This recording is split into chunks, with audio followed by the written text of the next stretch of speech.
Hello everyone, welcome to the stream. Hey, thanks Mike C. I think that's don't know if I pronounced that right, sorry.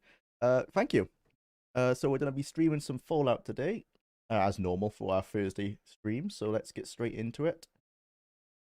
Picking the game. Let's go. So we did finish Fallout 1 last episode. Let's see what we get. Oh, we're gonna start with Fallout 3. That's not too bad. That's not too bad.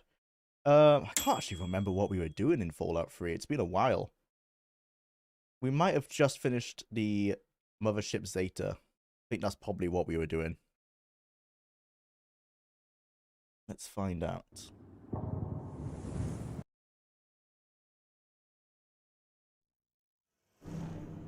Hop on over. Set up. And let's start the timer. Which didn't work. Let's try that again. There you go. Right. Right, so what were we doing? Oh, we were in Anchorage, I remember. Okay, let's get to it. So, I'll be able to stream quite long today, until about 5 p.m. my time, I think. So that we should be able to get 3 games in. That is quite loud. Turn that down a little bit. Okay. So we're stuck in the combat-only DLC. Doesn't take us long to finish it, I don't think. We just killed the Chimera tanks. I think? No, we still have a map marker to go there. What haven't we done? The speech to the sergeant. Destroy the fuel tanks. Okay. Where's the sergeant? Here. Ice camp secured, sir. Yeah, head up to the Chimera Yes, depot. sir. I think we only have this one guy left anyway.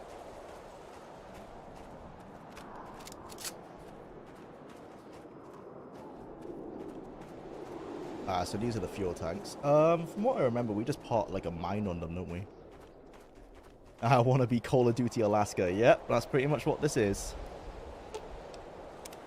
We were discussing, I think the last time we played Fallout 3, whether it's satire or not, and I think it's kind of both. It's like it's in its writing for sure. It's like being satirical about Call of Duty, but I think they also were quite sincere in their attempt to recreate a first-person experience.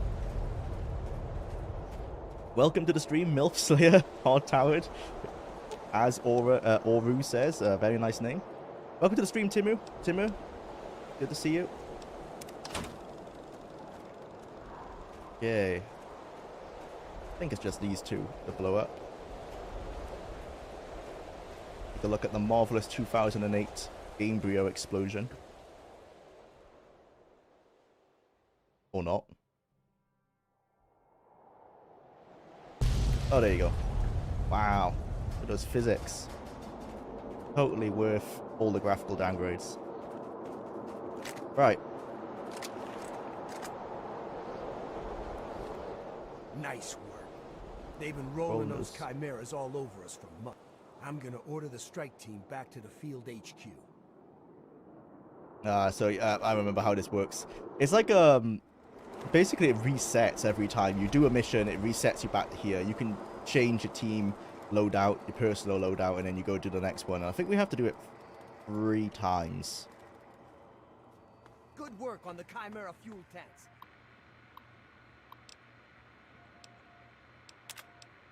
Where do I get the recruitment? Oh yeah, we get the packages here. Let's go for a heavy weapons package. That's just to get the description of what it is, I think. Not sure why there's some psycho here. Carry on, soldier.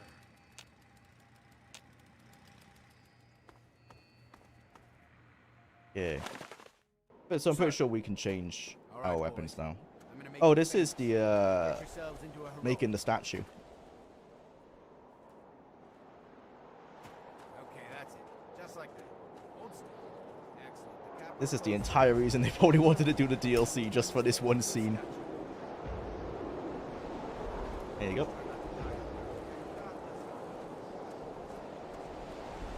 Hello, Sir. give me my weapons. I'll just take care of all your... Thank you. I think we should have a rocket launcher now. Why does it give you a knife? Oh, okay. Submachine gun. I didn't expect that. Timur, thank you for the €2. Keep up the awesome videos. Will do, man. Thank you so much. Working on the Jwlar one and the Starfield one at the moment. As well as, obviously, this entire Fallout series one.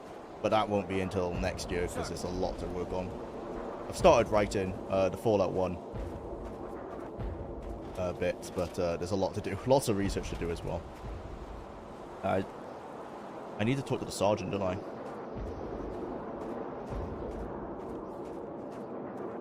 Then we can direct him where to go.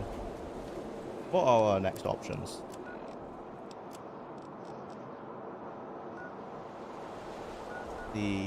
No, this is where we started. Oh, it doesn't show us yet. Okay. Maybe when we talk to him, we'll know what our next two things. What are your orders for the I can help if you want. sir?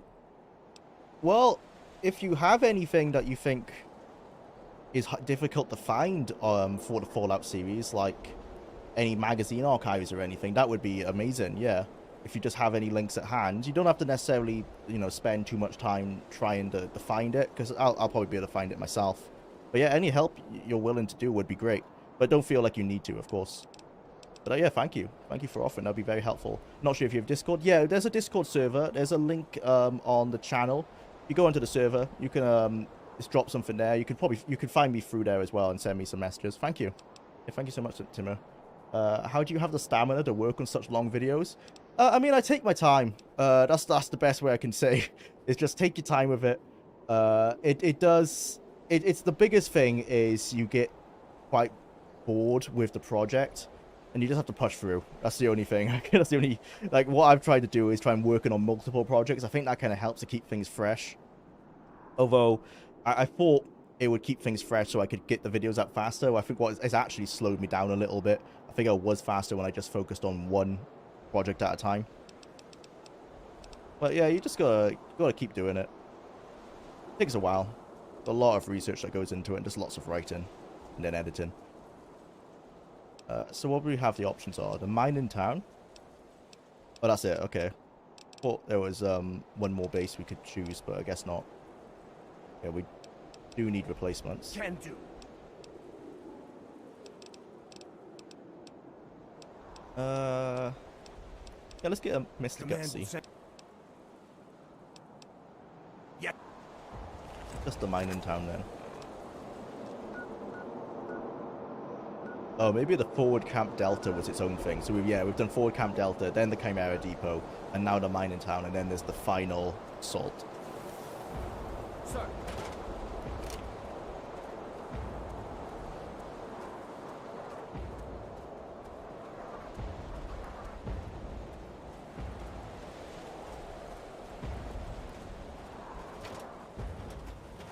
I wanted the missile launcher because from what I remember, there's quite a lot of enemies that attack on this one, and these friendlies.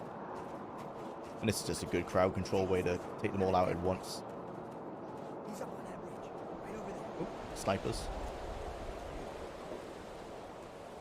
Oh, he won't be able to hit me. RIP. Oh! Oh, never mind. I was wrong.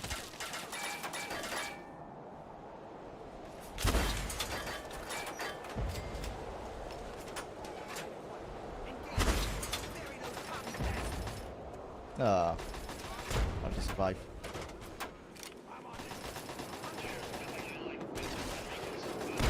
Oh, that's the Mr. Gutsy. I wondered who had the plasma rifle.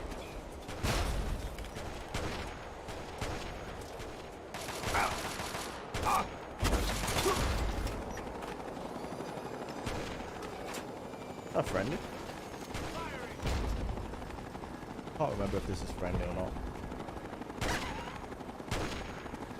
I'm not going to blow it up just in case.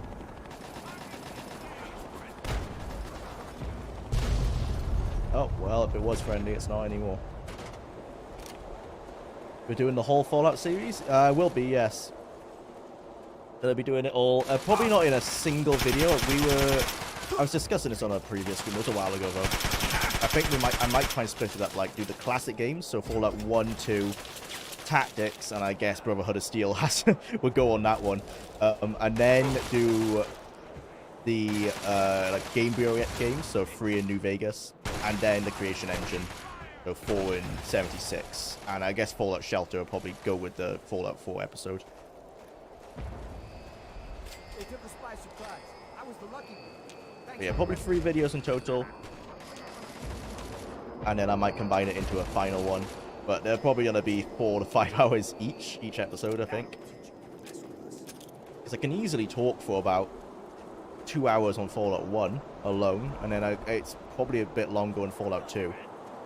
Although maybe a bit less, because most of the mechanics in Fallout 2 are quite similar. I'd only have to discuss like what was changed necessarily than what was new.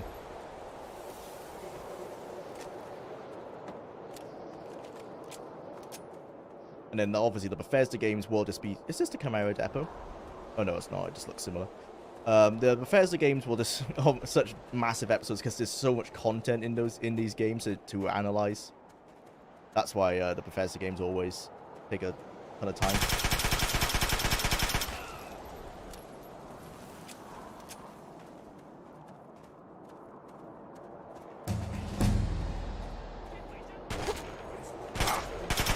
It's been really helpful with KBK starting up his YouTube channel. That's been like invaluable. We're getting insight into Fallout 1 and the early development of Fallout 2. I'm going to be using a lot of his videos for reference, for sure. Oh, I've never noticed the aeroplanes before.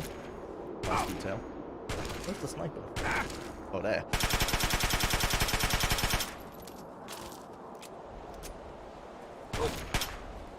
Oh dear. That's not good. Oh, I've got no stim. Oh yeah, it's health only, isn't it? I forgot that. The health packs you got to get.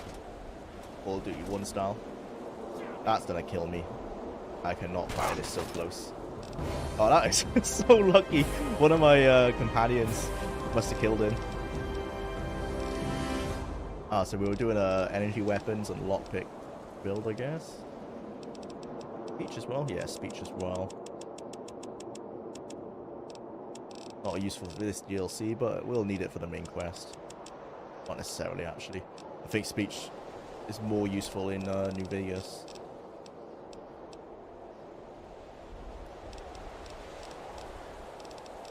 This is a waste if you actually want to play the game as normal, but seeing as we are essentially speedrunning it, kind of, not really, but we're trying to play it fast. Let's just get here and now, get our stats up. I think there was a health pack back here.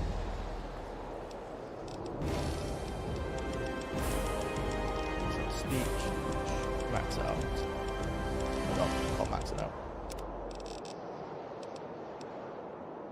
Yeah, finesse, more crits. Why not?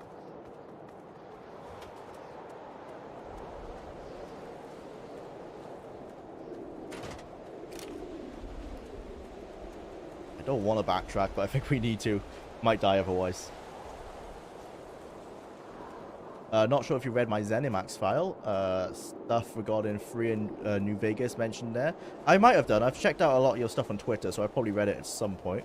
I've definitely most likely bookmarked it in my like research folder from that. Although I can guess I can ask for more info from that Bethesda producer. Well, that'd be really helpful if you've got a contact. But you know, if you have any questions that you think would good, you can ask them. I haven't got anything at the moment because I've not really got to like a writing stage. I think the health. Can we reuse it? Ah, it's here. Not glowing though, so I'm not sure. Oh, there you go. We can reuse it. Cool. Just dropped in real quick to say hi. I hope the next Fallout game is set in Palestine. Thanks for stopping in, Jigglypuff. That would be a very interesting setting. I don't think they'll ever leave America. I mean, Bethesda definitely won't. if the Fallout series gets contracted out. I think it's just stuck in America, isn't it? It's an Americana. It's such an important part of the overall aesthetic.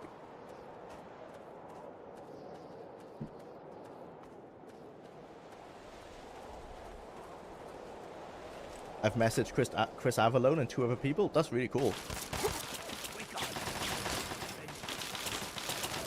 I've always been interested in Chris Avalone's writing. It's a shame like what happened to him, especially as it seems like the allegations were false. So hopefully he can come back to the industry somehow, but it's probably very difficult with how his name was besmirched so much. Shame. Obviously his work on Fallout 2 in New Vegas goes without saying. Extremely legendary.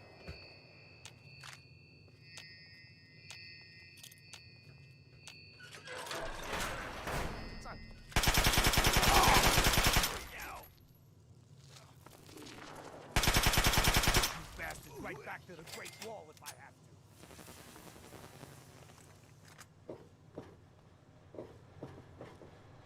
So this is, I wanted the, oh god. This is what I wanted the missile launcher for, to take out all these snipers. They're just hiding in corners and places. Oops, I don't want to kill them when they're so close to me though.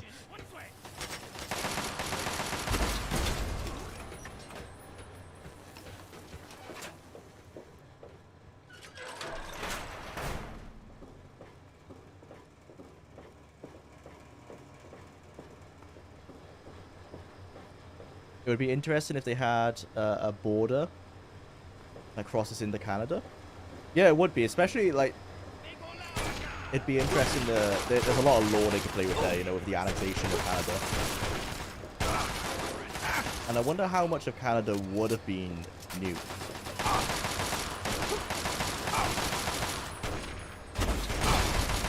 Would China have nuked the cities as they did in America, or would they just stick to the military targets? I'm not sure how indiscriminate or how discriminate the Chinese were with their targets. Obviously, everywhere in America seemed to be fair game. But we don't know about the rest of the world. Maybe they would have been kind of China, but maybe not, because it was annexed. There's a lot of interesting lore to explore.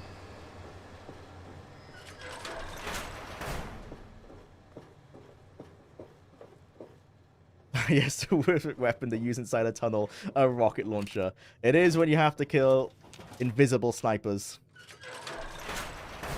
Oh dear. Not when you have to kill guys like that. I wonder if they can see me.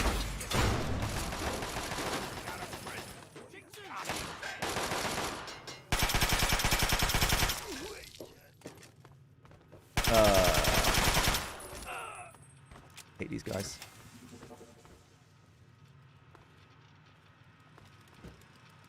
That it? I guess I could look around for those suitcases, the side objective for this DLC, but I don't necessarily care that much. Okay, this is what I wanted it for as well, is these turrets in here are annoying. Oh. I guess that's in other bunkers, but there's bunkers where there's like turrets that come down from the roof. Those are very frustrating. Oh my god. Oh, there. I'm stealth, boys. Where's the other one? Oh, was he in there with us? He was.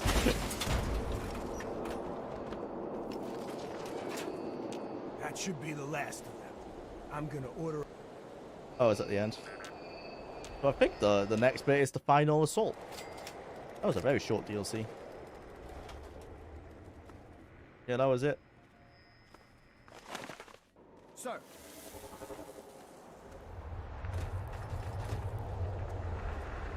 Remember, that gear's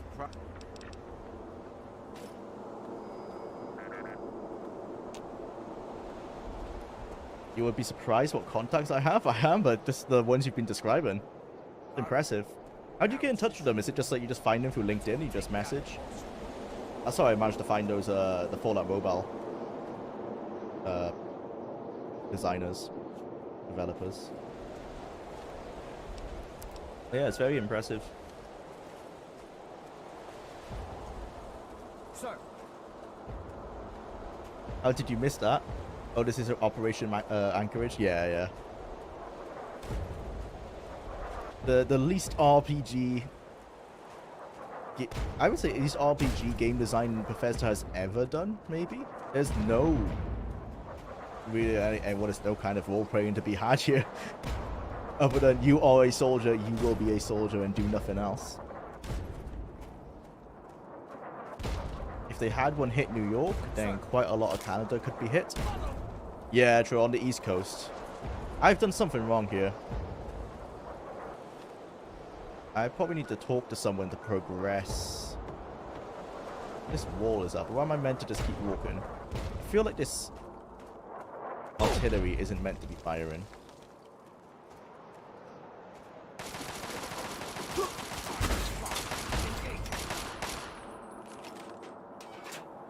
I think I have a memory of someone being hidden here. Oh. Nope.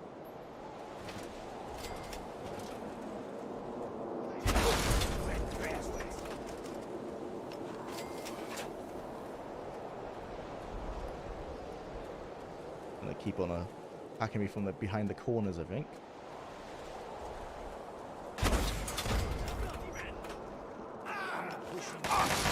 Oh dear.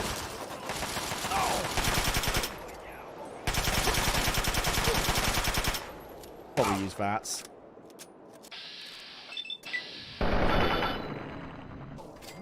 Operation Anchorage always felt to me like Bethesda wanted to make an action spin-off, but they either didn't know how to do it or they didn't have the resources to do it, so they make it a Fallout 3 DLC.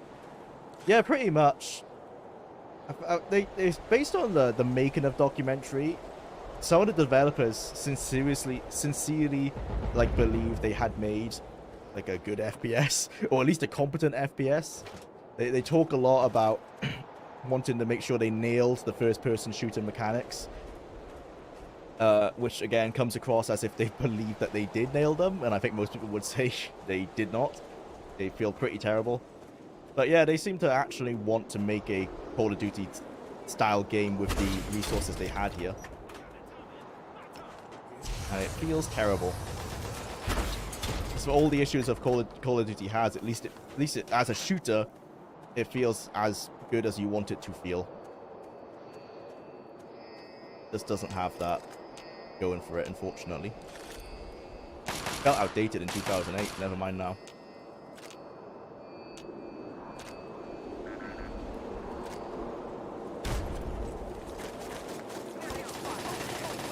Oh, those are the turrets.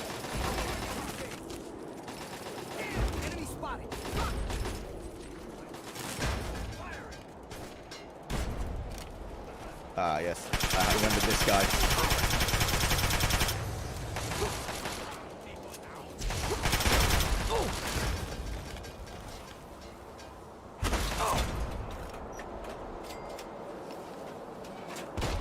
Avalon, Brent Erickson, former head of MediaTek West, former Providence Equity CFO, Ray Maffio, etc. That's impressive, dude. An impressive list of contacts. I love Point Lookout the most. Yeah, but I love Point Lookout. I think is the best Fallout 3 DLC in my opinion, because it's the most that's actually like an RPG. It's the most like the base game. I guess in that regard as well is it Broken Steel as well, the continuation of the main quest. Those two are the ones that are, in my opinion, the only two that if you're gonna play Fallout 3 are the ones that you should check out really. Point Lookout, it's just more of the RPG stuff you want with a unique wasteland that you know, evokes the same like adventure or sense of exploration you get with base Fallout 3. And then yeah, Broken Steel just because it continues the main quest.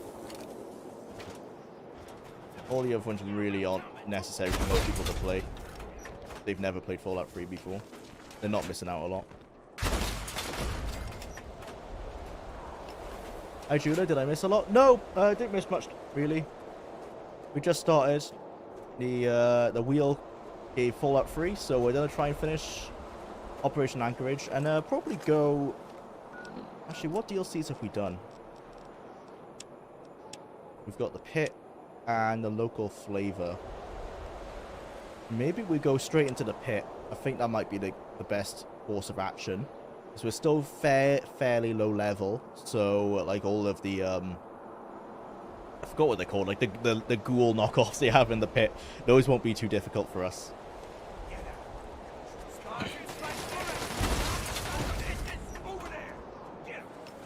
And then we'll do Point Lookout last, and then probably the main quest. Might do the main quest before Point Lookout, I'm not sure.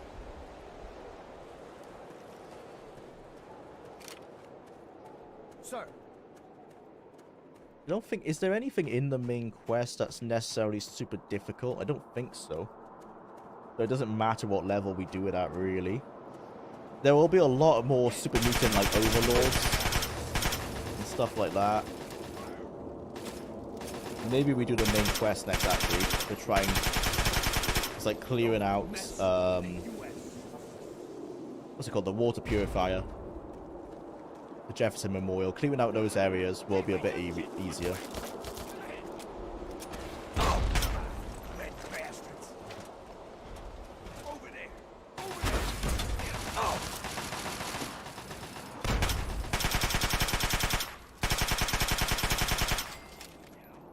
Saying that, we did some of the main quest, didn't we? We found Dad already, I'm pretty sure. Go to the River City Science Lab. Yeah, I'm pretty sure we've already found Dad, haven't we? Yeah, so what we have next is to clear out super mutants. Okay, so let's, after Operation Anchorage, let's do that. Let's clear out the super mutants from the Jefferson Memorial. And then we'll hop into the pit. So we'll kind of progress the main quest alongside the DLCs.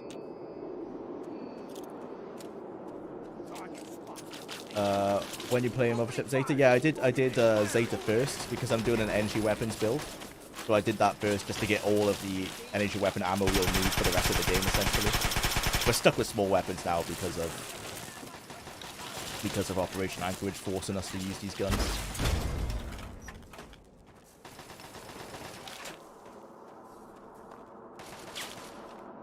Wait.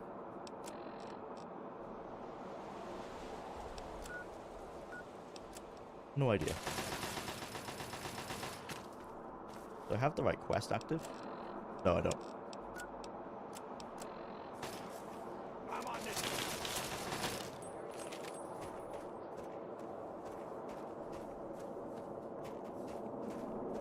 Can't believe I missed it. You can, if you check out through my channel, on the About page, you can go to the second channel, and I put the VODs up on there. So I'm not sure which episode of the whole Fallout series it was. Probably episodes like 2 or 3, whenever we played Fallout 3 first. But yeah, you can click through those and you'll be able to find it. I think it only took us 1 play session to get through.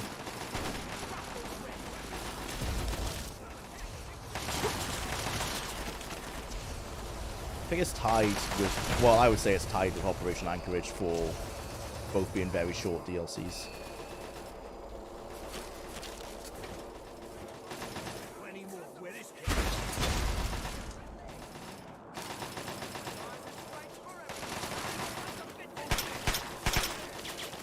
The pit is also disappointingly short.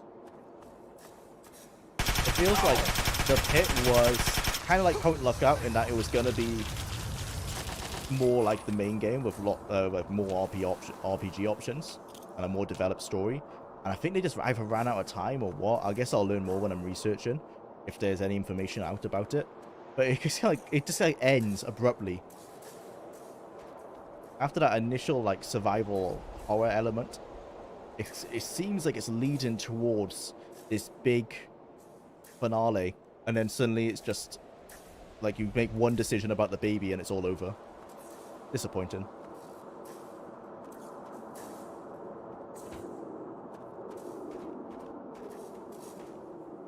Need to radio someone, I think, for them to bring down this barrier. Go to the starship, maybe. Disable the pulse field, yeah. All right, now it's just you and me. Let's go take down the pulse field. How do we do that?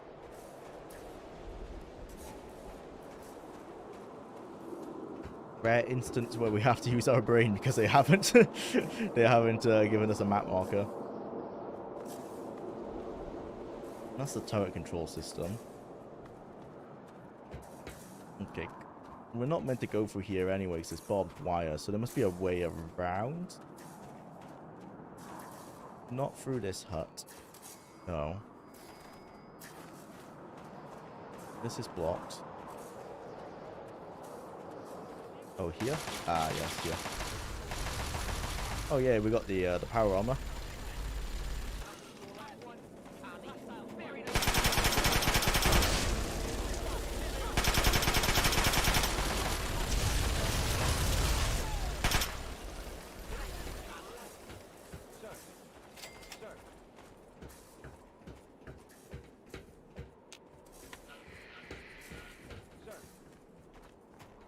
Ah, yes, we have to make it over to this, like, generator building over here. Disable it. And these are all the pulse field mines. Oh no, I'm out of ammo. Oh well, I'll let those guys deal with the turrets. The biggest thing that pisses me off about Operation Anchorage is that there will never be a real Fallout game in the snow. I love the Metro games, but they're linear shooters. Yeah, they're not quite the same, are they?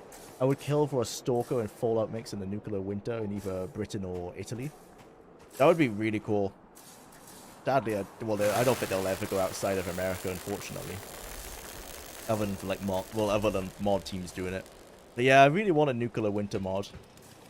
It really seems like Obsidian were leaning towards that with how much they were foreshadowing it in New Vegas. But I don't think Obsidian, or at least a team that worked on New Vegas, would ever make or in a position to ever make a sequel, so we'll probably never see it. Before saying that, Bethesda might look into it because they like to put all their games on the East Coast, and the East Coast, from what I know of America, at least in the Northeast, is a lot colder than the West Coast. Well, at least where all the people live. Seeing as they've always historically gone for the East Coast, there's definitely a possibility of them. Oh my god, I'm not ready for this boss fight. I have no ammo. I'm gonna have to try and find an ammo depot somewhere. But there's a possibility of them playing around with some snow in the future. Certainly things like radioactive snowstorms and stuff. That would make a lot of sense. There's a really good mod for Fallout 4 called Frost. It's kind of, it's similar to the Fallout New Vegas mod called Dust.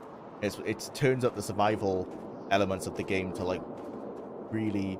the most difficult, like the difficulty of the game now is entirely about survival rather than just shooting. It's a very fun mod, and it makes everything really snowy as well.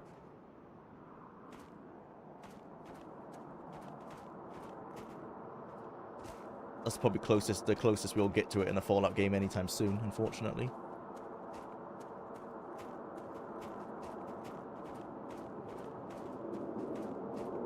Do you have enough speech for enemy general? Self-deletion? Oh, you're right.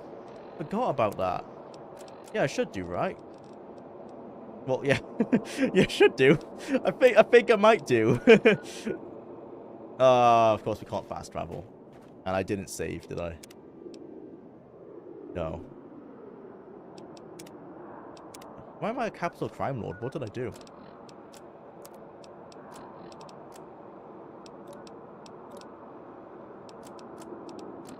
What that is. Huh. I don't know why I'm evil. Maybe from pickpocket, from stealing stuff. Oh well. Yeah, I forgot about the speech option.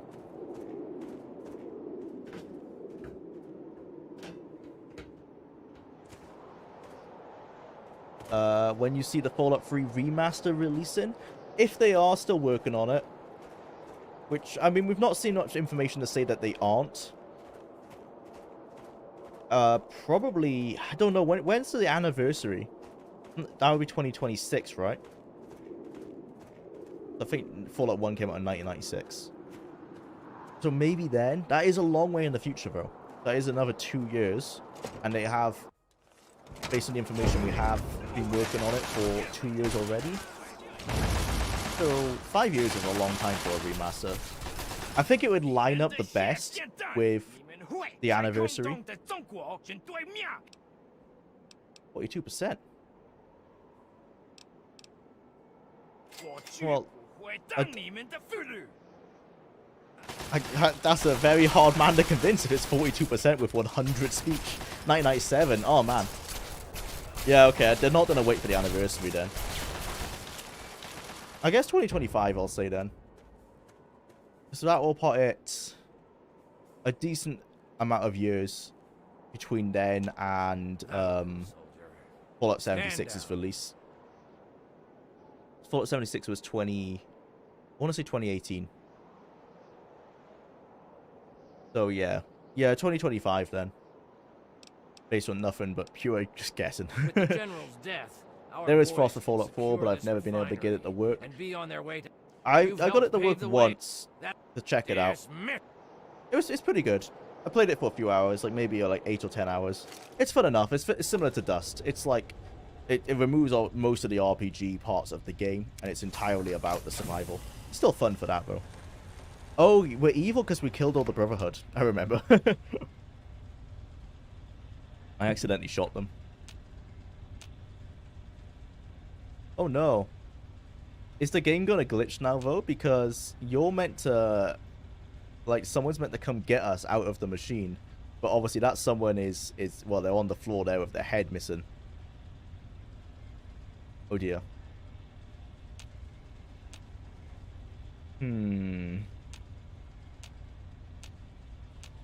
Let's make a new save. I can get out. Oh, I can't even... Wow, I can't even turn collision off. I could probably do a quest progress. Oh. Oh dear. Oh dear. So, if the game did let us start the DLC with everyone dead, because they actually put a quest marker on her body to come get like the clothing options we need and everything to get into this. So they must have accounted for this. I'm going to assume then this is a bug. I'm not sure how we fix it. That is awkward. That obviously doesn't make a difference. I've had this before when playing it without killing everyone. And all you had to do was just wait, essentially, until an NPC came down the corridor to come talk to us. But he's dead. So I'm not sure what's going to happen. Sounds about right, 2018. Yeah. Based on 76 coming out in 2018, I think 2025. So there's a good amount of time between 76. Oh dear. Let's try that again.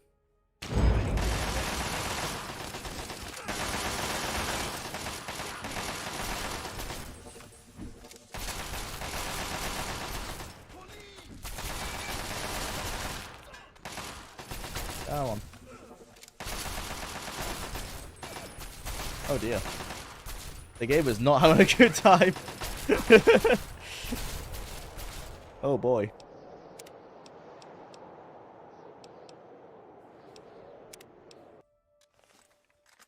Is he just stun locked?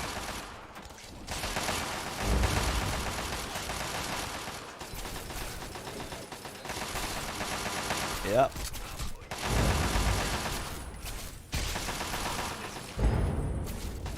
This seems to be a bit bugged.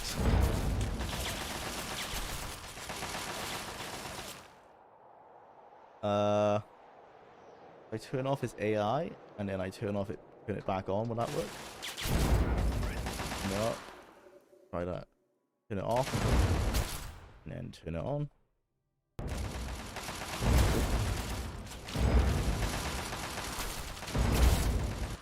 Okay. This is not gonna help. No, we're still gonna be stuck. Oh, well, we can do that. Not very much. That's not a help, really, but a thing we can do.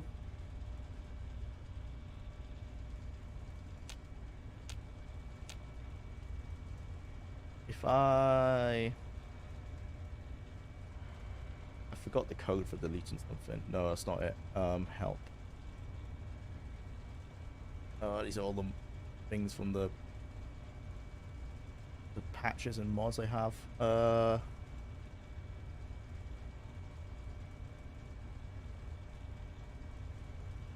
No quest updates. Don't think that would do it.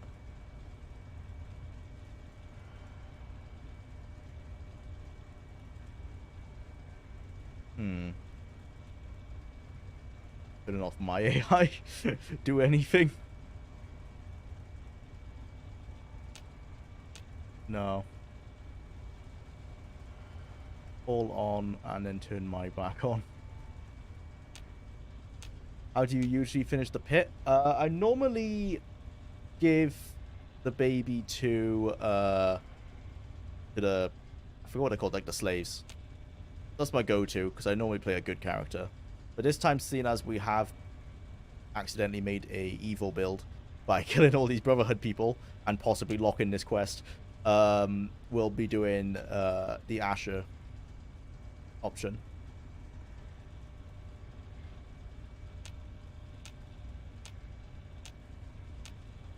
Oh, please. There's a code for deleting something. Remove? Okay.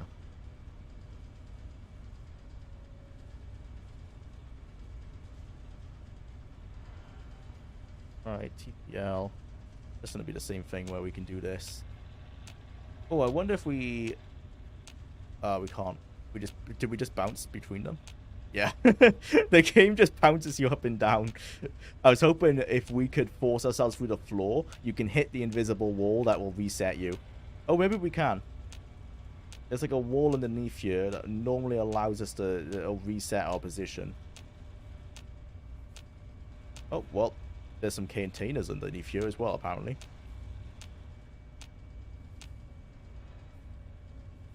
If I turn this back on. Oh. Can you use code for the next stage? Yeah, that's what I'm thinking we might have to do. Or teleport to someone. Oh, teleport's a good idea. Yeah, I'm gonna have to look up the codes because I can't quite remember them off the top of my head. Oh, Fallout 3 console command.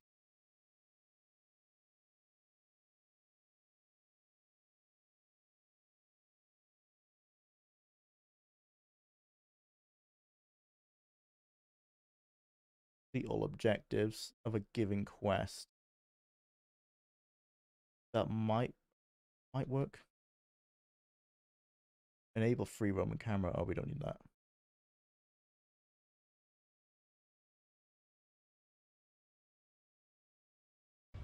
Okay. Let's reload so we're not floating. There.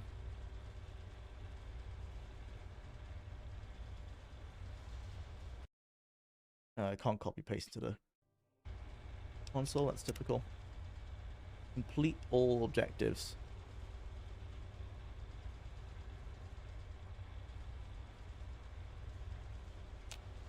Nope. That's not it. Did I complete all the objectives? Did I complete every quest? Oh, missing parameter quest. Okay, I need the Operation Anchorage quests. Code. Operation Anchorage.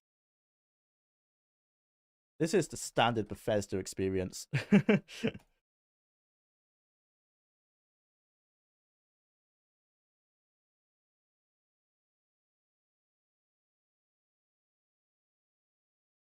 Okay.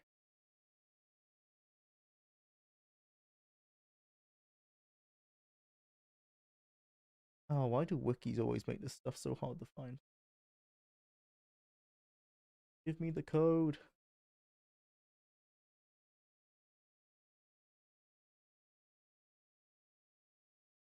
Actually, so you guys can be involved. Turn. Switch over to this one. There you go. You guys can see what I'm looking at. Trying to find the quest code. Those are the stages.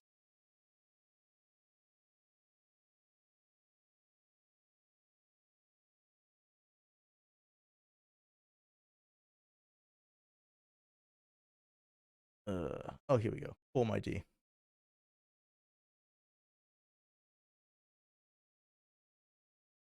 Is this the final quest, though? We've done paving the way. Next, Operation Anchorage. Okay, so this is the final one. No, I can't copy paste. All right. Back over to the game. Which is first actually? Did we put the quest ID first or after? Let's try after. I think that was the normal way to do it. Collect all objectives. Find that quest ID.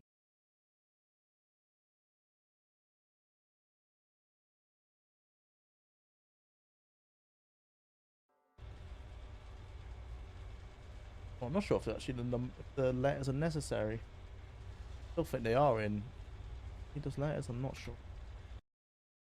I don't remember those when I've used them in like Oblivion and stuff. No, I don't think I need the letters for my ID. Oh, the ones with the add-ons start with XX. Okay, that's why. It's a plugged-in ESM. I'm learning more about Gamebryo. Right, okay, XX 0014 F6. Item not found. That's helpful. Alright, let's try that again. We'll complete all objectives. Probably without the XX then. 0014 F6. Nope. Item not found. Well, that didn't work. In what order your DLCs are loaded? It's... I'm not sure, actually. That shouldn't be an issue, because I haven't had this issue before. Instead of XX, you need the input in numerous, which operation I input numbers in which operation I downloaded. Just because it's Bethesda game, cheating isn't actually cheating, it's sometimes required, yeah. Can you use the use code for next? Oh yeah, we've read that once, yeah. For some reason I remembered that the outcasts would come get you if you're hostile to the Brotherhood. I seem to recall that they took over the base in one of my playthroughs. Oh man, that was meant to happen, it clearly hasn't. Shouldn't be an issue. Jwlar is a Bethesda game. Yeah, yeah. Yeah, it is.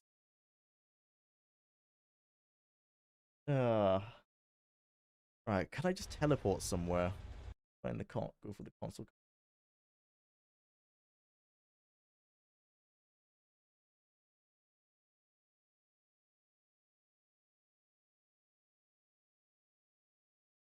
The annoying thing about like lists of console commands is they only ever show like the ones that people would want to use for like cheats and stuff, which is fair enough because that's probably what most people are searching for. But I want all of them. Give me every console command, please, not just the actually helpful ones.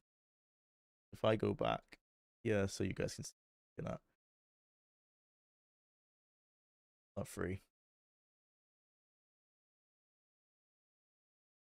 Oh no, this is gonna be every single one. Oh, I don't want all the indie stuff. NBC manipulation. Bug fixing. Bugs. Screen position, access, and the screen positioning. Nope. Oh, is this just bugs with the console?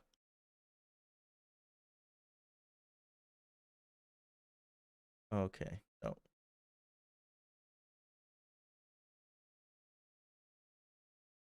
Quest, possibly. Move player to current quest target. Okay, let's try that. That might work.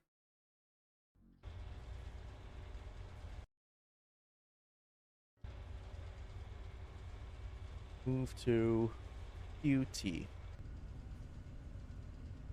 Oh, oh, oh, Yay! We did it! Oh, that's one way of doing it.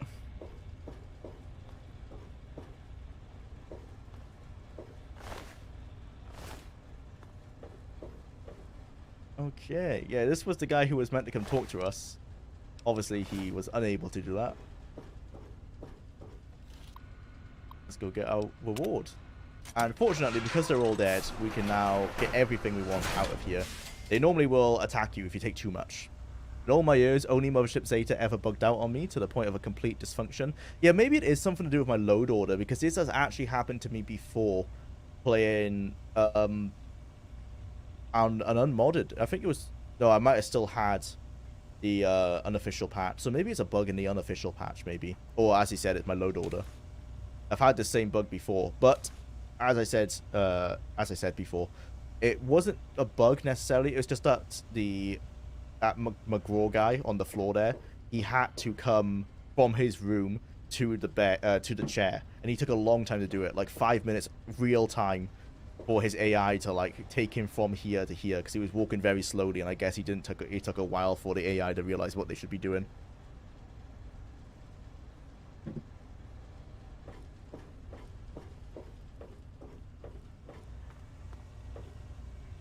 Well, we got our power armor, and we got our magical trait. Oh no, did we not get training because they weren't able to train us? Okay, good. It's just... okay. Luckily, we don't have to talk to an NPC for that. It's just given to you, and that's so fortunate. Cool. Well, that's what we came here for. So this is pretty much my final build, is...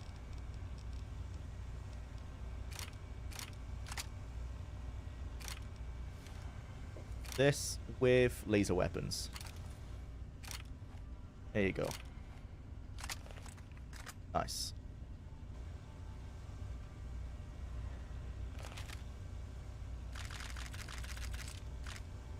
Everything else here we don't really need. And we won't ever need money, so there's no point hoarding anything, really. Get ammo and healing supplies, and I think we're done.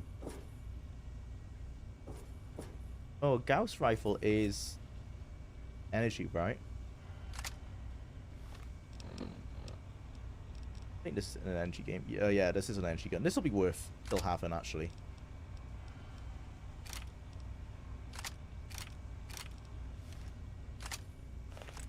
Just if we ever need to do any distance killing. Alright. That's Operation Anchorage done, and we only had to do some mild cheating. Fix the bugs.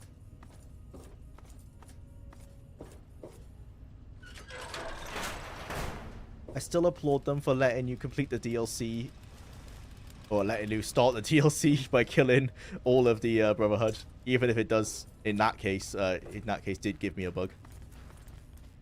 That was unlike Bethesda to allow that to happen.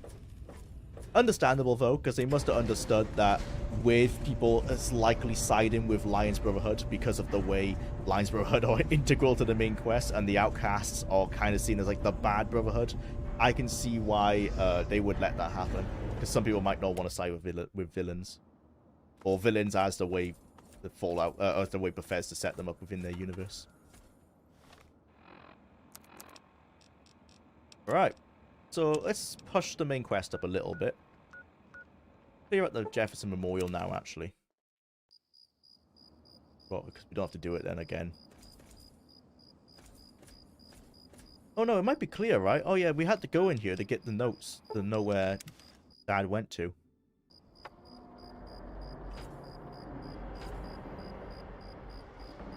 Welcome to Rivet City. Thank you. We make the jump. Yay. How much fixin' gel do you have? A decent amount. Let's see, epoxy, right? 47. That's probably enough for the rest of the game, I think. Because in the pit, we're going to lose all our weapons anyway. So we only need it for point lookout on the main quest. That's more, yeah, it's more than enough. What's the fastest way? The lab.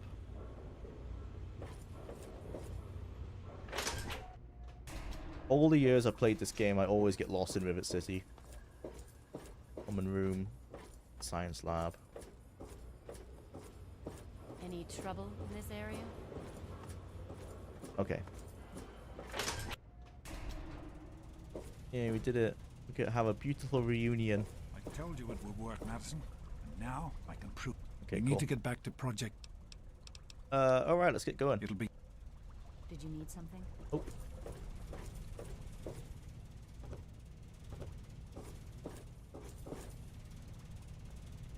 Good texture work.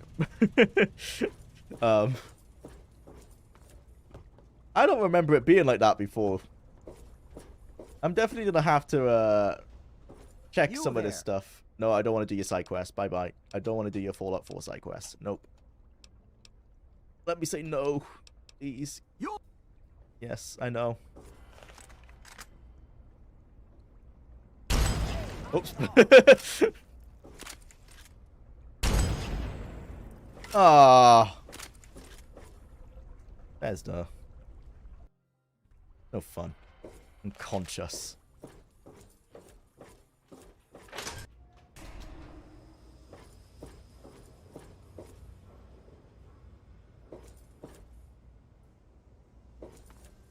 How do I get out?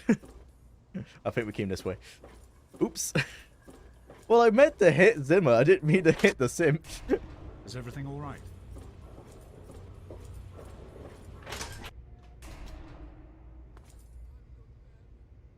Wait a minute.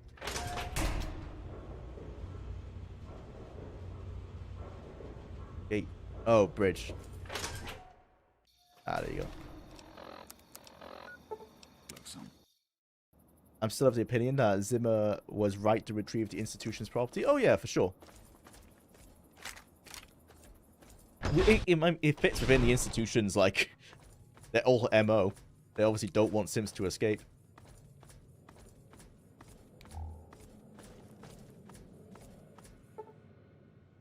And I'm not a big fan of the whole AI having sentience thing. They made a much better argument in Far Harbor. Far Harbor was the only time when I was like, oh, maybe I actually do care about the simps. But the way they were set up in Fallout 3 and Fallout 4, I was just like, yeah, no, seems like they're just robots that have gone a little bit haywire. There are rumors that Dr. Zimmer is also a synth. That'd be cool. I mean, realistically, well, not that realistic, but realistically within the Fallout universe, most of the institution's employees probably could be simps and they wouldn't even know. No, likely wouldn't even matter to them anyway. I don't know why I'm holding the ammo. It's not like we're gonna sell it.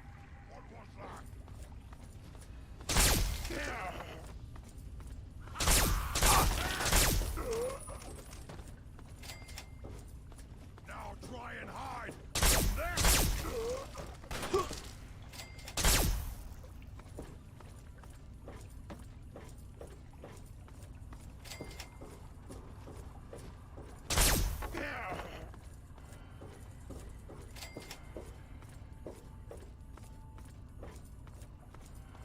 Alright. This is one of those main quests I think everyone hates from Fallout 3. We've got to now go back up to Dad. He tells us to come back down here. We fiddle with some buttons. And then it starts the whole Enclave invasion thing.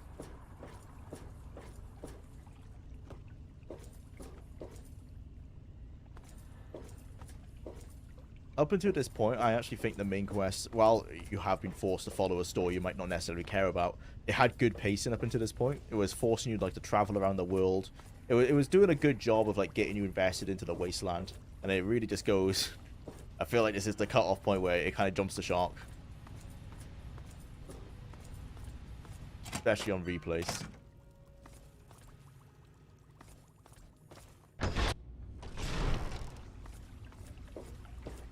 It's also where you just notice, like, we're meant to care for Dad, but we've really spent no time with him.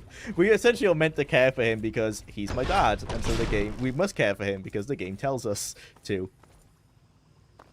But at this point, we've spent so little time with him, other than alleged time, obviously, growing up, that we never got to experience.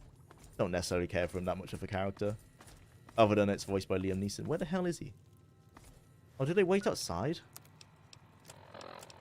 Oh, they do. It's so disappointing how you can't actually join the Enclave. Yeah.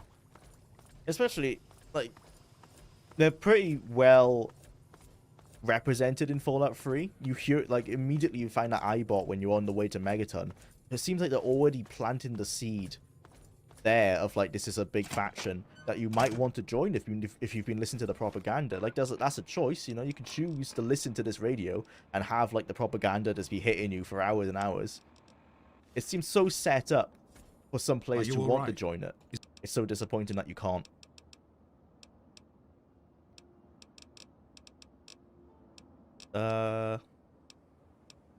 Which is the one where... Of course, son. Yeah, can you tell me what you think of me? Because he's not going to be happy that we're evil. I wanted you to be safe. I didn't want this. I couldn't tell you what I was doing because a plan which clear. Oh, my son. If she gave up so... I hope that you can understand. No. Let's get to the control. There's some way to, maybe it's later in this quest. If he'll, like, pull you aside to, like, comment on your karma. Maybe that was earlier, actually. Maybe when you save him, he'll comment on it. But I just find his dialogue quite funny if you're playing an evil character. Not best pleased.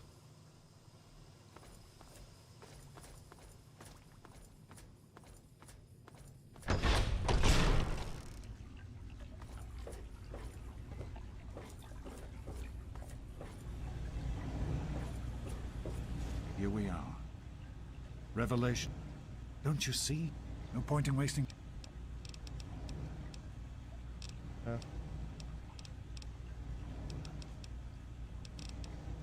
project would... This is also always stupid. It's like the way he just expects his child, like his only child, to go do all this like killing for him, and he just plays it off as like, well, you know, you managed to save me. You must be strong enough. It's like, don't you care? Don't you care about your son or your child not getting themselves killed? It's understandable from his perspective, but he doesn't seem to have that that strong like protection over his child, a protective nature. Well, we need to go to the basement, don't we? Yep. Down to the basement and then talk to him on the intercom. Morning.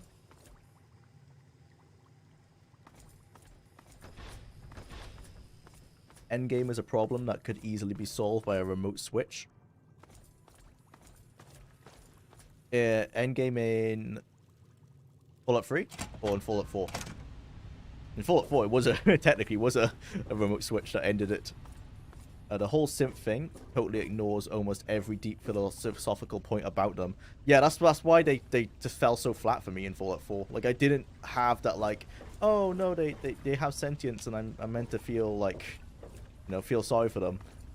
Because the writing was just so weak that it never came across that way. Even though I knew I was meant to feel that way, it just wasn't presented very well. It's only in Far Harbor where I feel like they actually started approaching the topic correctly.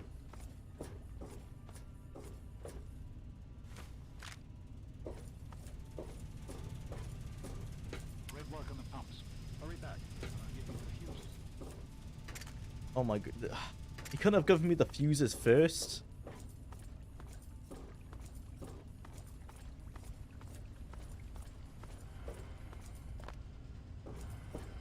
That's the worst case of a fetch quest. What was that?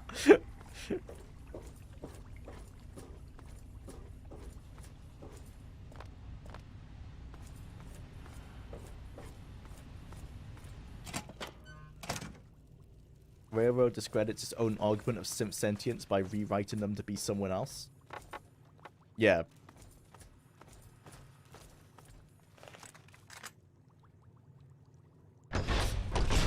Still confused with the signs in. The whole thing is a Blade Runner reference given a life on its own. I think that's the issue, though. It's like, it's a reference. Well, as you said, there's we slept through Philosophy 101. If you want to talk. Oh yes, okay. Troubled, like this is the dialogue of something. Yeah, I'm really evil. Because you're such a saint yourself, right? This isn't about me or the choices I've made. Whatever life you make for yourself out here, it's in your power to make it a good one. I just don't want to see... But maybe this isn't the best time to have this. This is the only time, because you're going to die Once soon. we're done here, then we can work it out together. Oh. Must have picked the wrong option. There's definitely there's options where he gets mad at you. Right. Yeah. Here. Once the... I've never tested this actually. Is this even possible? Oh, okay. Yeah, it's possible.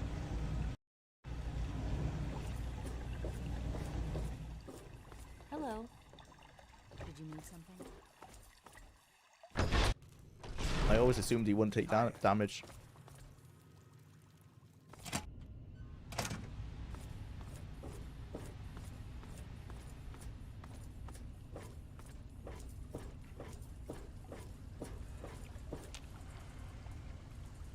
There's also the argument that the whole concept of simps actually doesn't really fit into the universe of Fallout, because it is like more of a Blade Runner reference, so it's more of like a 70s and 80s, or a little bit more like an 80s reference than it is like the 1950s. I know Tim Kaine has said like they always wanted, they never did like Terminator-style robots in the Fallout universe for that reason. Like people suggested it in Fallout 1, and they said no because it's not the era they're going for. They're trying to emulate the 50s, not like later into the 20th century. They don't fit so well into the universe for that reason too. I think it was fine in Fallout 3 because it was just a little side quest. When it became such a prominent part of the story, it loses its point of like a fun reference, and it just becomes like, oh, I guess this is like a strong part of the universe now.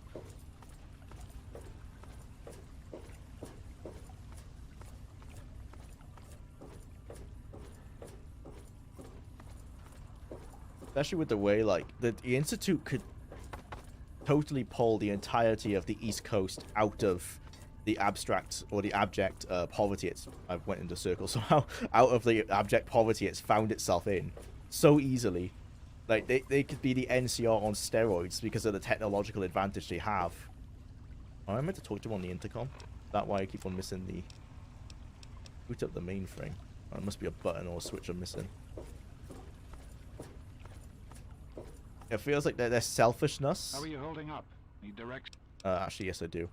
You're on the right level. The western end. Thanks, Dad. Western end. I'm on the western end. Yeah, their selfishness in that regard, it makes them such like an obviously like evil, or just like a faction I feel like most people won't like, is probably intended as well.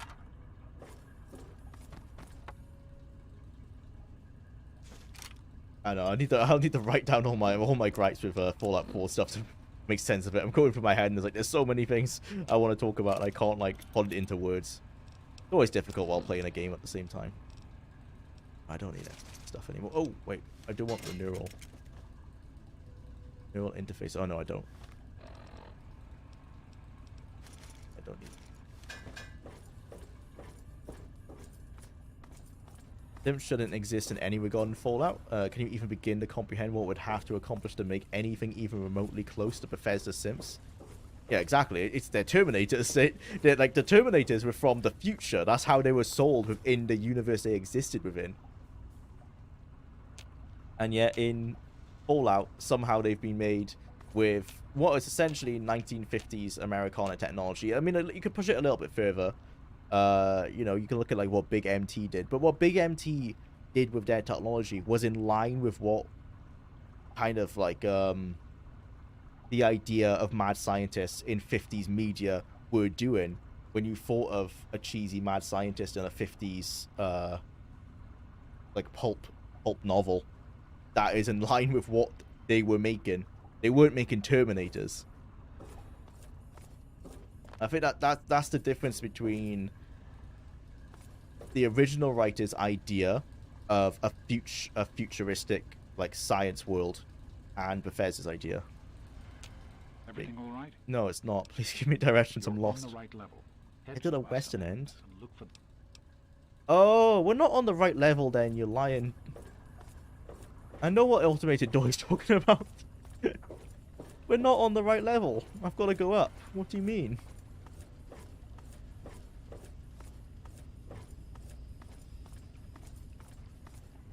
Yeah, he means this door, right? That was not the right level.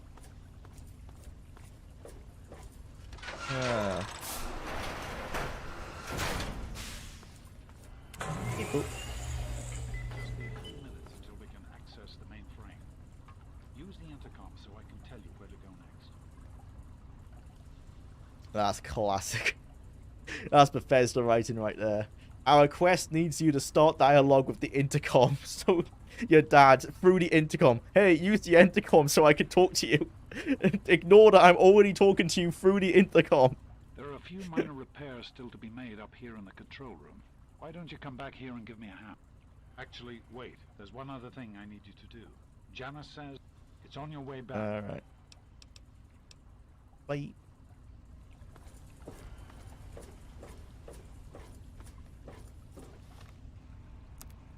On this floor. Oh, it is on the next one. They don't even have microchips as our universe. No, they have like the massive fuses, don't they? I think I can't remember if I read. It might have been a YouTube comment. I think somewhere I've read that they did, or the Institute did invent microchips, which just seems something, you know, they had to write that in somehow, because otherwise, as he said, like Sims just don't work with the technology they had at hand.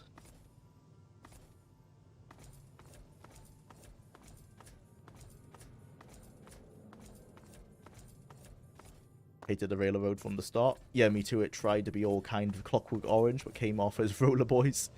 Yeah, that's why the entire this plot line didn't work for me. The way they wrote the Sims and the Institute and the railroad, it just didn't. I felt no compassion for them, other than like as I said earlier, I knew I was meant to based on those previous like pieces of media. But in Fallout universe, I just didn't, because I was just like, no, you haven't given me really a strong reason to be honest. Other than I'm role-playing a goody two-shoes. You know, if I'm role-playing a goody two-shoes, then I will be like, oh, I care so much, even though you've not given me a good reason. Where are the helicopters?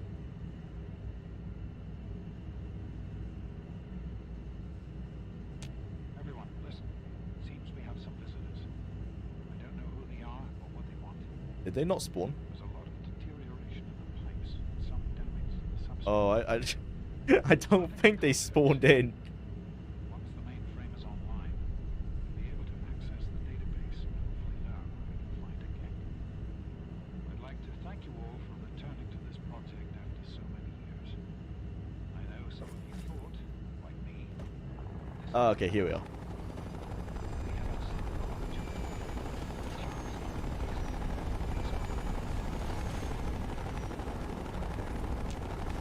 Oh no, I hope I suddenly find the key I require.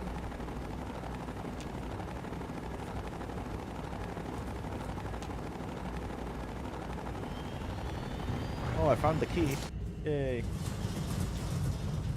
I never realized this before. It's like, who would write this? But this is like, clearly QA said it's not obvious what we're meant to do. And so this is how they solve the problem. Just put a massive locked and unlocked. Where it makes no sense in why a pipe, then where this obviously wasn't.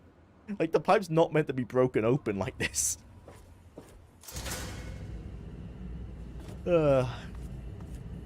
Classic problem solving in game design. It's like the whole yellow paint thing that was on Twitter like a week ago, I think. Where like a lot of games that make it obvious where you need to go will put like splashes of yellow paint places. It's the same issue, you know, QA will be like, it's not obvious where we need to go. Can you like do something about that? Oh.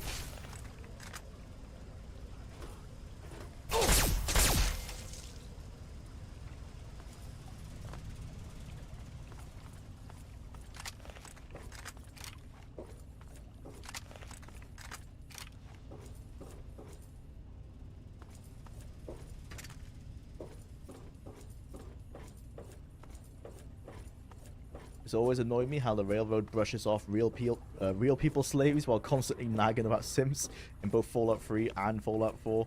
Yep. They only care about the Sim slaves. All the other ones don't matter.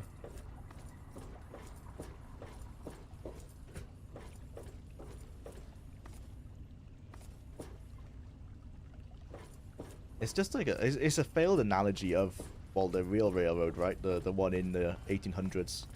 Or, no, 1800s slave trade. It's just a poor analogy tied in with those. And it's not, as is common for a lot of Bethesda writing, it's never been expanded outside of the original concept. They have a somewhat interesting concept, and then they never try to like push it outside of that, really. The problem with the problem I have with a lot of Starfield quests. A lot of Starfield quests in premise sound really interesting, and then the execution is very lacking.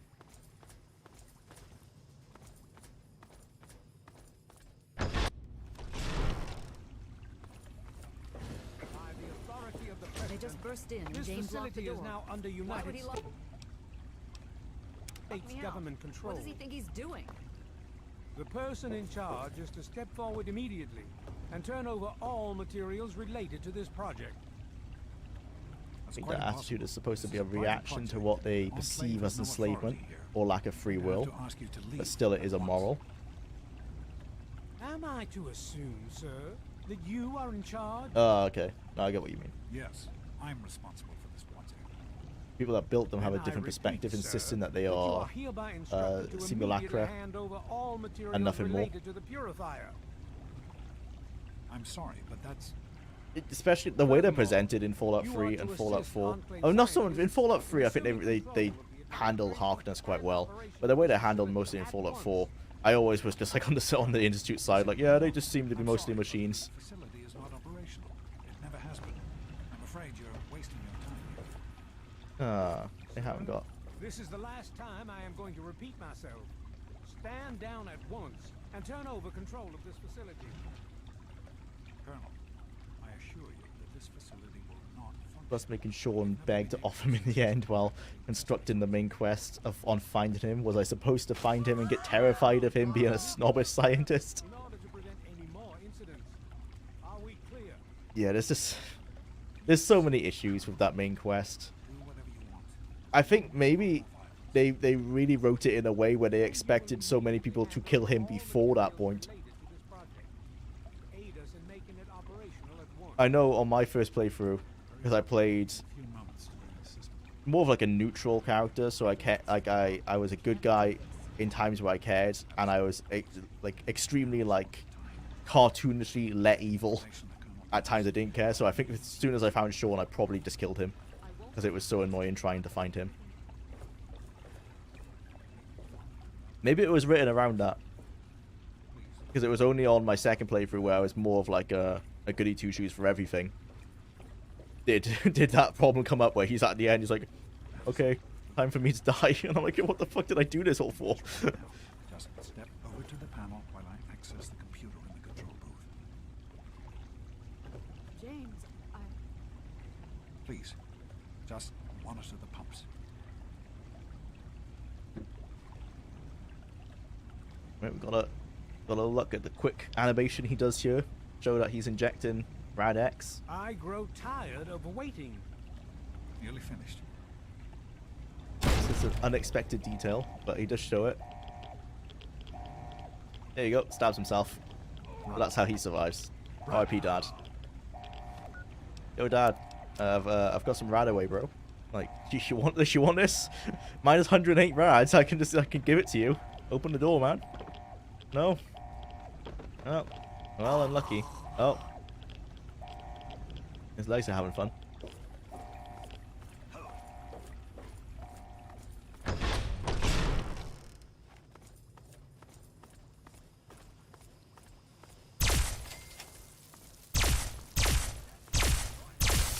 Time to go. Oh, I need to talk to Dr. Lee. Rushing through it too fast.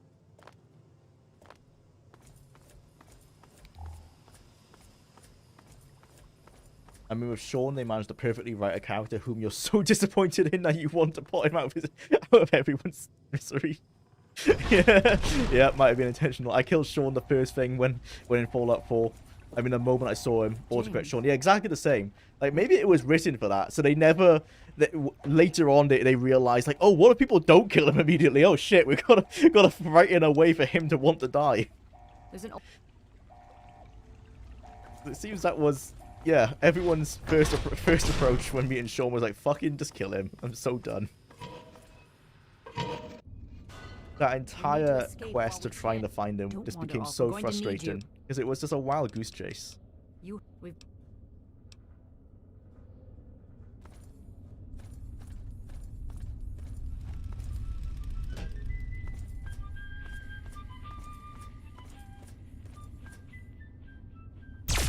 Ah.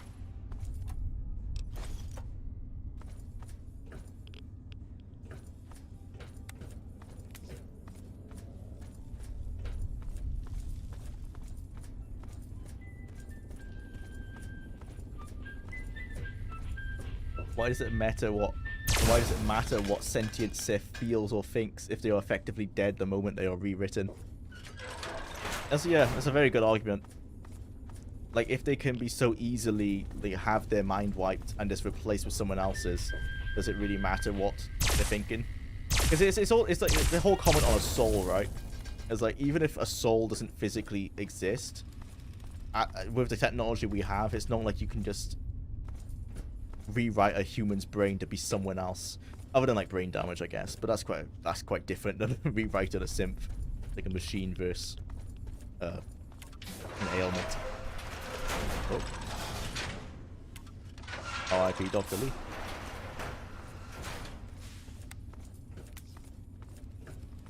There's a locked door up ahead. I can open it, but it'll take some time. Oh, I can open it. Yeah, I can. Oh, no, it's not lockpickable. Never mind. Alright, let's fight all the Enclave.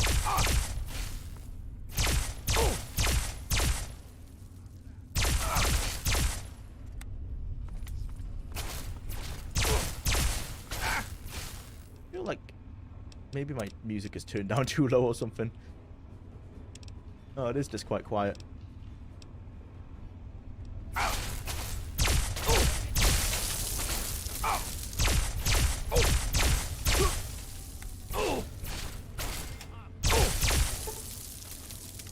Oh no. Not my alien blaster.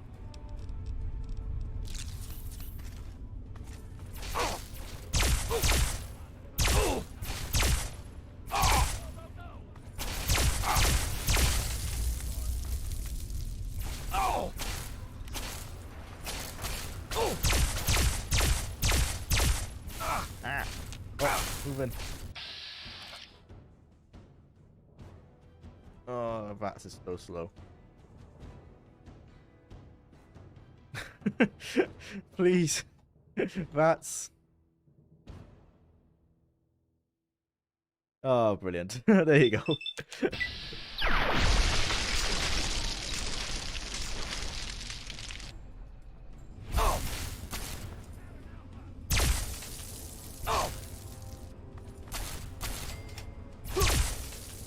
There's a funny thing, I've seen quite a few challenge Fallout 4 players on YouTube that almost immediately killed the railroad. Or like challenge their belief systems or something. Because if that's the case, I always find that weird with like video games. Like, bro, most of the time I'm role-playing. Like, I'm not using my own moral system when I'm playing these games. Like, obviously I wouldn't just shoot my dad in the head because I found him annoying. At least I hope not. Like, I don't know what would have to happen in my life for me to do that. I've never noticed these particle effects before. I don't know how I haven't. Huh. Yeah. Never noticed there's particle effects in Fallout. We need to escape while we can.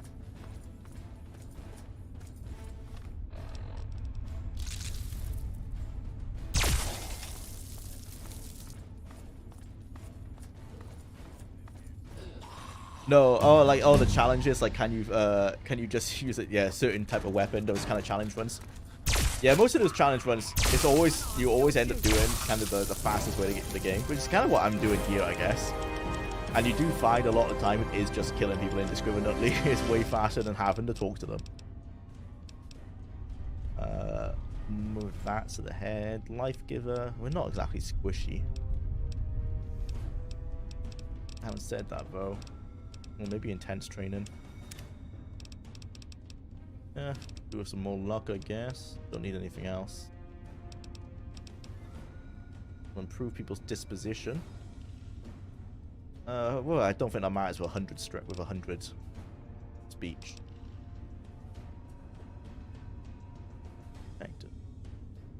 No, let's just go for luck. We don't need Life Giver.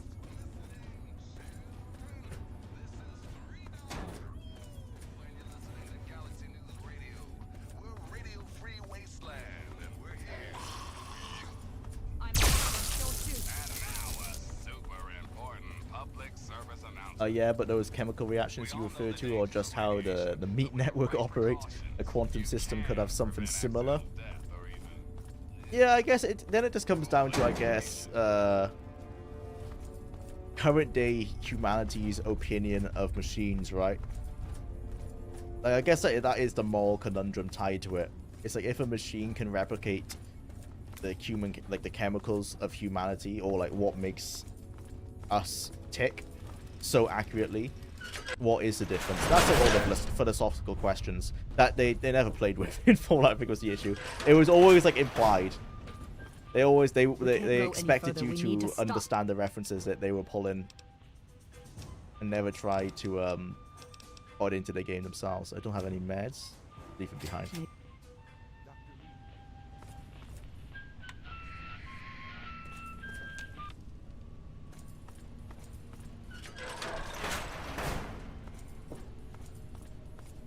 Simple law of physics.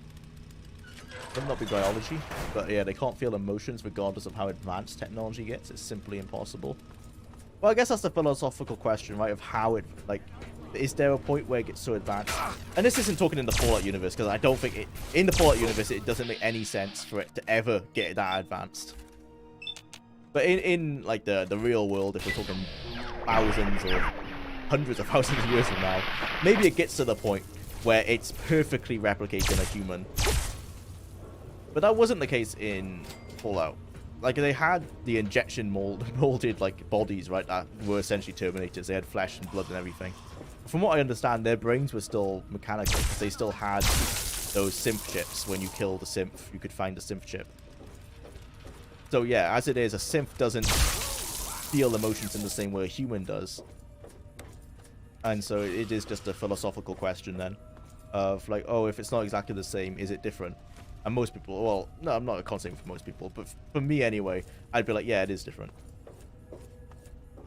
Because as I think, maybe it was Treasure Hunter who mentioned it, maybe it was you, Tyrannium, as one of you said, if it can be just rewritten and replaced with a new person so simply, and their emotions can be essentially switched to the emotions of someone else, it's clearly a very different situation from a human. Anyway, a lot of these arguments work better in universes where it makes sense for the synths to be so advanced, and I don't think that fits in the Fallout universe so much. The Institute are too advanced for the world they fit within.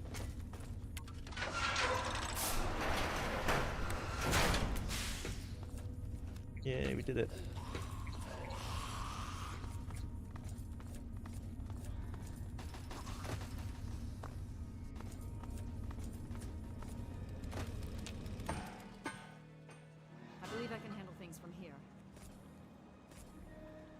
Imitation isn't the same thing. Plus, do we really want Glades and Skynet to actually happen? Well, yeah, hopefully not. I feel like the similarities of not necessarily a company, but technology getting close to like what led to Skynet in the Terminator universe. I think that's an inevitability as we push technology that direction. Hopefully, of course, we are wise enough to put limitations on AI. If AI ever gets to that point where it can come to the conclusions of like, oh, the easiest way to stop war is to kill all humans, we obviously will put limitations on the AI.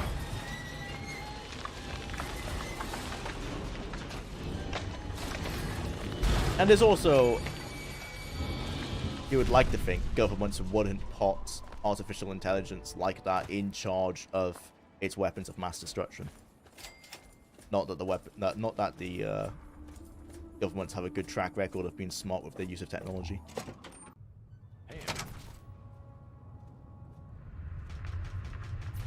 They aren't physically crippled by their deepest unignorable priorities like Don't damage talk or down to loss, me, but they Lions. still If I had understand those nowhere else to priorities. turn, you must We are help governed by us. them in a way we Project cannot Purity has been suppress. That is the overrun. only difference.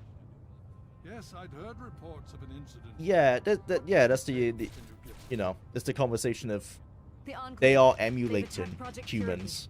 Purity. You know, James is their dead. little brain chip There is may be saying, more, I don't "Oh, know. this You have thing to do happened, something." and we should feel depression." It's as And we so feared. now they are playing I'm out sorry. depression, but are they feeling it in the same way a human is? It's a Then do machine something telling now. their body to They've react a taken out certain the way, purifier. whereas in a Lions, they human, cannot obviously, be it's permitted to it's have not control something that over it. It's not right.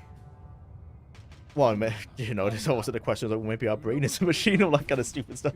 But yeah, as you said, it's completely against our will. It happens against our wants and our needs. You know, That's not you can true. be in a state James, where he you found what's are. been missing. Oh, that's our We time know on how to Fallout get it 3 done. running. Where you're completely paralyzed, like as in like you can't do a task that you really want to do because you're procrastinating away from it, and like the stress is you're really stressing out about it and you really want to push yourself to do it, and for whatever reason it's stressing you out. They're only emulating that, you know. It can feel truly paralyzing to a human, but a synth would just be emulating it, assumably. It's all like the various philosophical questions, but no, like it's hard to, and other than role playing a character who is a goody two shoes who cares about Sims and treats them as humans, it is very hard to feel sympathetic to them in the Fallout universe for sure. I've never have other than on those playthroughs where I am role playing that.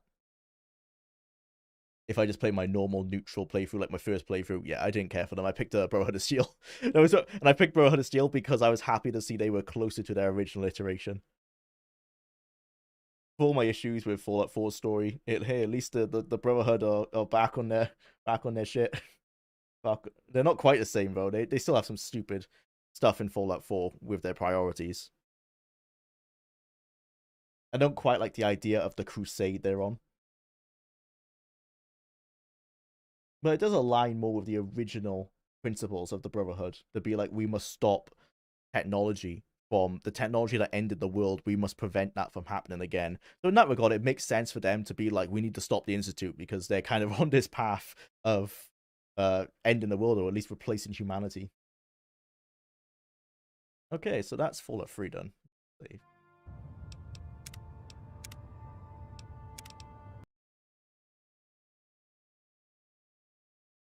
And back to picking the game. Right. Let's see. Not Brotherhood of Steel. Oh, it's going to be tactics again. Okay, well, I'm pretty sure it took us like two wheel spins last time. So like, what? Oh, we can change the timer as well. But I think it took us nearly 3 hours to do one mission. But we did finish it. Let's get back into that. We did finish it, though. I'm pretty sure we did. Oh, no, we didn't. We found the key to finish it. So we've nearly finished it. Go. This is such a 180 from Fallout 3 as well. Like, Fallout 3, we can rush through the game completely brain dead. And in Fallout Tactics now, it's a much slower game and we actually have to think about it. That's what we tactic. That should hopefully... Yep, there you go.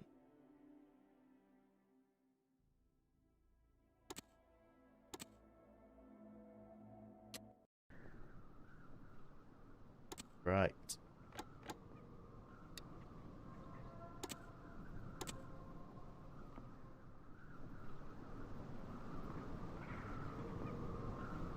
So we got the key, so we can now go here, but we have to go through the minefield. Let's grab everyone. Everyone run here.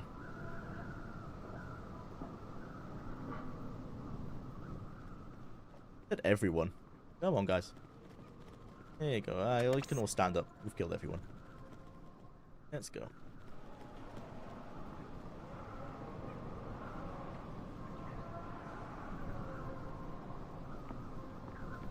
Dropped right into the philosophical discussion, didn't I?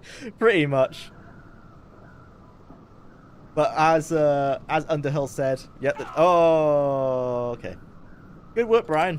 Very smart of you. So proud of you.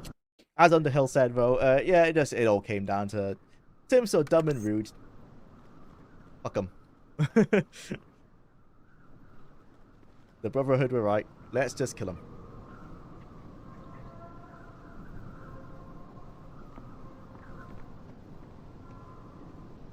A lot of Mass Effect happens when AI gets too advanced. Pretty much. Oh, okay. Run away. Don't go over there. Come on, guys. Right. Where even is Brian? Come on. Yo, bro, I'm telling you to move. Oh, no, this isn't Brian. Who is this? Oh, it's me. Well, the AI pathfinding certainly is not the highlight of this game.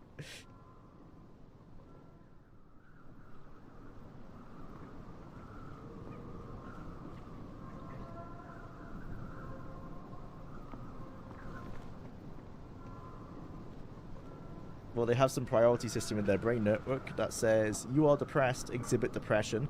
I don't see how that is different. I guess it's that's the thing with philosophy, right? It's like, I guess it's technically not different, but I guess it's because of the world we've raised in. For me, when in my head it's a machine, you know, it's a computer chip saying you are depressed, feel depression. That is inherently different to chemicals in your brain making a lump of flesh, you know, come to the same conclusion of like, oh, I'm depressed because all these chemicals are fucked up. So while it's the same thing, that the body is responding in the same way. Viscerally, it's a bit different in how I perceive it, but that's why it's philosophy, right? I feel like in a world where everyone grew up with synths, maybe it'll be different, because if you grew up around them and they did act the same as humans, then you probably would be like, oh, you know, while they are controlled by a computer chip, they're exactly the same. But because I was raised in a world where computers are vastly different from a human brain, that's more of a hurdle to get over. But I am able to empathize with it. I am able, you know, it's not like role playing someone who like wants to be part of the real world and stuff is beyond my capabilities. I can empathize with it. It's just if I was playing someone who is morally closer to me, I'd be a bit more on edge. Just a bit more like it does come down to I think it was Treasure Hunter who said it. It's like if someone can be rewritten so easily, are they truly like a human? Can you imagine if your friend just came home one day and they were completely different person, completely different personality, like had no memory of you? And I know this very rare instances where that can happen in real life for various different reasons, with like, I don't know, drug overdoses or like other things that can mess up your brain chemistry. But it's in a world of simps, in the Fallout world, that seems more possible, and that seems like almost like, oh, these are, I don't know where I'm going with this, actually. That's why I feel I much prefer to like write my thoughts down, because I've completely lost track of what I was going with there. Hopefully you understand what I was going with. I don't actually understand where I was going with that one. Let's start the timer and get into Fallout tactics. Completely lost track of whatever I was trying to say. Man, writing stuff is so much easier than having to say it on the spot. Oh, who has the key? Oop, I didn't check that. Is this the key? Gate key. Yes, okay, I have the key. So I'll go up first.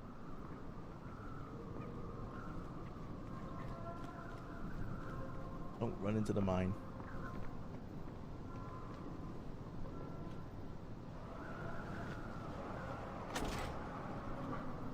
Okay, let's not open the gate yet. Let's get everyone into position.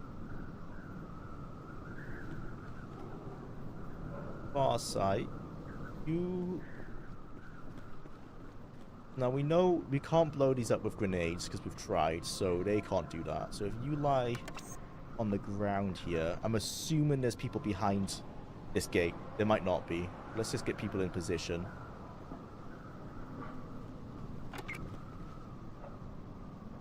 Right. A close quarters guy. Or was it Trevor? Oh, R.I.P. Stitch has a shotgun. Okay, so Stitch, you go up. You stand right in front of the gate with your shotgun. Don't run the mine. Brian, yeah, you've got your SMG out, so you're going to do the same on the other side.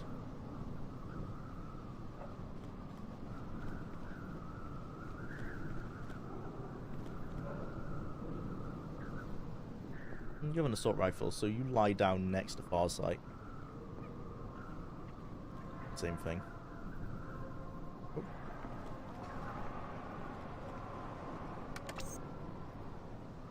Okay, and let's open it.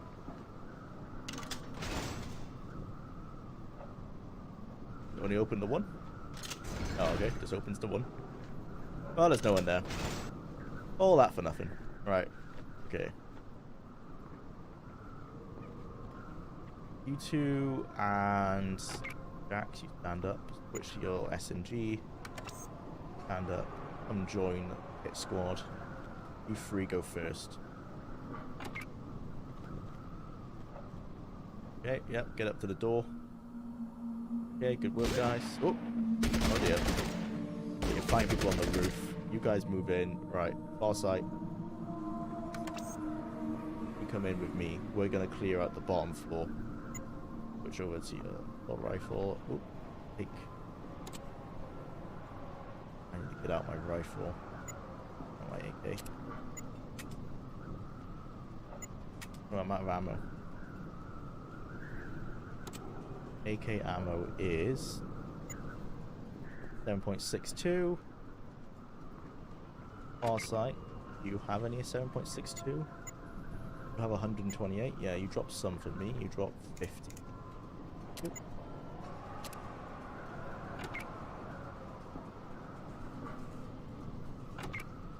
Good.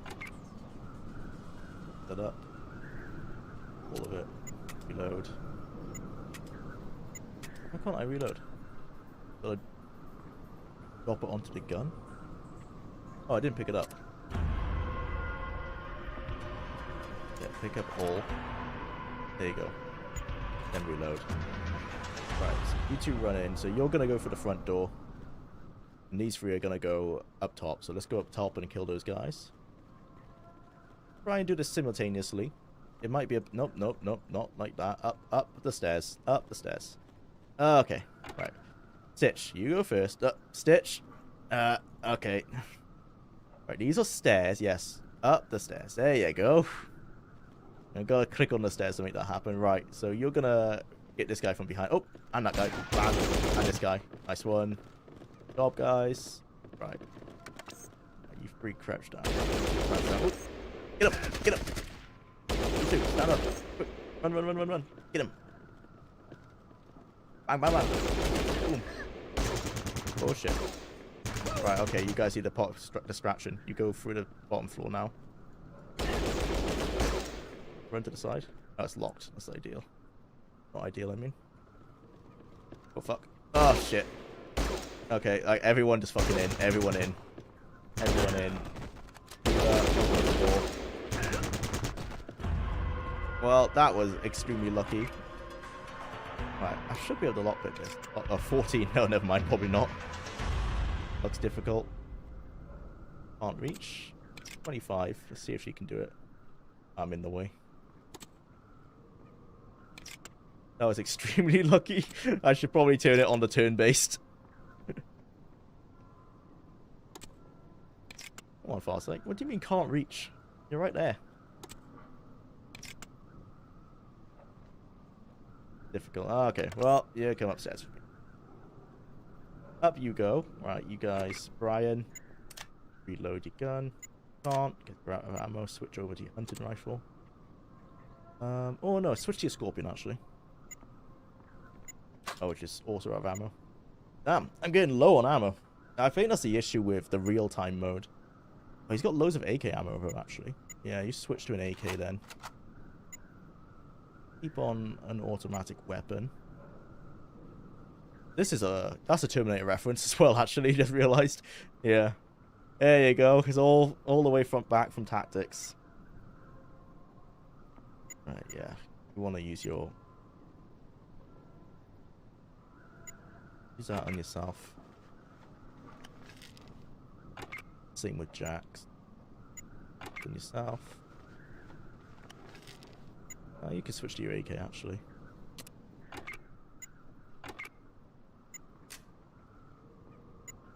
Wow, everyone's down on ammo. Rough. I think we're all pretty good on AK ammo.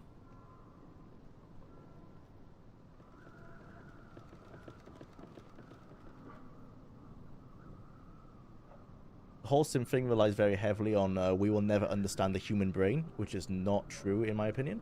A very good point about being raised in that world. Yeah, I feel like if you were raised in a world with Sims, you'll probably be easier. You're just less likely to be to have that visceral sense of them being different. I feel. Giving you a single idea could turn your life on a dime. I don't know which idea, which moment to give it to you, but it exists. You're doing really good with that. It's okay. You're so right that existentially, it is a matter of perspective. If Simps are worthy of human analogy, yeah, that's the whole issue with it. It's like, while we see them as different because of the world we were raised in, like maybe a world, you know, maybe in the Fallout universe, assuming that because this is how the Fallout universe is now, whether we like it or not, for 200 years down the line, if the Institute got their way, maybe everyone would be fine with simps, because at that point they're just like, yeah, half the people on the world on Earth are simps, and that's just how it is. Did they ever broach the topic of childbearing? Because that would be a big question as well. As like, can simps bear children? Presumably not. And if they can, all the children would be genetically. Yeah, presumably they can't have children. That wouldn't make sense. And that's also like, I need to look into that story again. What were the Institute's plans? Like, why were they just replacing people with simps? Their plan can't be to replace all of humanity with simps. That's just literally a let evil option. Like, haha, I'm so evil. Everyone will be a robot. I'm sure I'm forgetting some lore. Maybe they had some end goal. Presumably the plan was not to replace everyone with a simp, because that's just dumb. Okay, let's figure out what we're doing with ammo here. So I've got a lot of 9mm ball ammo. So what people are lacking. Right, the Scorpion uses 9mm. What does the MP5 use? Also 9mm. Okay, so that's what people need. Stitch needs 9mm and Jax needs 9mm. Jax might be better suited with the AK actually.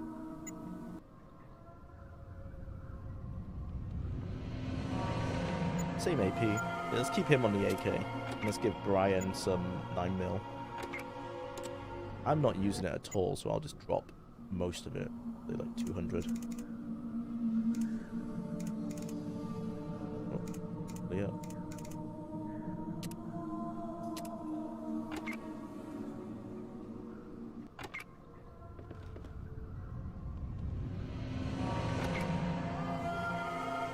God, the musical singers are going playing like crazy.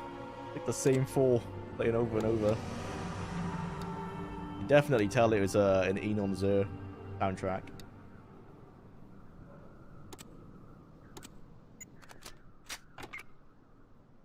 Okay, I'm not gonna go first.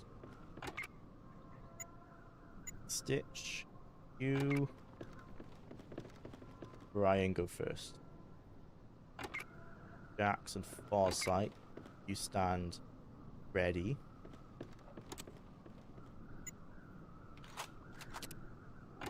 And I'll be last. Okay. Right, run across the corridor, let's see.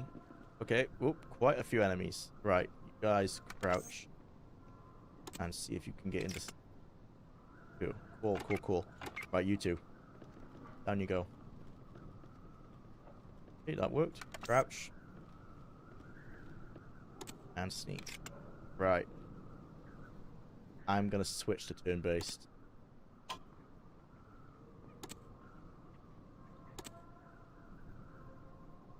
Let's start with get you guys into position.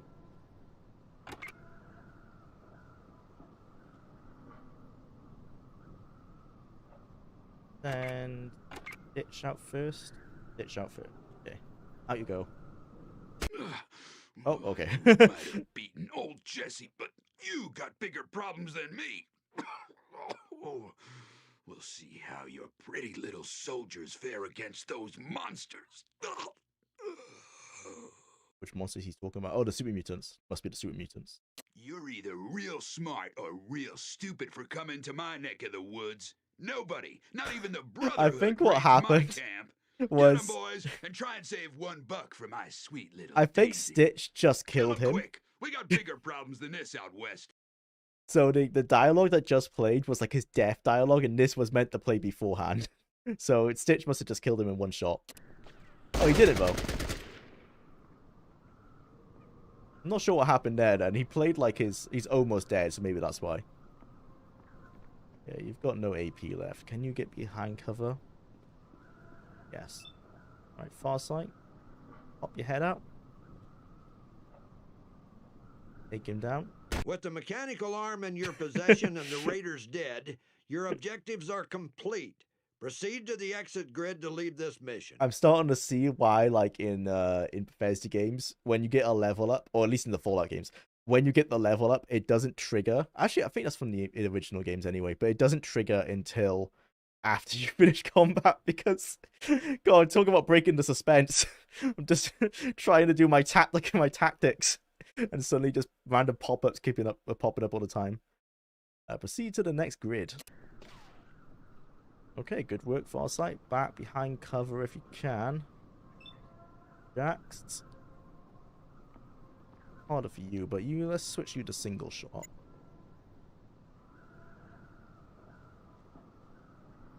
Get one off. Nice. What the? Ah.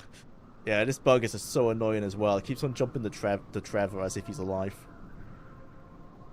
Right, me. Go downstairs. Right, hello? Can you show me the stairs? What angle is this? Can I go down? Oh no. Okay, luckily, that's right. You have to click on your name to like change the view. Okay, so because it was stuck on Trevor, it's showing the outside view.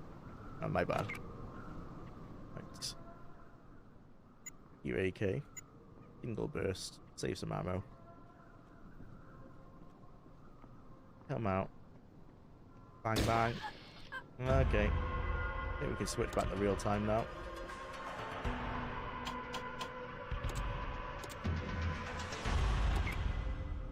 Downstairs.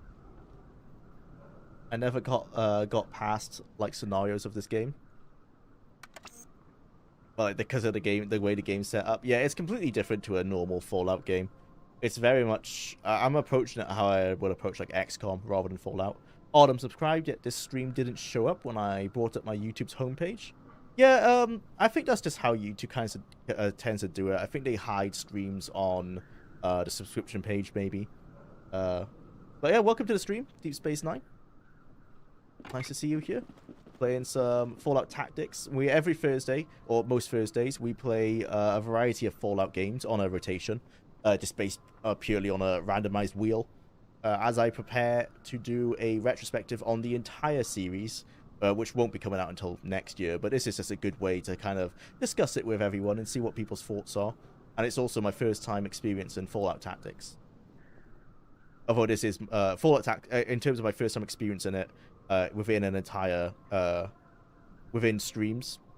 No, I'm not explaining this very well. As in, today's not the first time I'm playing it, but the first stream I did, many months back, that was the first time I played it. There you go.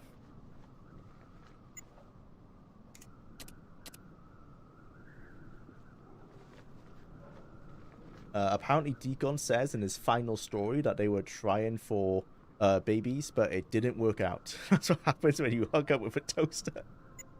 That's harsh, but yeah, I can't imagine they are fertile.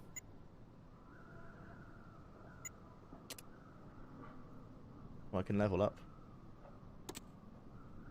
What am I? Well, I'm built. Oh, why am I doing throwing? Oh, for grenades. Is that my reasoning? I'm not entirely sure behind that choice anymore, but okay. Well, knowing that, let's keep grenades as my secondary. Let's start speccing into that, so I'll use it a bit more frequent. I did sneak a lot as well. Let's keep that high, because that'll keep us alive. And grenades.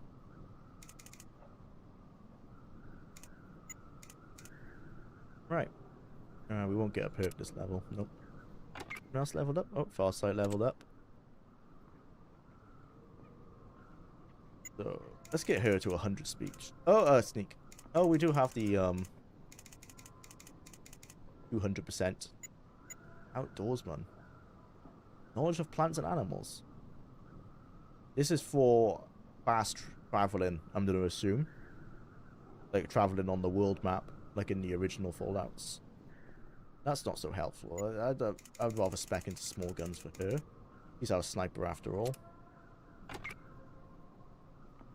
Stitch is our medic, so let's get his medical skills right up. He's really good at small guns as well. Wow, he's our most well-rounded so far.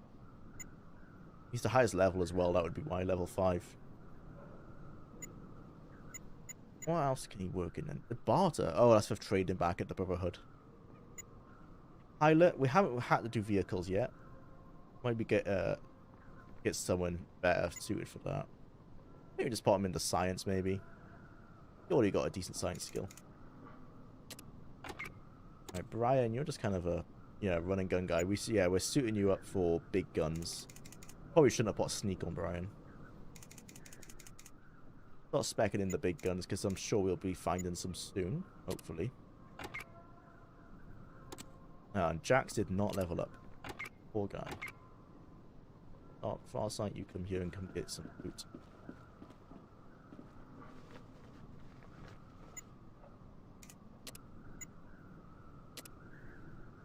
Oh, it's a safe. None of my guys are doing lockpicking. That's what I need. I need a lockpicking guy. And none of these people are doing lockpicking. Trevor, our lockpicking guy? No. Alright, that's who we need to hire to replace Trevor then. Someone doing lockpicking. Because we're missing out on some loot. Ooh, got some drugs. What's this, a Molotov? This. Ooh, where's that? Oh, Psycho. Ah, okay. And then Molotov cocktails. That's it, I think. Yep.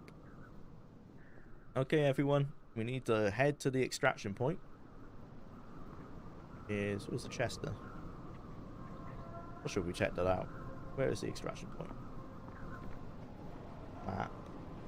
Hit boy. Map. The insertion point. Take cover. Where's the rendezvous point?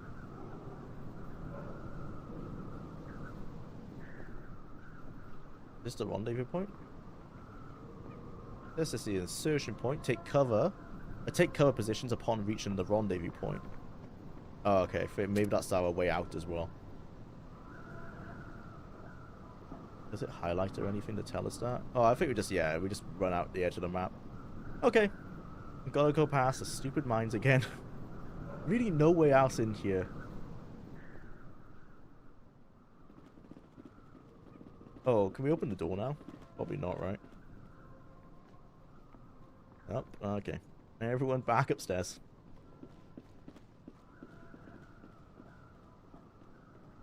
I'm a regular viewer who regularly changes his name. I've been here as Tom. Oh, Tom Bombadil. Yep, I remember. Welcome back. I like your new stream name. I see the I see what is tying all the names together now. Dip Space 9. I was almost positive that the escape simps would turn out to be still totally controlled by the Institute. That would have been interesting, actually. Yeah, there's a lot of like missing. Do we all have to run out to the rendezvous point, or can just one of us do it? I'll test that when we get there, but let's assume we all have to be there for now. But yeah, that would have been an interesting narrative to play with. Because then they could have had, or like another narrative where only a few of them are controlled by the Institute, and they're almost like spies, and you have to weed out like which ones still are. A lot of missed opportunities. That was so close. Oh, okay. Oh, oh, Close. Right, who nearly blew themselves up? Who was it? Brian. It was you last time as well. Clearly this guy is very carefree, so you go first. Right, I nearly blew myself up as well. Here we go.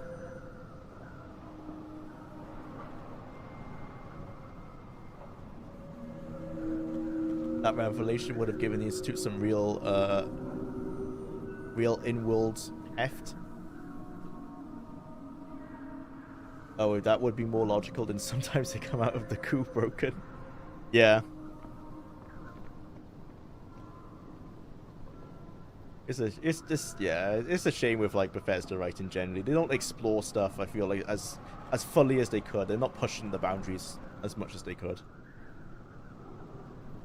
Like I said earlier, there's some Starfield quests, like the setup, really interesting. If you told some of the setup, you'd be totally on board to want to explore it, and then the way they explore it is just very lackluster, and that's feel like that's what hurts the game for me. Is I get excited thinking about the possibilities, and then when I realize that like none of the possibilities that I thought of are possible, very disappointing. That's why I like in New Vegas, generally the possibilities that I would think of are there, and more often than not, there's other possibilities I didn't even think of. That's what I want from writers. I want writers to come up with things that I wouldn't have thought of when they present, you know, the concept to you. The one in Starfield that really got me was, oh, I didn't test if one of us had the cross. My bad. Today. The Raider leaders have been eliminated and their forces smashed. You will be interested to know that all the Raider bodies will be displayed in proper crucifixion throughout the region to discourage those that would follow the same Okay, path. Caesar's Legion. Their base will make an ideal outpost for the Brotherhood, since most of their resources are intact. Brotherhood lore certainly is but been a keep bit a level warped here. head. There's a saying in the Brotherhood, there is always another enemy. The mechanical device you retrieved is a curious one. Our scribes believe it to be a replacement for a human who has lost his natural arm. What stands out the most is that it seems to be recently manufactured, and not even the Brotherhood can craft technology in that advanced fashion. That's interesting. That almost fits in with modern lore, you know? Could have been a synth. There seems to be some sort of modern medicine.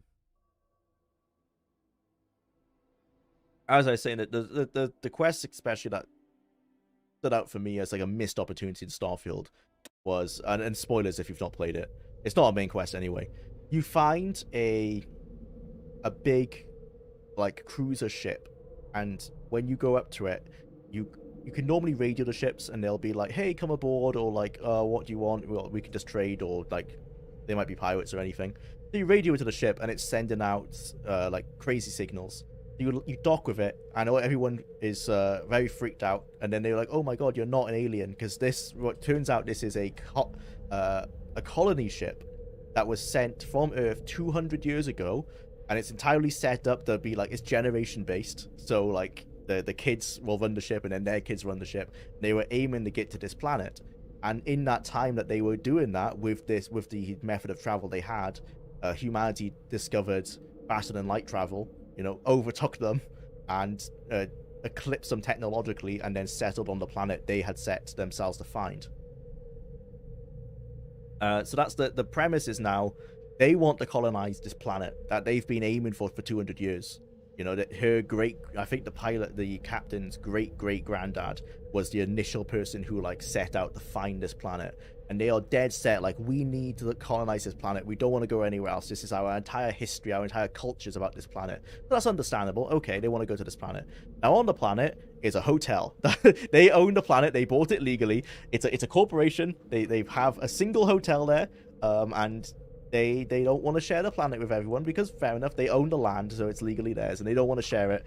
So you land there, and you go talk to the corporation, and they are, you know, typical, you know, business in their boardroom. They don't care about people necessarily. They're all about numbers. And when you ask them, like, the reason they don't want the people to colonize the other side of the planet is because it'll look bad in the brochures. So these are like, you know, clearly like, this is a situation where like, oh, okay, we can eat the rich, like, because these are being written to be characters clearly we're not meant to like. turns out your options are blow up the colony ship, tell the colony ship to fuck off, or... Actually, no, I think that's literally the fucking... That's the options. That's your options. It's like, tell them, like, yeah, you can't colonize... Oh, no, the third one, sorry. Sell them as slaves at the hotel. This is your 3 options. You tell the colony ship, you can live on this planet, but you have to work for the hotel. They essentially become slaves. They all become, like, the maids and the people who have to work in the hotel. They get free room and board. They don't get paid, so they're slaves. The other option, blow up the colony ship. Self-explanatory, you know, it's the egregiously evil option, but at least it's there. And then the other one, which is tell the colony ship, like, and it's just the hard one because they really don't want to go to another planet. They'd be like, look, I know you don't want to, but you need to go find another planet. And I might be, I think, I am actually, when I think about it, I'm not even sure that was an option. But anyway, yeah, there's no option to you know, kill the board. There's no option to destroy the, or like, not necessarily destroy the hotel, but kill the board and let the colonists do what they want. There's no option for them to work together. There's no, you know, there's no speech option to be like, oh, I know it'll ruin your brochures, but come on, it'll be, I know, good PR or anything. There's no option for that. There's multiple options that you would expect from a quest with that premise that are just missing. It was frustrating. Certainly that you couldn't just kill the board. It's fine to kill the colonists that have been traveling for hundreds of years to this planet, but who all they want to do is just fulfill what their culture's been about for all this time. But you can't kill the people who want to enslave said colonists. Seems very interesting writing.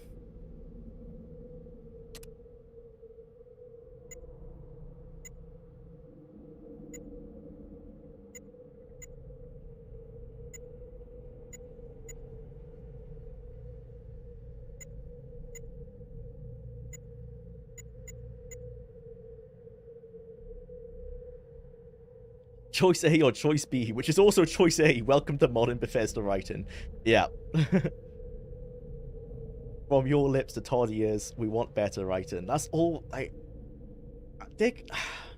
My issue is, it's not the employees at Bethesda. I think it's a management problem. There must be employees there capable of this. Certainly there are, you know. It's not like... It's not... Gamers certainly aren't the only people who have these ideas. There are employees there who are probably saying, like, hey, shouldn't we do this?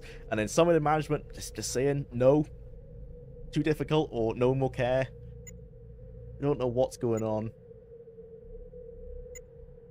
They also play other games, you know. You see on Twitter all the time, Emil's playing other games.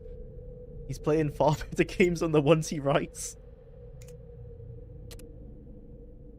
So he has the inspiration, he has the examples to follow. Just don't know why he is just not very good at doing it.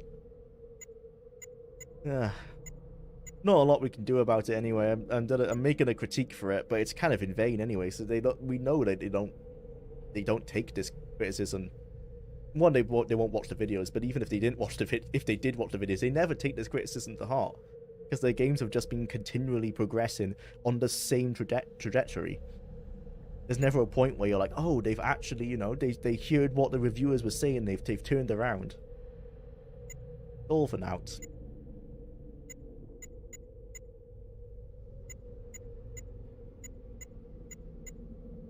But I'm still gonna do it because it's one of those games that I really am looking forward to, like, releasing the critique, because I don't think it's that inflammatory. Even though this is going to be my most critical video yet because of my disappointment in it, I don't think it's that inflammatory because I don't think the things I am saying are... I don't think you can refute them, basically.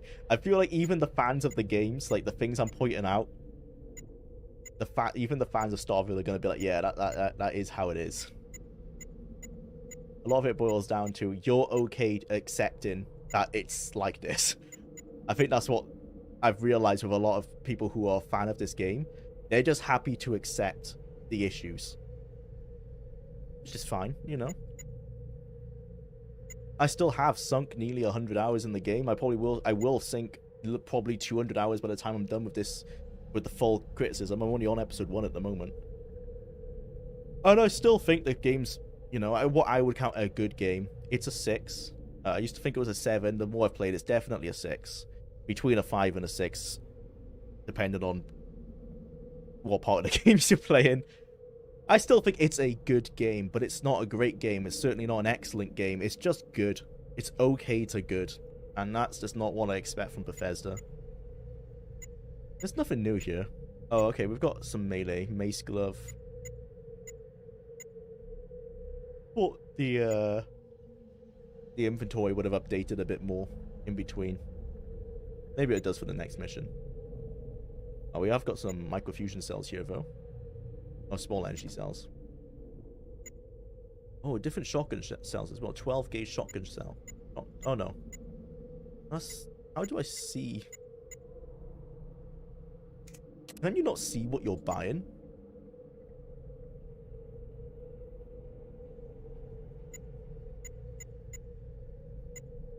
That's annoying. There's no way to, like, identify what any of these are. You're missing something. Right click puts it there. Left click just highlights it. Whoop. The Windows key takes you to the desktop. Control. No. Alt. Shift. Okay. It doesn't seem there's a way to really see what you're looking at. Just you can only hover. Alright.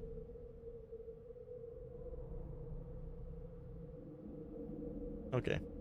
Well, let's sell all that stuff.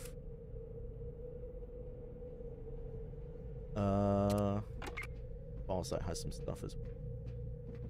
Let's just get money for now. Oh, we could probably buy a ton of ammo actually as well. Might as well read that book. Sell the barrel. Actually, wait, before we sell any more, let's go hire our new guy. Because he will probably need some equipment. So let's go over to the barracks. I think was... Yeah, right? Yep. Bootsmaster. Hello, yes. See. Oh, I wonder what the icons mean. Oh, so this must be their rank. Okay, cool. So this is like unranked. There's a private and then above private. Oh, if we hover, does it say? Squire. Oh, okay, Squire. Senior Initiate. Initiate, right. Not fat, just big. Well, quite agile for someone of her strength. He makes up for it by being a bit thick. Oh, I think they mean, I think they mean stupid. But I was just like, they keep on just reiterating to her size. Combat for Beth should be kept simple. Fists or a good piece of length of pipe. Can we see their stats? Ah, okay. Oh, strength 10. Okay, cool. I don't need any more close range people. I want a lockpick guy. Oh, your big guns. Lockpick? Nope. Okay. I want someone who does lockpicking. He has steel. Don't think we're gonna be sticking up people. Okay, lockpick. Rebecca. Alright, Rebecca. Welcome to the team. Yeah. Gonna pick her.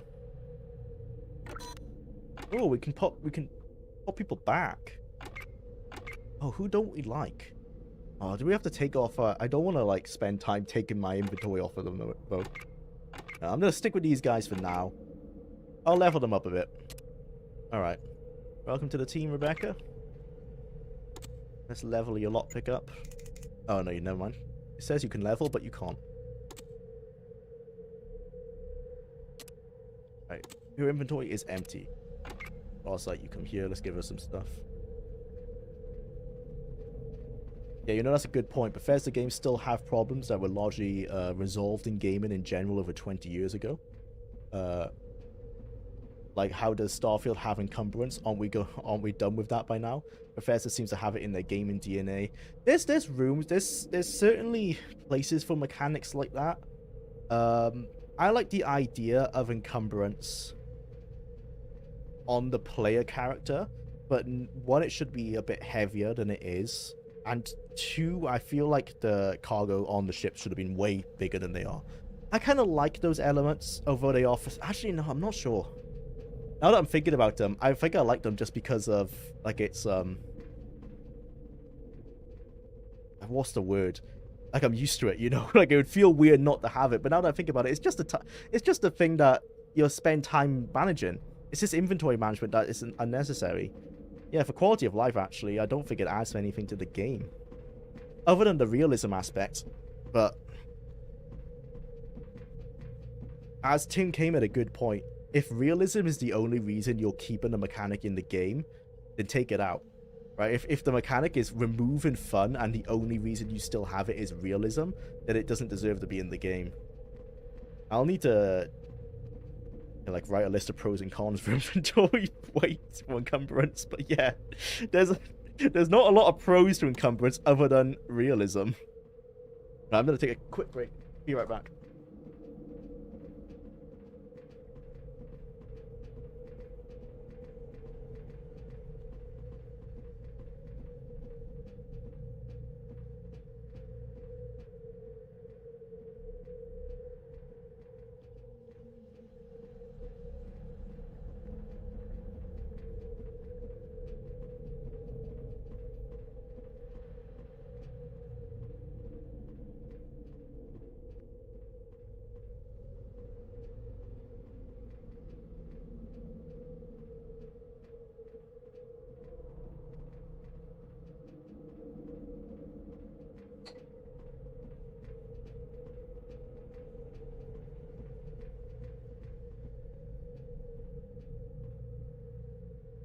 Encumbrance is to limit the number of items people will carry, otherwise people will just hoover everything into a giant pile of mine.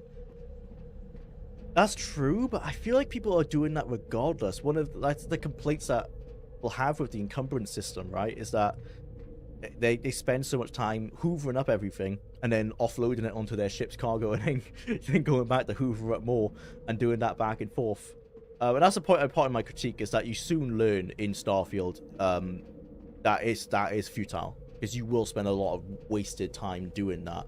So maybe that is, you are correct in saying the encumbrance is there to teach the player not to pick up everything. The way other games would approach that is they would make not everything interactable. Like, they would make it so you don't have to pick up every globe and like alarm clock and stuff. But in a way, that is one of the things I do like about Bethesda games, is their interactability. It does help make the world feel far more realized than other games can. So you are correct in that. I think that's a good approach in teaching the player that they don't need to pick up alarm clocks and notebooks and pens. Because you're right in that they otherwise would do it, because a lot of us, I think, have hoarder tendencies in gaming. Rebecca, what is your skill set? Small guns, alright, you're getting an AK like everyone else. Give her 1 AK. Oh, I need someone else to give her some ammo.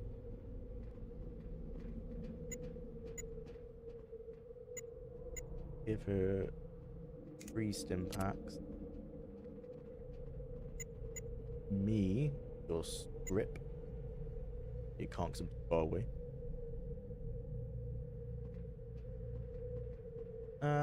Give her a Scorpio. Give her 50. No, you're not using it. Give her all of your 9mm. And are we wearing armor? We all have armor. Rebecca also has armor. Oh. Who has ammo? I have 100, 60, 100, 100, 375. You give Rebecca. How are you? Come here. Rebecca.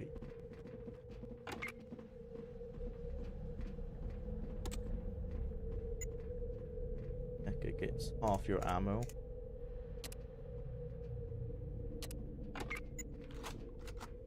Right, and we need to go buy some. Oh, first, Farsight, you give me your money.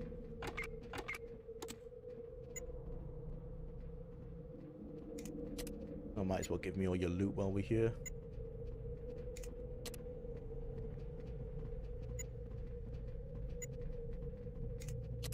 Did I sell it?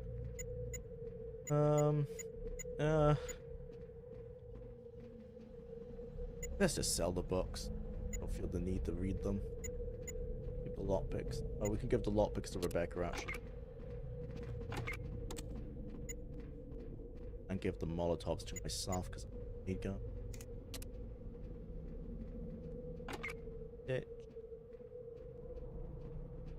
Yeah, I don't know why you have a detonator, but I guess you can keep it. Ditch needs some shotgun ammo.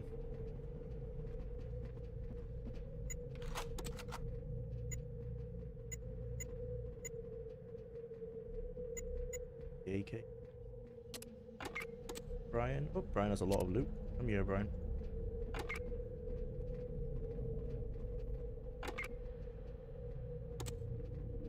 Broken ball. You can drop that. You don't have to have to carry that. Poison antidote. Keep that. Actually, let's give it the stitch.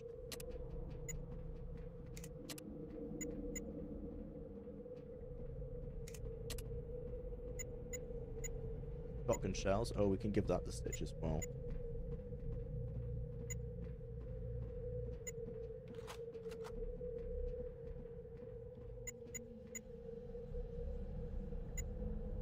One on a stick. Keep that. That's good for health. Keep your random assortment. Stitch. Yeah. Shotgun ammo. Poison antidote. Go iguana sticks. Kill people.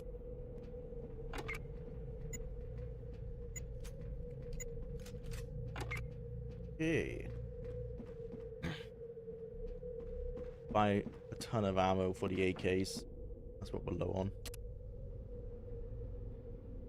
Sell all this junk as well.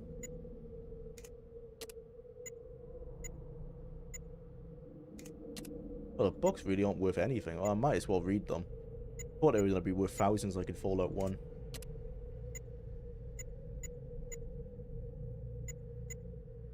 I don't feel like I'm going to be using Mentat.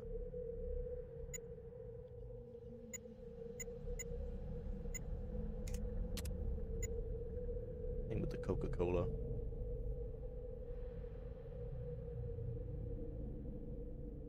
This is obviously topical to Coca-Cola at that time.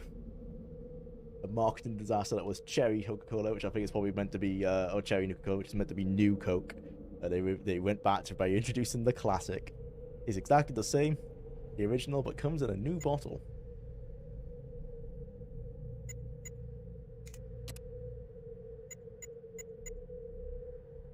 Yay. Right, loads and loads of... I think of 400. Well, better than nothing. And we need some 9mm. 45. 9mm. Give us... Ooh, no, let's get a surplus. Give us 500. 500 9mm. Yeah, like 100 shotgun shells. Why not?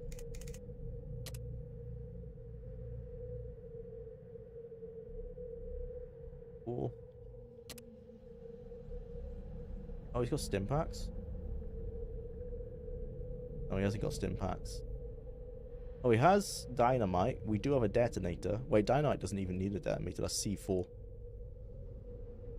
Sell C4. Have to burn a gum. Doesn't look like it. Not at the moment. We did try dynamite in the last mission. It didn't really have much use. Anti-personnel mine. I don't feel like I'm going to be setting up traps in this playthrough. Unless there's a Rad away. Or Rad X. Or Claymore. Yeah, this game is definitely a bit fucky with the timeline. I'm not sure if Claymores really work with the 1950s. Well, I think they were in Vietnam, so 60s. Not that far off. Leather armor. I think we're all wearing leather armor. Aren't we? Leather armor. Yeah, we all are. Alright. Okay.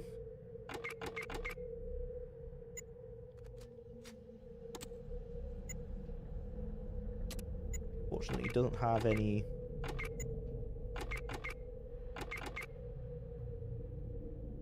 any stim packs. But let's go distribute my stuff among the crew and go get our next mission. Everyone stand in a circle. Make this easier. And you two girls, come on. Right. I'll read the books. I'm just gonna hoard all the information. Oh, we got Hollow Point. Jax, you use scorpions. You could have the Hollow Point.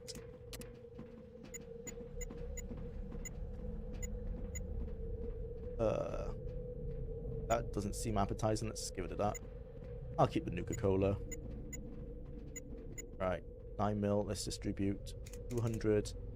Brian. 200. Jax. And the rest to Rebecca. This. So 100 the far side. Stitch. 50 to Brian. 25 to Jax. 25 to Rebecca. Stitch. Take all the shotgun ammo. Alright. Right, let's read these books.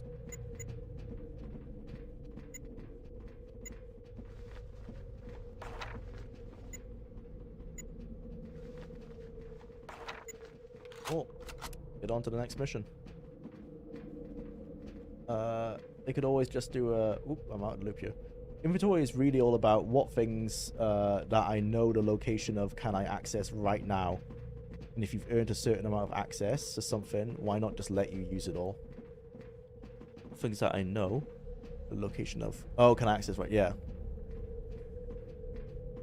That's true, yeah.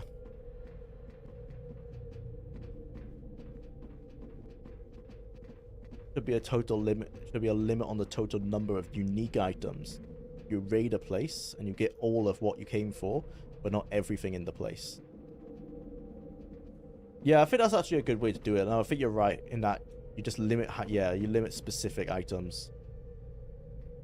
It's always a hard thing. I think this definitely is a place for encumbrance. You are right. Deep Space 9 was right in that it will stop you from hoovering everything. Our work in this region It is certainly an complete, old school warrior. mechanic, though. The time has come to expand. We'll be shifting the focus of our operations to the new bunker in the south. Take your squad and Call it a rendezvous pocket with us dimension there. portal or something. Or to find an excuse for limited capacity in the Fallout universe. Yeah, like it's a realism feature that I don't think impedes the game too much, except for the game. So except for the issue in Starfield is that they want you to collect resources. So it now becomes a game of shuffling your inventory, your cargo hold, and your outpost inventories with resources. But I think that's an integral part of that system. I think that is clearly intentional with the way the outposts have been set up with massive storage containers, as well as you can buy cargo for your ship. So I think encumbrance works in Starfield while it is an outdated feature. It's clearly been intentional as a almost not like a survival element, but a part of that whole resource gathering gameplay loop. It is a bit archaic and it is frustrating, but I think that it is intended. It's not just I wouldn't say necessarily it's a holdover. In Fallout 4, I guess it's the same thing. Now in games like Skyrim, it doesn't actually make sense for encumbrance, I would say, other than the argument that you would hoover everything up and realism. That's the only two reasons. Because otherwise in Skyrim, it's not tied to anything. Unless, I think in Elder Scrolls 6 they're going to push crafting really big, so I guess it will have the same gameplay loop as Starfield and Fallout 4. But I think it's because that's now that I think about it, that's the reason for encumbrance. It's because it's tied into the resource gathering part of the game. Isn't this the guy who gives us the Our work thing? in this region is complete, warrior. Oh. The time has come to expand. We'll be shifting the focus of our Okay. Why is he wounded? Just notice all these warriors are wounded. Well, these two are anyway. Interesting. Alright, we're moving to a new bunker. Let's go. No, yeah. Actually, now I think about it, it is tied to the resource thing. It's part of the gameplay loop.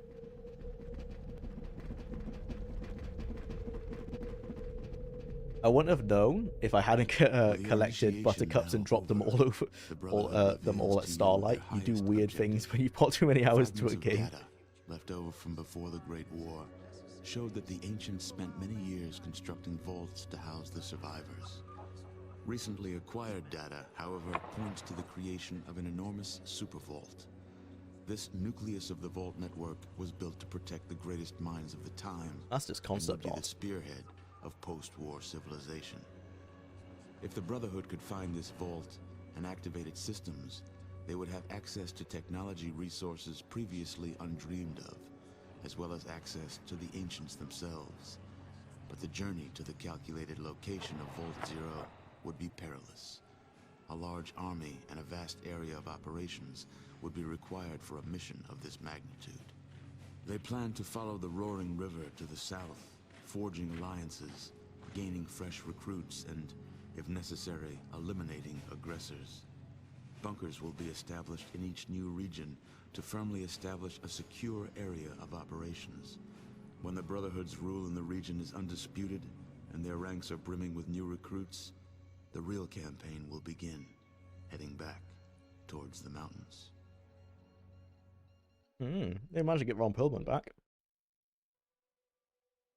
Okay, let's go to the next bunker.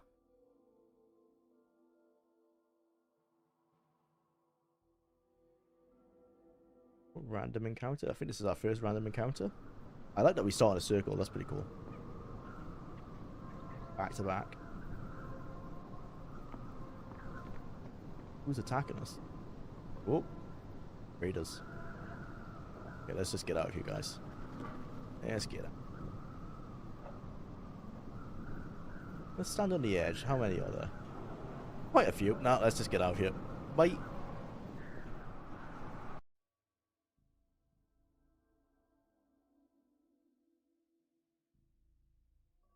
Wish to encounter raiders? No, if you're going to give me the option. Wish to encounter cockroaches and Brahmin? Actually, yes, because we have not fought cockroaches before. Oh, got some new tile sets as well. Different architecture.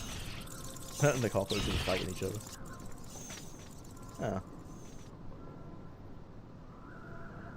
Not seen this circle architecture before.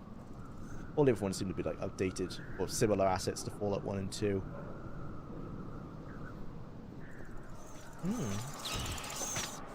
Alright, let's go kill the bugs.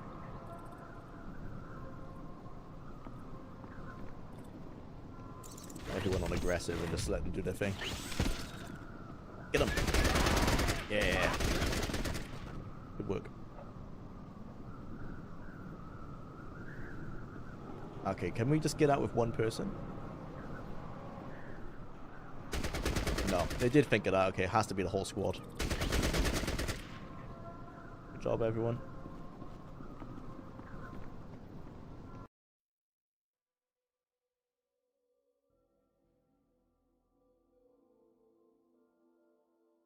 They could always just do a sci-fi bag. Oh yeah, we read that one, sorry. Oh, I was just thinking that exactly earlier. This is a sci-fi game. Just call it a bunker dimension and done. That's my issue with Starfield as well. It's like, it's barely a sci-fi game. It's almost like science non-fiction. It's so grounded on purpose because of that NASA punk aesthetic and everything. It's so very much trying to be realistic while failing at that many times. It's the most like prehistoric version of science fiction possible. What does the mechanic do? Well, he has some stim packs, so that's enough for me to be interested. He sells like repair kits and stuff, is it? What are these engines? Super toolkits. Ah. Hey. Oh no. Can't afford it. Well, everyone likes drugs, right? Oh yeah, they very much like drugs. Wow. I don't even need money. Give me some of your money then.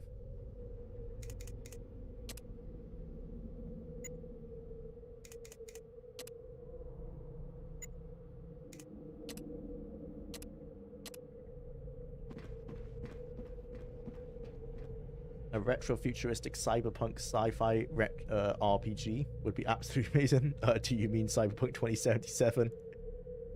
Cyberpunk 27 is not too retro. Well, actually, on the outskirts of the city and stuff, maybe.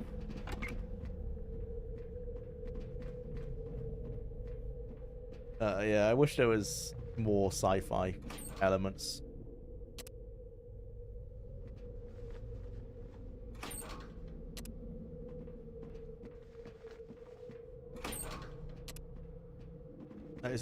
This is like all subjective, but I'm not a massive fan of Starfield's art direction.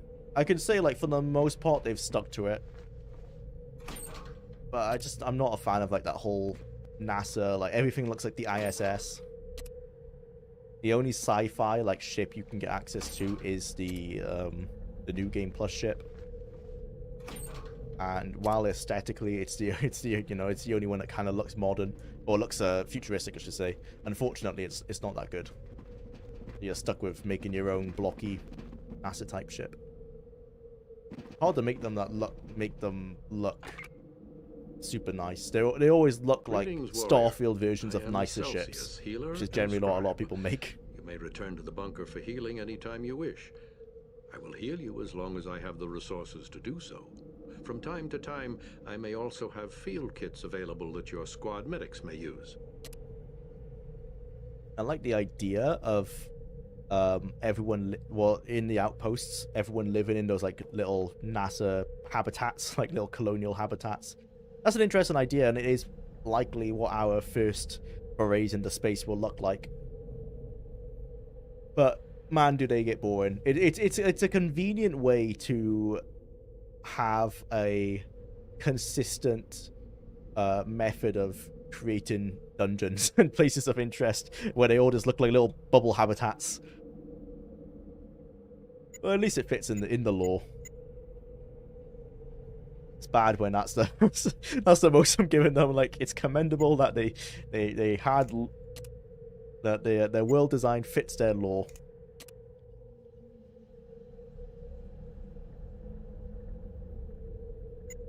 I never had to use the praise Bethesda for that before. It's expected. I guess it is still expected. It's just the one thing they still do. They still have okay world building. It's the weakest it's been in Starfield because of the procedural generation.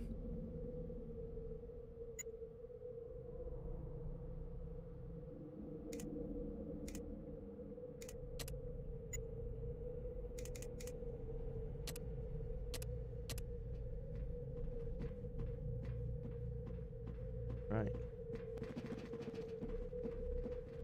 Cipher. Ah, that was too close.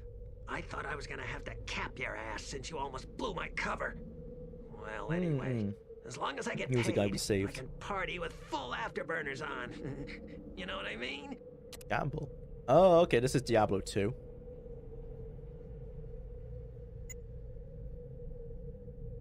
What's RP?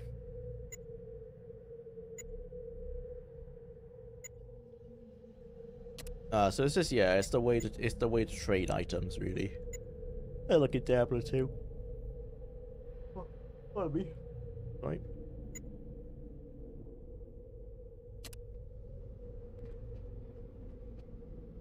Stitch. Stitch, come here. I've got some stuff to give you.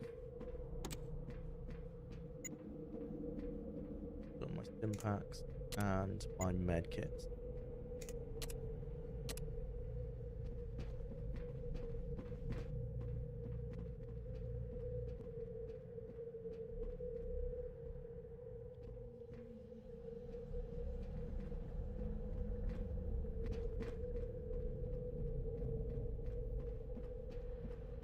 General.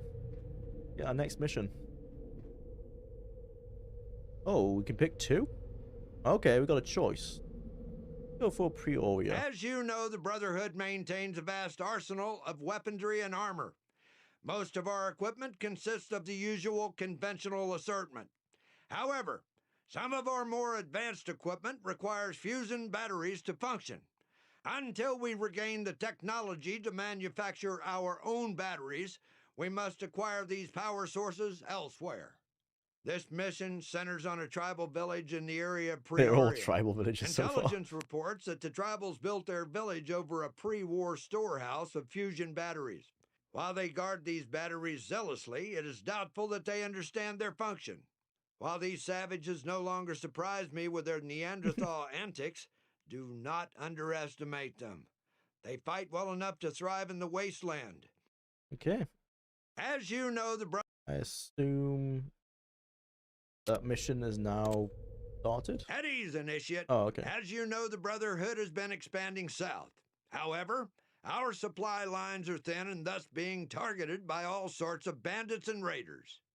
We have received a distress call from one of our squads acting as escort to a supply wagon passing through the town of Macomb. The single unit has been separated from the main group, and the road behind him has been blocked off.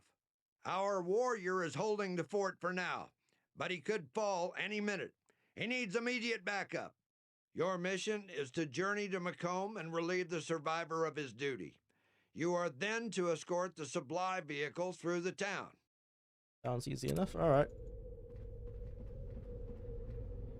Let's get out of here.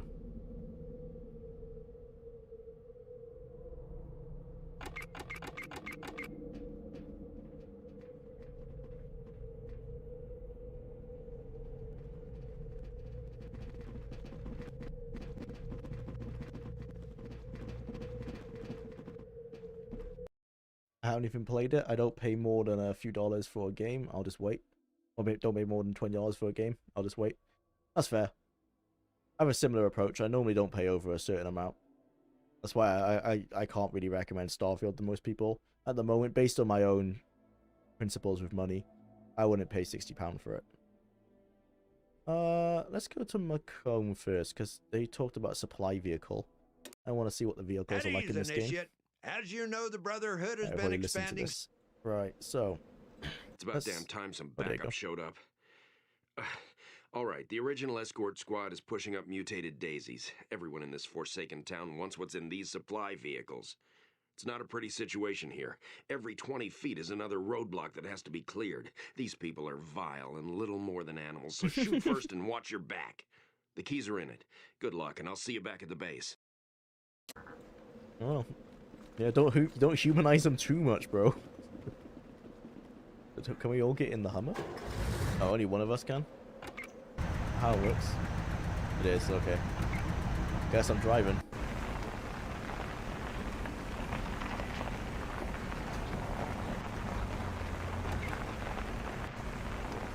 I go into the garage. I can. Oh, I crashed.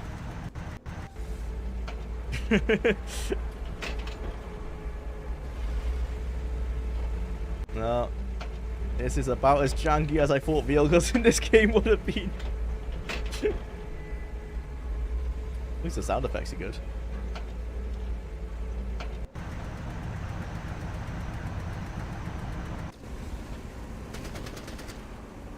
Everyone get in. Oh yeah, get closer first. Yeah, like that.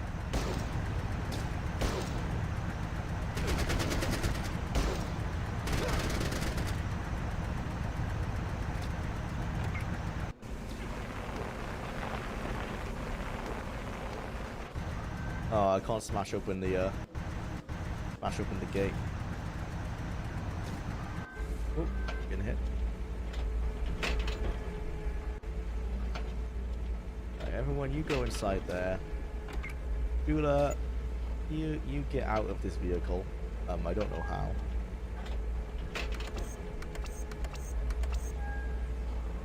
That's a good question, actually. How the hell do I get out of this?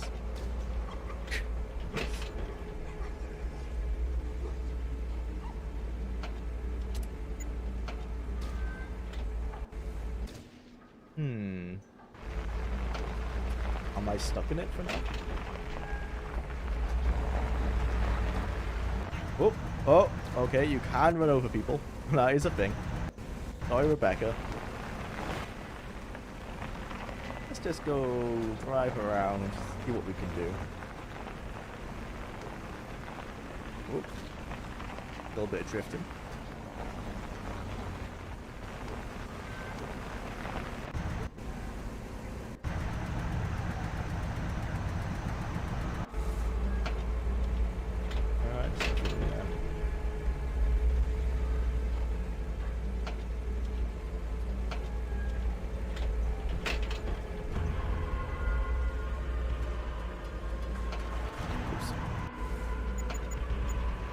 How do I get out? Oh, there you go. I figured it out. I want to go check out what's up here. Yeah. Into loot. Oh, nope.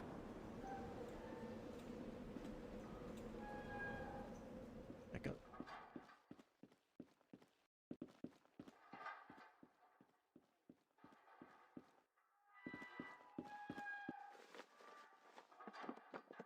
A super toolkit. That's, I guess, useful to fix up the car if we need to. Is that it? Yep. Go check out this building. Everyone come with me.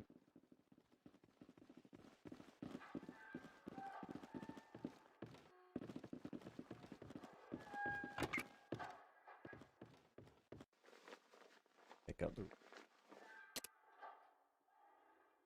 vroom vroom. Yeah, the car engine is really loud. Oh, this must be the switch for the gate. Well, sometimes I forget they just charge you in pounds. That's like $72. Well, oh yeah, I didn't realize the exchange rate was so bad. Yeah, they just charge us the same amount as you guys, but like obviously the conversion rate makes it worse. If it's $60, it'll be £60. Oh, you find the unlocked vehicles? Yep. They can be janky, but they are strong as hell. I haven't managed to use one as a weapon yet. I don't think this one has any weapons on it, unfortunately. It's a supply wagon that we have to get through this town. I'm gonna make myself the driver. I feel like that's the safest position for me to be. Actually, for now, Stitch, heal yourself up. Use your first aid.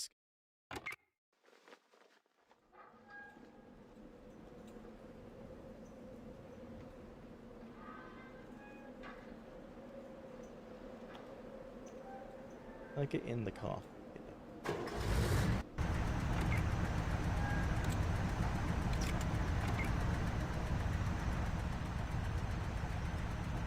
Buy his item.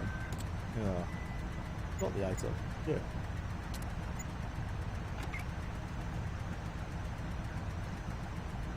There you go. Alright, everyone get ready. Go. Oh, don't reverse. Nope, drive forward. Turn around. Yeah. Nope. Kill the dogs. Kill the dogs. Get him. Oh no. Oh dear. Quick! Everyone! Come save me! Yeah, this guy. Yeah. Nice. And this guy. Oh, you know, and the dogs.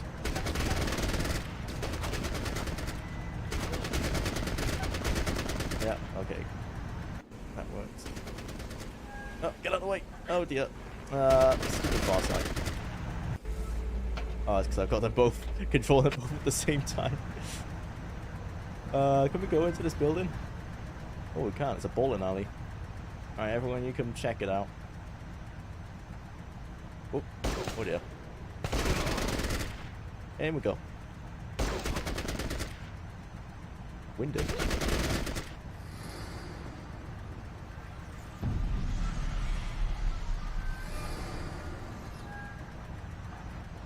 Okay. Alright, seems clear. Let's come out and loot the place.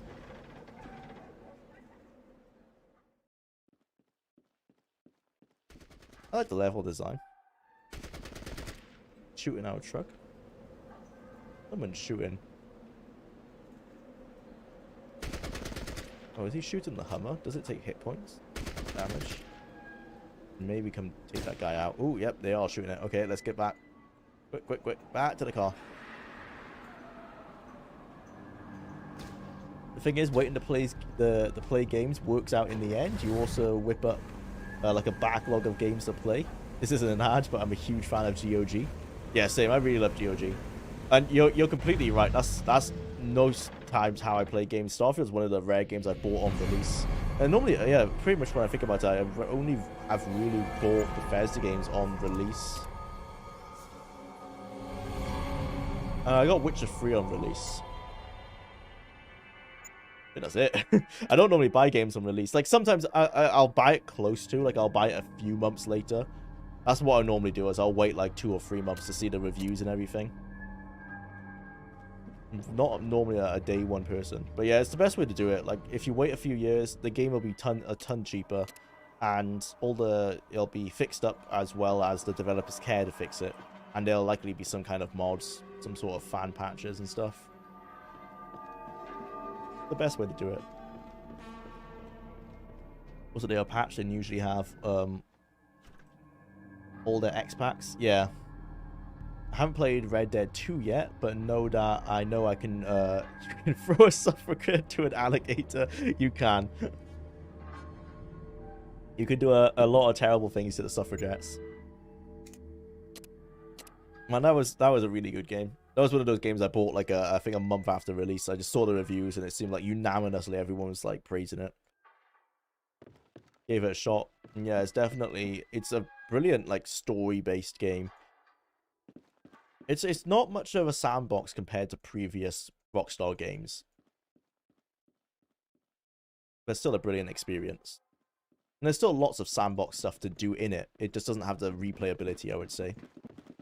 It relies more on its story. Similar to Red Dead 1 in that regard. That's what separates it from the GTA series. I feel like the story in GTA is a bit more of an afterthought.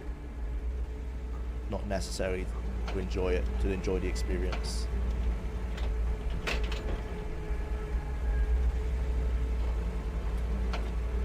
Take a look at the map. Where are we aiming to go? Safe zone for the vehicle. Oh, we started here. Ah, so we have to turn down this main road. A few barricades. So we have to like turn down here, up there, cross them down. Scouts report that the library may still hold pre-war knowledge. Okay, let's check out that as well. That must be a hell of a map to navigate. So yeah, we have to turn right here. Get the squad ready. Come on, down we come. Nope, far side. You've not gone the right way there. Oh, you can come up here. Ooh, that seems awfully... Yeah, let's not do that. I don't want her on her own. Might get ambushed. Awfully precarious to come out there. Everyone. Go. In the corner. Oh. Come on. Nice. Oops, Stitch is taking some damage.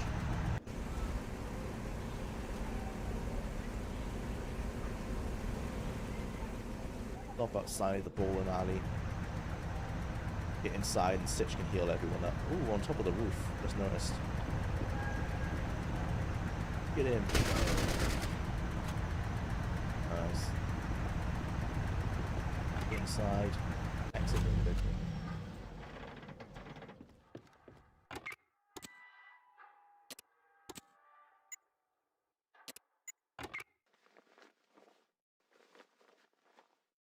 GTA 5 is a masterpiece, and I hate it.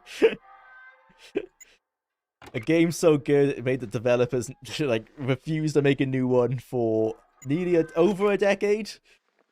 GTA 6 has missed the 10-year anniversary of GTA 5. May come out next year, so the speculation says. Yeah, the single player in that game is very, very good, and it's just such a strong sandbox with so many side activities to do. That's the only difference I would say between GTA and Red Dead. Red Dead, it has all those side activities, but I almost found myself wanting to progress the story because the narrative was so good. I actually no, so I was incorrect. You do want to replay the game. In my case, anyway, I replayed the game to do the side activities. The first time through, I almost like rushed the story because I was very interested in what was going on.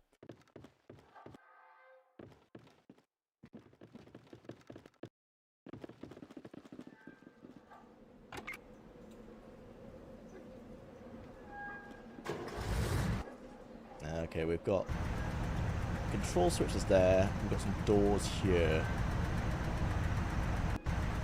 Driver, everyone in tow.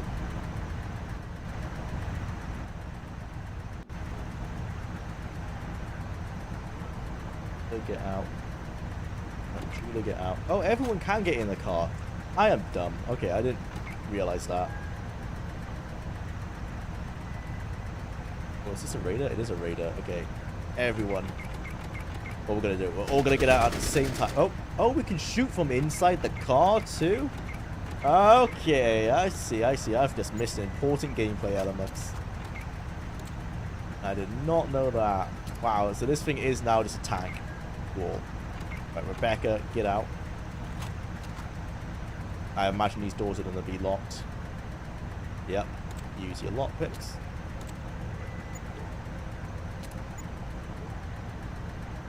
Get it open. Looks difficult. I don't care if it looks difficult. It's your job to open it. No. Oh, they meant the 76 lockpick. Alright. So, clearly that's not going to work. How else can we get there? No, we can't go down there. We can get on the roofs. Okay, that's what we'll do. Everyone, get on out. We're going to go investigate these buildings. There must be something we're missing. Oh, a key maybe? Yeah, that's what we need is a key.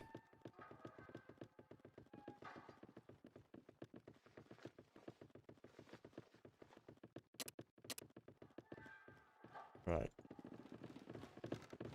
Cover.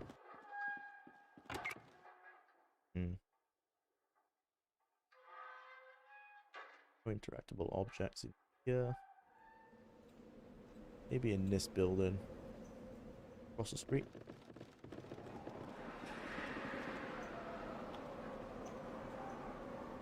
Oh, we can't reach that building. Nope. Go around the back, though. After I beat the story of GTA 5, I immediately uninstalled it. Third of the story was boring filler that should have been cut. And there wasn't much interesting stuff to do. Yeah, that's why GTA 5 to me, great sandbox. The story was just, yeah, that's not the standout of GTA games at all. Red Dead's the opposite. It's the opposite. Red Dead, I was like, it's an okay sandbox, but I was way more interested in the story content.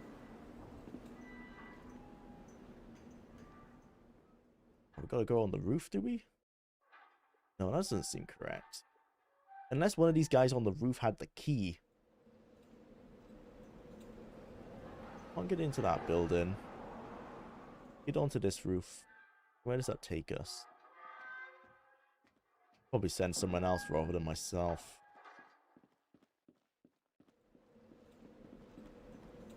Right here. Can't get into there. We'll check the bodies on this roof. Oh! Shit. Oh, this is terrible. Oh, no. Oh, no. I have to fight them now. Alright. Get him. No. Shoot back. Oh. Right, okay, let's bring up the squad. Up we come. They can climb the ladder at the same time.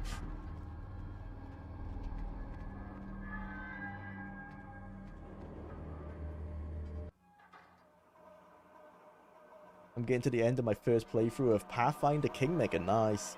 I didn't see a guide or walkthrough. And I didn't use a guide or walkthrough, so there are some random quests and companion quests, which were failed. That's the best way to do it on a first playthrough, though. I love organically playing RPGs, because I feel like, you know, failing quests is part of it. It's the thing I'm going to point out in the Starfield critique, is that playing the game organically is like, it just feels so safe. It just feels extremely safe. There's never a threat of failing it or something going the way you didn't want. Bethesda, I don't know, they hate annoying people, I guess. They always want you to feel content with the with what is happening, but it just feels so like dead because of it. Soon enough, you'll get non-human recruits. Two bad ghouls are practically useless. Oh, that's a shame. I might recruit one though, just for the hell of it. I'm going to want to see how it plays out if they're completed successfully. Ah, right, yeah. It's worth replaying, yeah, to see how those quests are done properly. That's also the good thing about playing a game organically, is that you have a reason to replay it when those things happen. A Bethesda RPG, pretty much most of them, except maybe Morrowind, the replayability is actually in a different build rather than doing the quests differently. Because for the most part, the quests always complete the same way. It's quite disappointing. Other than the rare occasion where you do get a choice, but often that choice doesn't have much of an effect anyway, other than changing an ending slide or something.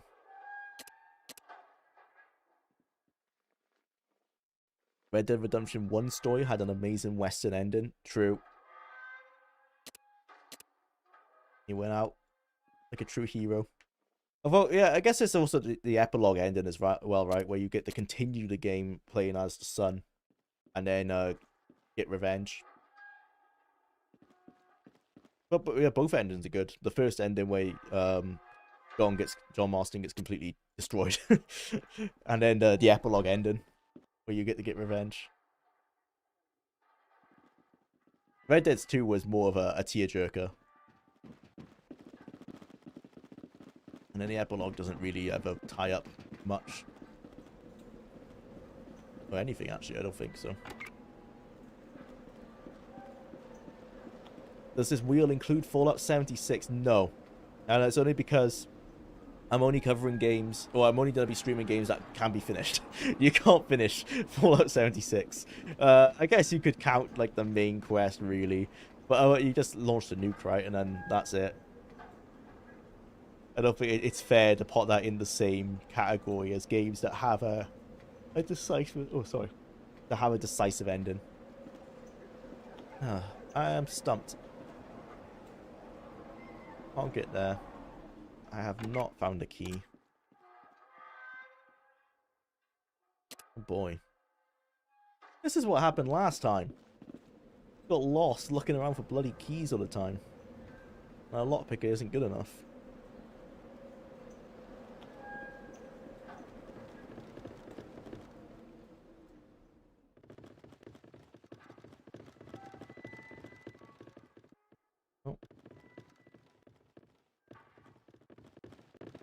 I've heard apparently there's some modders are using the Fallout Tactics engine to try and recreate like Van Buren based on the design document. Sounds interesting. I'm not sure if it's still in development. Sounds like an interesting concept. I think this is one of the best versions of the classic engine. At least technically.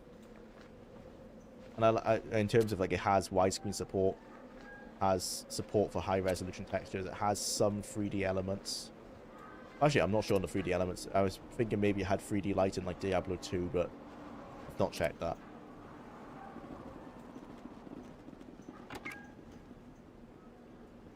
No, I think the lighting is static actually. And where's this key? Oh, there's a chest up on the roof. That's suspect. Okay. How did we get up there? A ladder there. Is there another one? Nope. Just one ladder. Oh, no, there's one here. This one.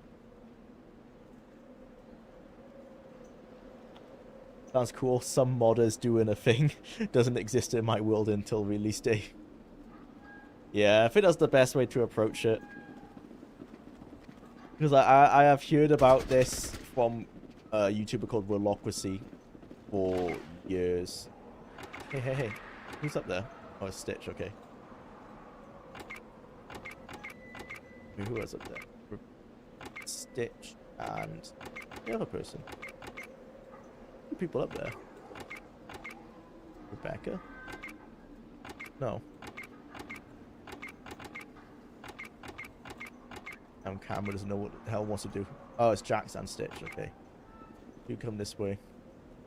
The guy up here, apparently. Is he? No.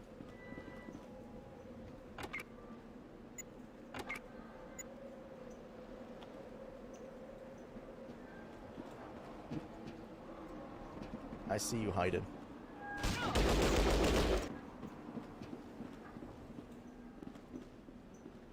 But yeah, as I was saying, that's the best way to approach it, because I heard about this, I think, 2 years ago, and I've not heard any updates. So, yeah, it doesn't look like it has gone anywhere. Oh, there's the key. Okay.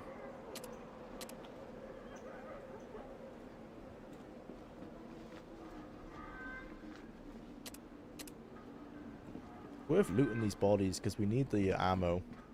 We are wasting a ton of ammo playing the game in real time like this, rather than in turn-based using like single shots. So I do need to loot them all.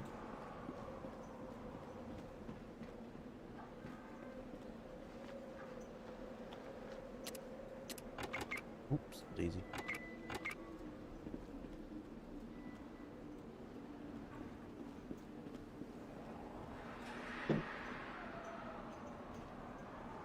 But there's another body. Guess not. Bitch, you can go down there. Jacks, come down.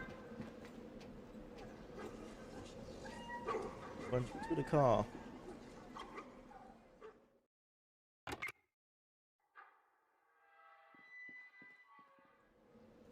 Bitch, you open the fence. Get everyone moving. Car like you can drive. Everyone in the car.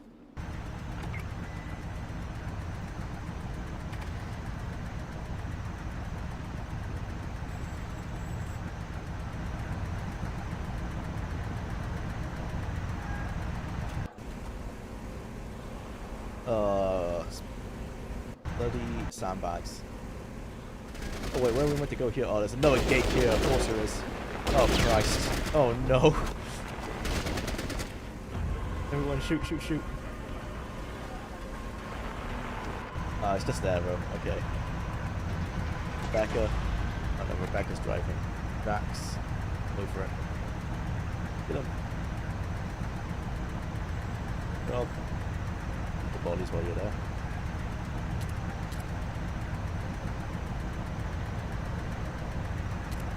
Okay, back into the car.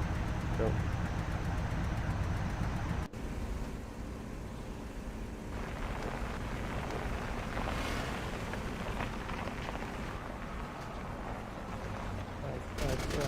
Oh dear. Oh, got a roadblock. Right, run him over, run him over, run him over. There you go. Yep, nice. Oh. Okay. Everyone, out.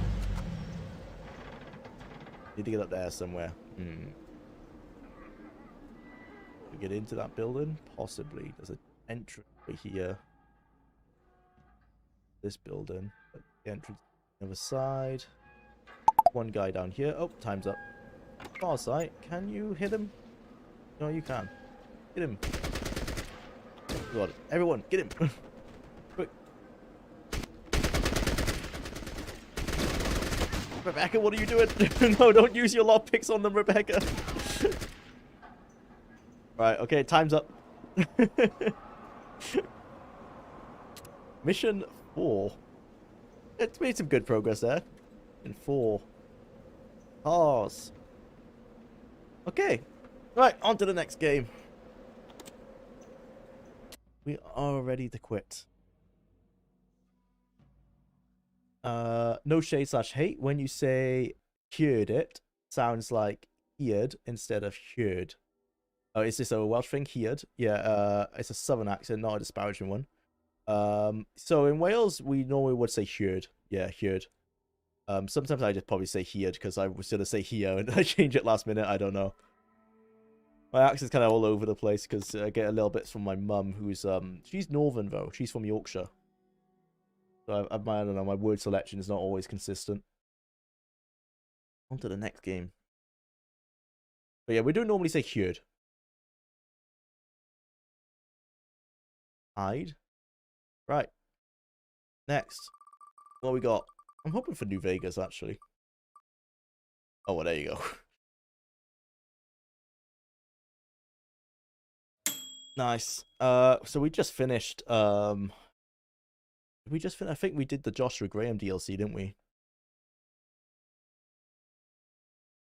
could probably do old world blue. Oh no, I don't want to do old world blues yet. That's a bit too difficult, I think, at the level we're at.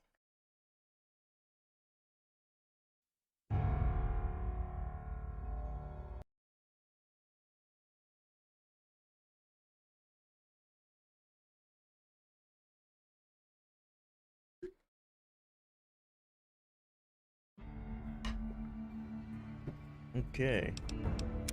Where were we? Oh, Cottonwood Cove. Did we kill the Legion? Is that what we did? Oh, yeah, I've still got all the weird mods installed.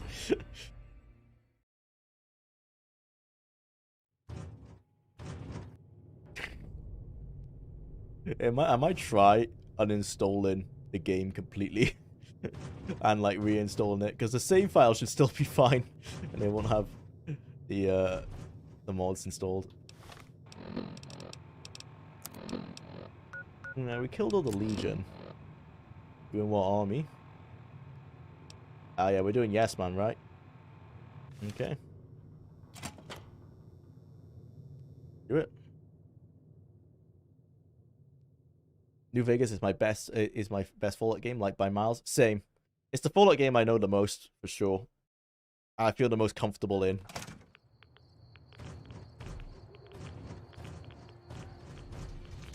And it's up there as my favorite. It's tied. It's close to Fallout 1. Fallout 1, I think, is my true favorite. Come on!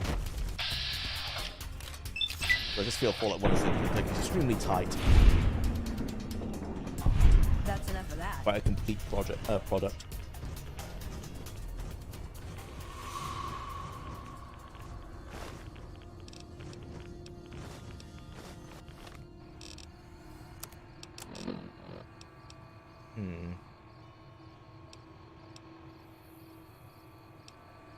What are all my guns?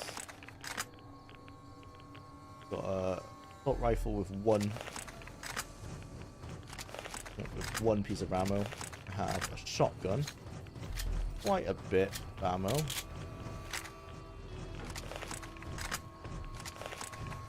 Got the hunting rifle. Thompson. Some ammo. I'm quite low across the board, really. And that's it. I mean, why don't I have the 10 mil? I've only got 28. Still, I should have this Mag 6. Oh. I think I probably have enough for the Legion.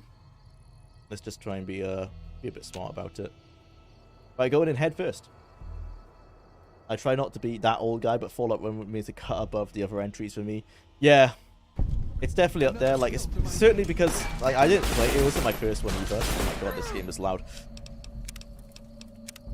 I played it like much later after I'd already played Fallout 3 and New Vegas. But the first time I played it, and I got over like the initial jank because I wasn't used to the you know, the classic way it's set up, the CRPG nature. Once I got over that, I just felt like it's just so complete. There's very little like wrong with the game, really. It feels like a very well thought out product. It's not perfect, you know, there's certainly all things I'll be able to critique about it, but it stands out very well. Or stands up very well against scrutiny.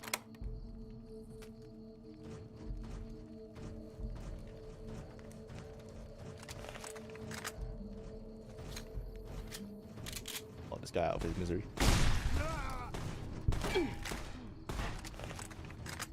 Kill the slaves. Whoa. Cut it out, will you? Oh, it's a machete. I thought you threw a grenade at me. Hello, you're free. The Legion hates Oh yeah, I can't free you. That's annoying. Here.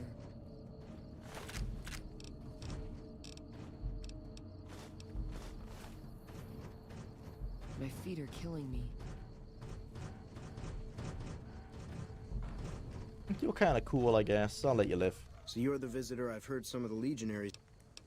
Oh wow, my armor's fucked. Yeah, thanks for the repairs. Any ammo? Nope.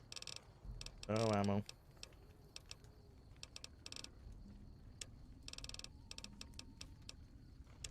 Yeah.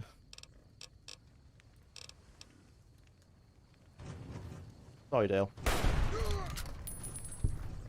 Give me your caps. Whoa, you got quite a lot of caps as well. Yeah, sorry. You're worth more to me like that. Yeah.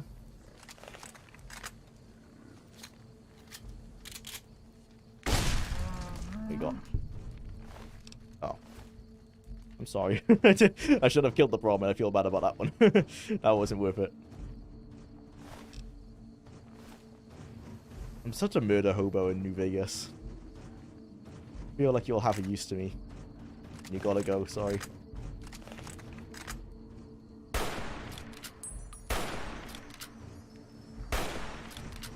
Come on.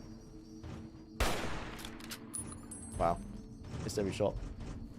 New Vegas is way beyond amazing with 50 gigabyte mods. Yeah, that's kind of what we're accidentally playing here. This was a heavily modded version of the game that I tried to bring closer to vanilla for the purpose of this stream, but unfortunately a lot of the mods I have installed, the way I installed them, I think can't be installed easily, even though I did it through a mod manager, because I used the Fallout mod manager rather than like, is it Mod Organizer 2? That was a mistake essentially. I can't install the mod that is the basis for the power armor mod, because it makes all the bodies like ridiculous. Oh, that's a kid. Whoops.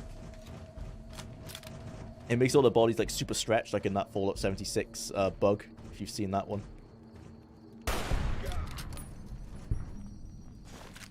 There's a few other mods. Like, there's a mod list in the description. There's a few other mods I've had to keep on, just because they broke the game if I uninstalled them.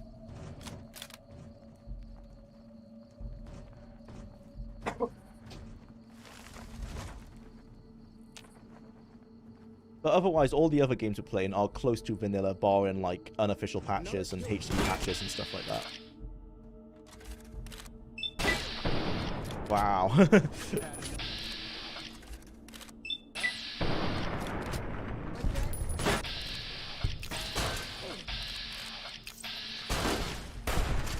I need to get the Grim Reaper.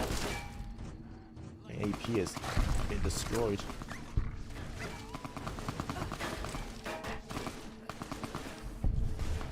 Don't get yourself killed, Veronica. I'll be there now. Oh, well, no, she did it. Oh, God. Oh, God.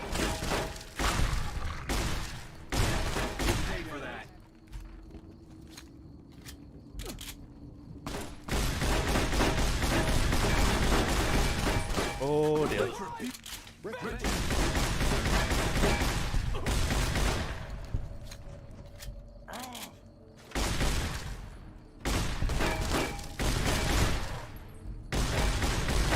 Oh no, there's so many.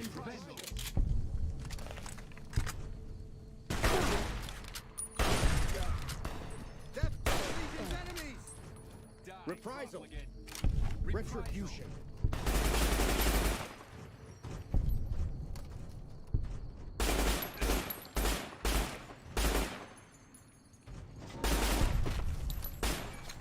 Don't run.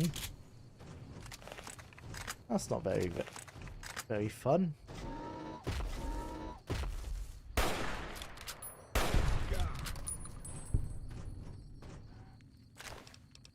Ooh.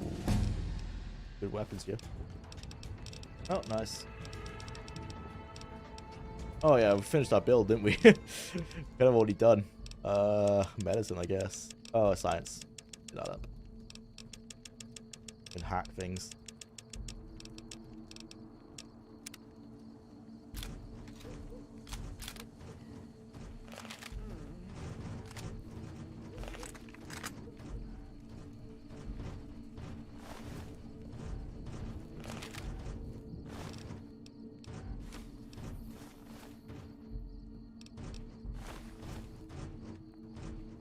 Need bodies. Well, I can't see Caesar putting up much of a fight. This should be pretty easy. Actually, do we even need the Caesar? Probably just go straight to...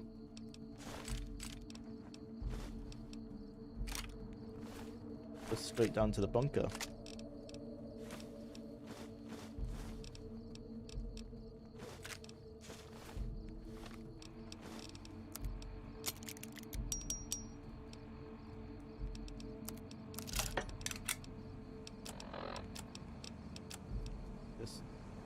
That's worth some caps, I guess.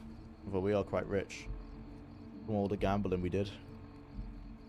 It's not that heavy. Keep it for now.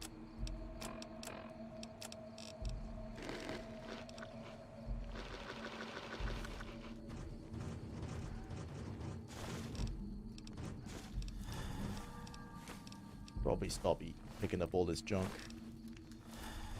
Don't necessarily need about 50 dirty waters.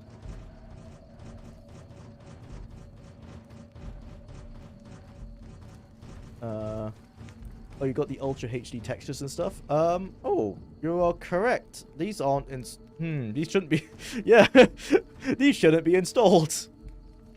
I think I installed these manually. Yeah, I'm not very, wise with my mod installation.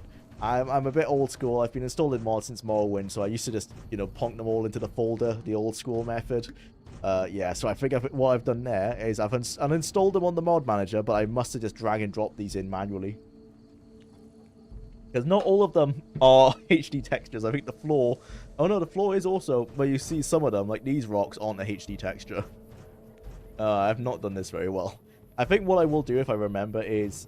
Because the save shouldn't corrupt, hopefully, is I'll keep a copy of this version of New Vegas, and then I'll install a clean one, and then just put on like the unofficial patches and leave it like that.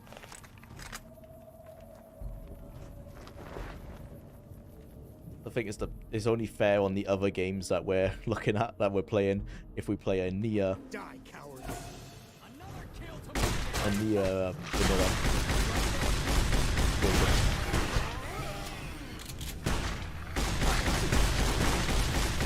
Oh, I beat Veronica.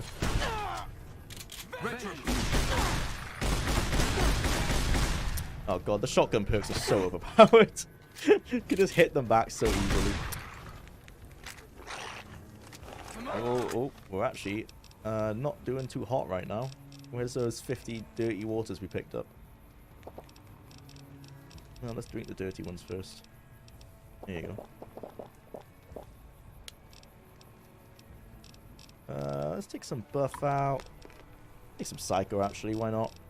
We can always go to a doctor if we need to. Well, where's the steady? Yeah, steady. This must be a form of mod. Tremble. I've not even heard of that. I don't know why you take this though. This is a poison. Yeah, okay, I don't want to take that. Weapon binding ritual. Oh, this is from Honor's Hearts. I thought we don't have the drug that makes everything slow. Shame. Jet. Might be wise actually. Take Jet. And use that. If we switch. With this. Then come on. Use that. Oh god. Oh, we might die here actually. We should have an autosave. I was going to quick save, but that might be unwise. We might be stuck in a death spiral. Okay.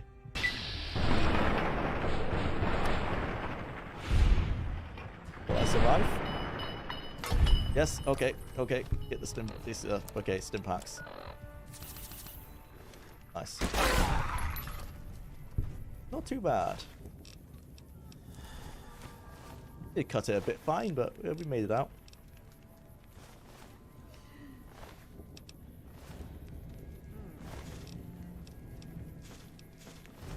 Where's Caesar? Here you are. You got the platinum chip? Oh. Okay, so we didn't actually have to come to kill him, but why not?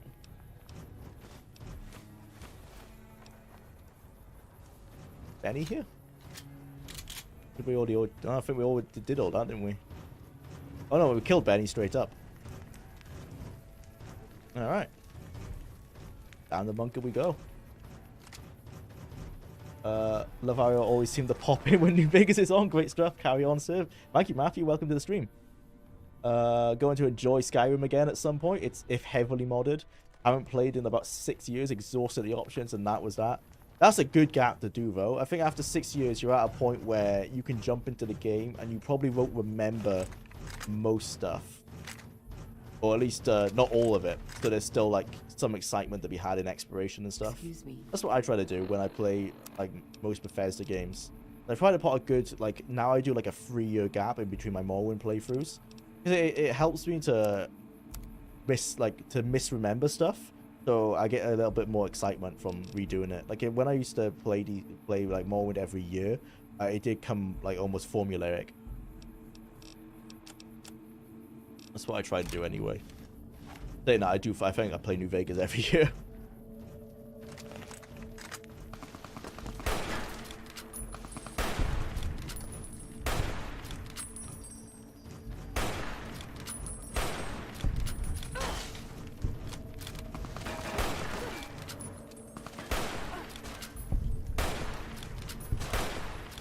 Come on.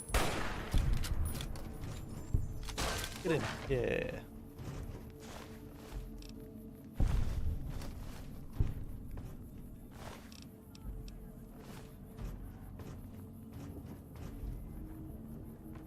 Oh, there we got everyone.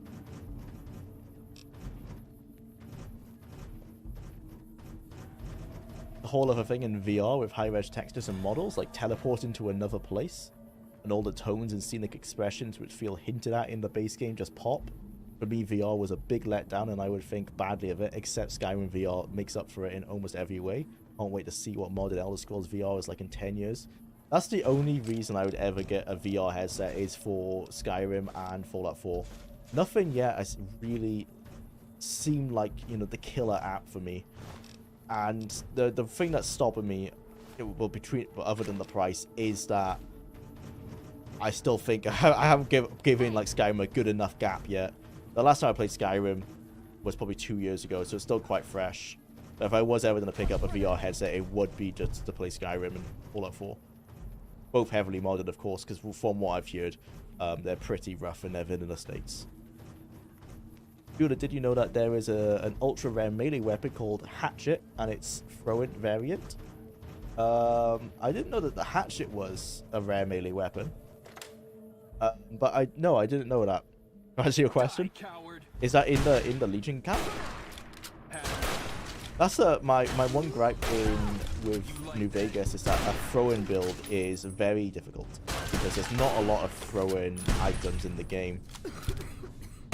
I found the easiest thing to do was to become I wanted to be Legion originally because I felt like I was almost like role-playing as a Legionnaire. Like I had to switch my strategy to become an anti-Legion so I could actually find throw-in spears.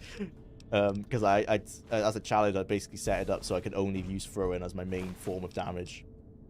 I think that would be a mistake. I think you're meant to combine throw-in with melee. You know, how the Legionnaires do here.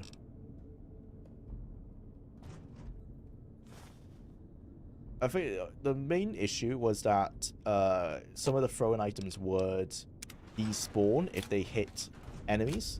It wouldn't be too bad if when you hit them, the throw-in spear would stay in them and you could pick them up again. But that wasn't the case. Sometimes they would just despawn. Made it very difficult to make it viable, because you're always running out of ammo. Watched you for a while. I could say you definitely would think Skyrim VR is worth the headset cost. Yeah, I think I would. Like, certainly, like, my big thing... Oh, yeah, house is dead. My big thing that I like from Bethesda games is... I've just said this many times. While I'm not a fan of, like, the RPG elements getting worse with almost every iteration, it's the exploration that keeps me in. Like, the sense of adventure that you get from their games. And I think VR would elevate that to the next level.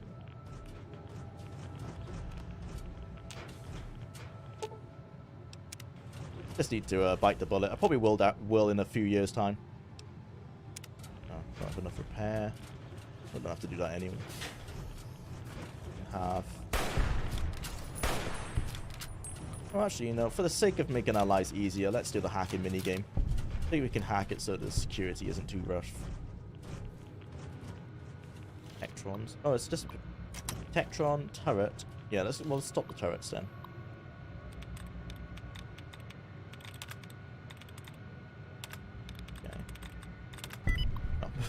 Didn't have to do the allowances anyway. Cancel.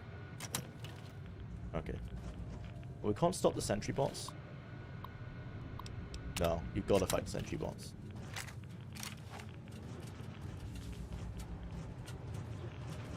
You can find it on the early game gangs. Oh, on like the powder gangers?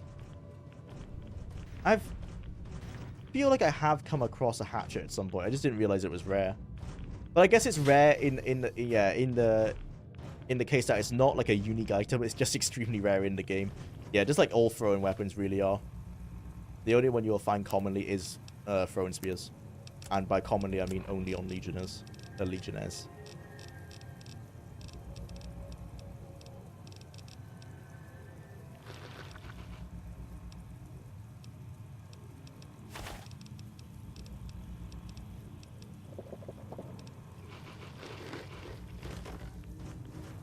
That wasn't what I wanted to do.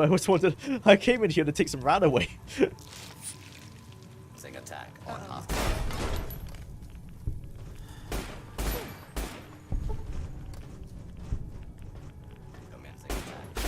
We're not gonna do it, but you can, if you want, destroy the base now, and it really pisses off Yes Man.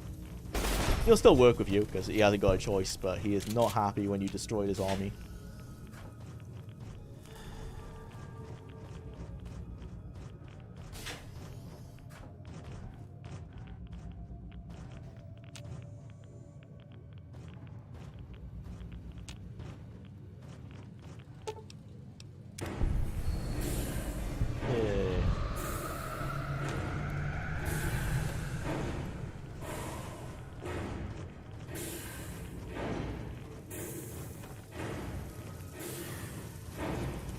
I'd love a crossover with a Bethesda-style world in which you're a mech warrior and you jump in your mech and get all stompy.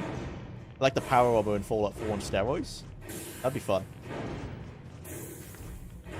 Certainly if you could have destruction as well.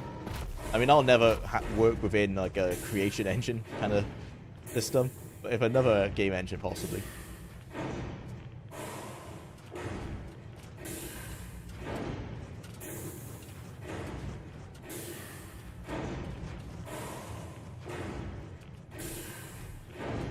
Yeah, the Yes-Man dialogue for doing that is hilarious for the rest of the game. He never lets up. Literally, like, every point in the quest, he's like, you know, if we had an army of Securitrons, this would make our lives a lot easier. Yeah.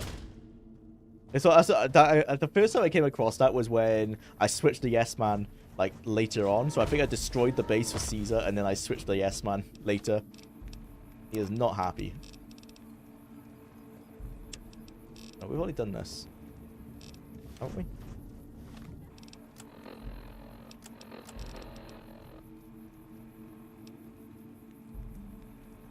Why did that not trigger? Oh, do we have to talk to Yes Man at the TV screen? Probably. Okay.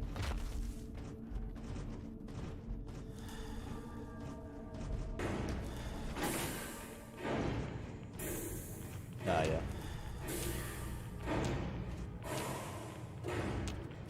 Oh, no.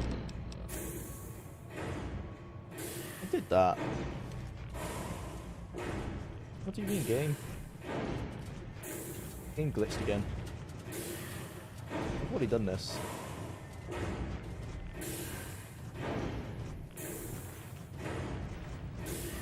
Fallout 4 has the best version of power armor.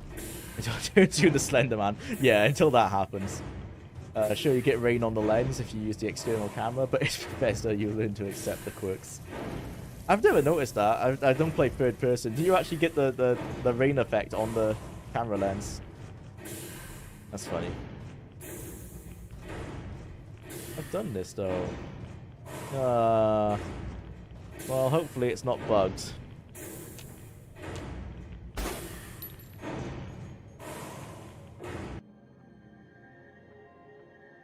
Go back to my quick save. Yeah, okay, well, that's saying we haven't done it. But we did just pop a quest, so I think maybe we just do this and hopefully it progresses. Do we have a save before this happens? Yeah, we have this one, right? Renegade of the Wastes. Okay, let's not save over that one.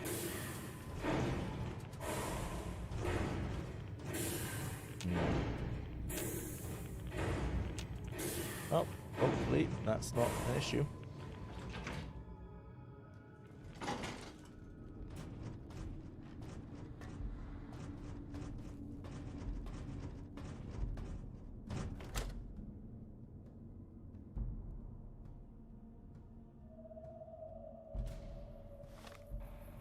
Alright, so let's make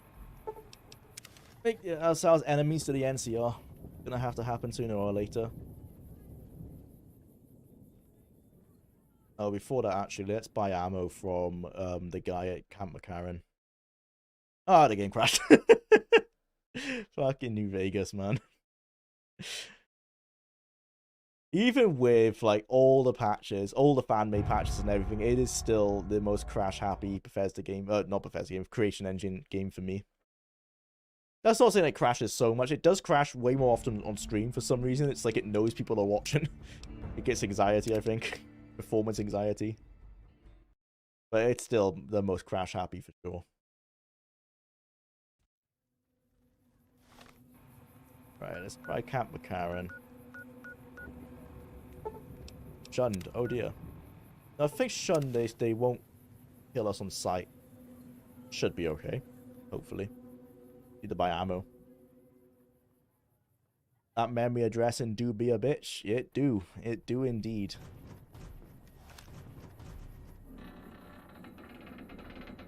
Oh man, if I do revert back to a vanilla version of the game, bar like fan patches, I'm gonna have to get so used to like not having things like the Southgate for Camp McCarran. I think I will still install the inventory mod, the mod that makes it not that one, the mod that makes it so you can pick up items easier, because that's like integral to the game for me at this point. That Fallout 4 style of picking up items was the best thing they implemented into a Bethesda RPG. Especially because looting is such an integral part of Fallout 4. And it's all like resource management systems. Hello. You look like someone in... I need ammo. Don't really have the ammo I need. Frustrating. Right, what do we need actually? Weapons. We need survivalist. Oh well, you have a ton of that, so that's good. Yeah, let's get loads of that. As much as you can actually. Cool. 45 does not have 10. Doesn't have anything else really. 12 gauge, nope.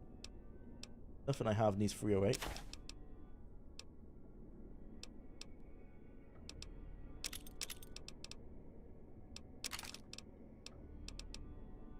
Buy this as well.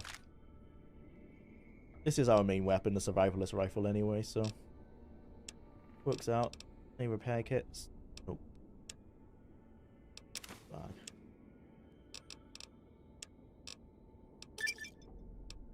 Give me a shout if you need any repairs.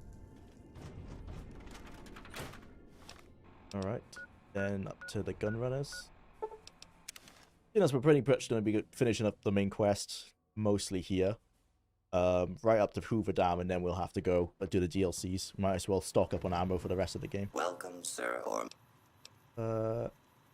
It's going. Okay, yeah, the timer is going. Cool. I am ready. Nice. Right. 308. All of that. That's 45. All of that. Oh, it's 45 auto. 45 auto is different from 45 magnum. Okay. I don't need the magnum then.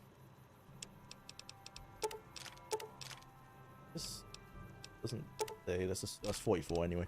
Oh, it's 44 magnum. Yeah, my bad. Numbers are too hard. We need 12 gauge. Not the beanbag.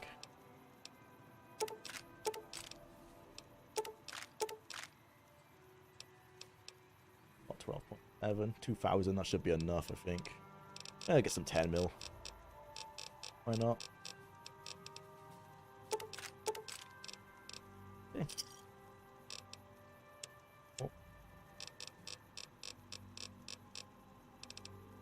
1 weapon egg hit. Does he have any more? None. We probably don't need so many bottles of purified water or any dirty water, actually. Give it a... Oh, healing powder, don't need that. Ear poison.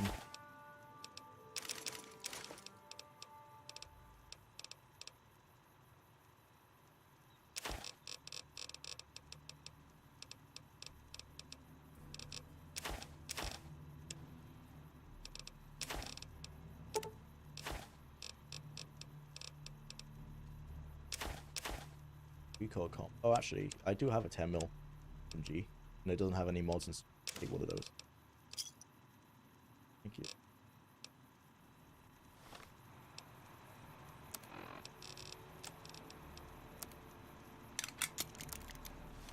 Oh, does he have any mods? Welcome, sir or Matt.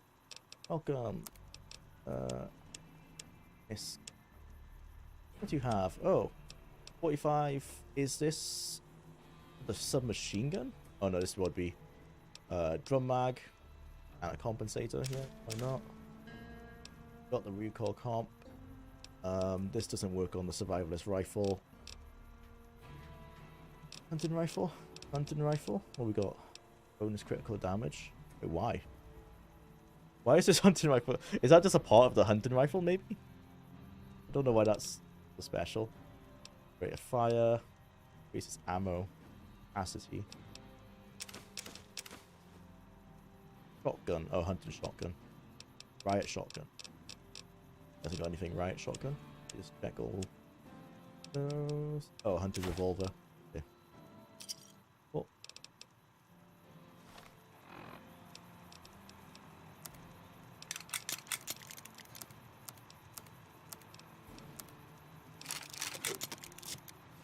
Nice. All right. Let's make a new save. Get ready for the old NCR.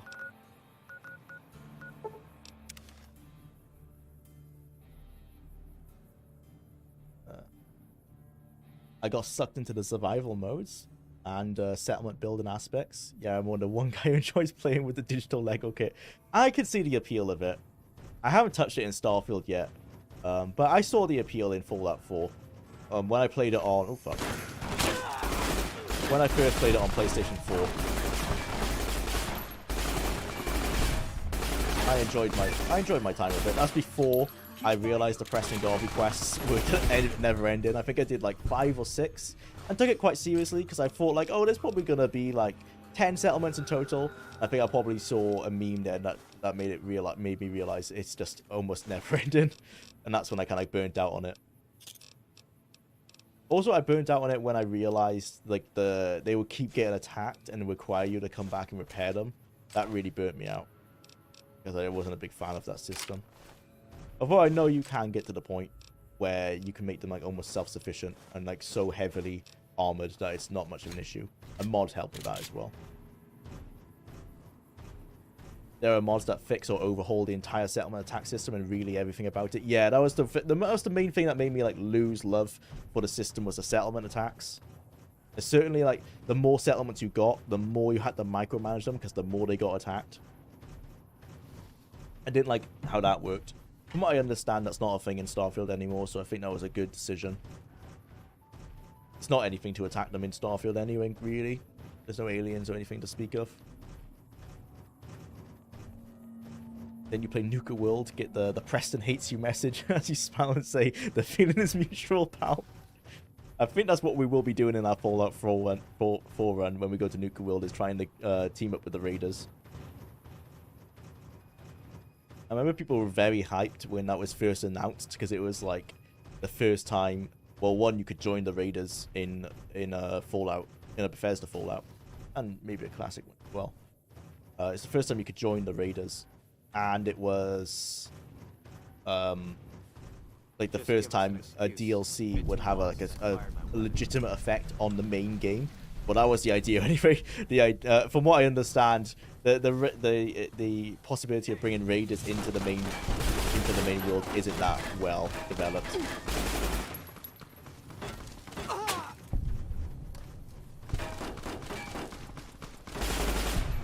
should have probably got our stuff repaired before we did this. Oh, Christ. Where are we going to get it repaired now? I guess Big MT. Yeah, but actually, I'm going to reload because of that. I want to get my stuff repaired. We're going to go up to the place in the south of the map. I-95? I-95? We've not even been there. We're gonna go to that place to go get our stuff repaired before we make everyone hate us. Oh, actually, we should probably do DLC before we make everyone hate us. What DLCs would this affect? What have we got left? Sierra Madre. That's the last one I forgot the name of. Forbidden Road? Something Road. And Big MT. A little. No. Just these three. Oh, in that case, yeah, we can make the NCR hate us. It won't make a difference to any of those areas.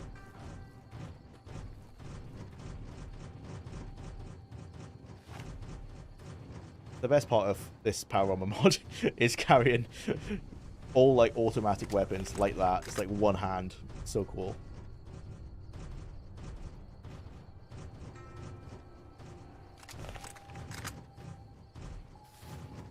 Yeah, everything's carried with one hand.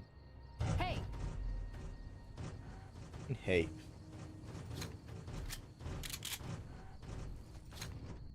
Just slug.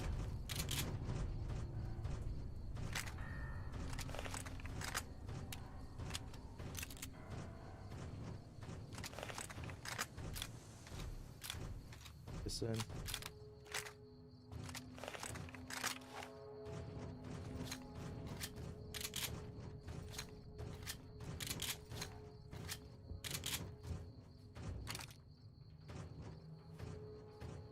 Oh, my 10 mil isn't, Oh, we sold... Oh, no, we still got the 10 mil. Not working. Oh, there you go. Alright.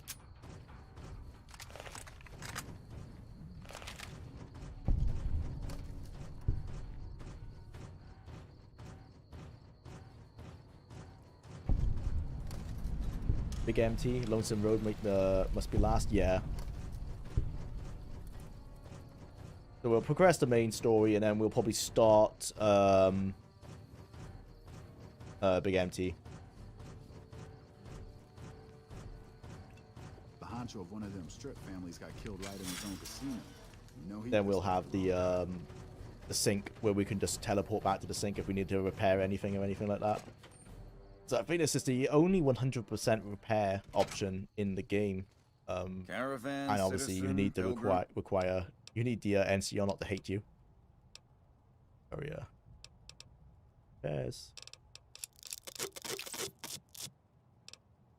Can't you? Oh, I'm poor. Damn. I was like, why can't you repair this stuff? Oh no. Oh, we're gonna have to go gamble. Oh god. Well, back to the strip.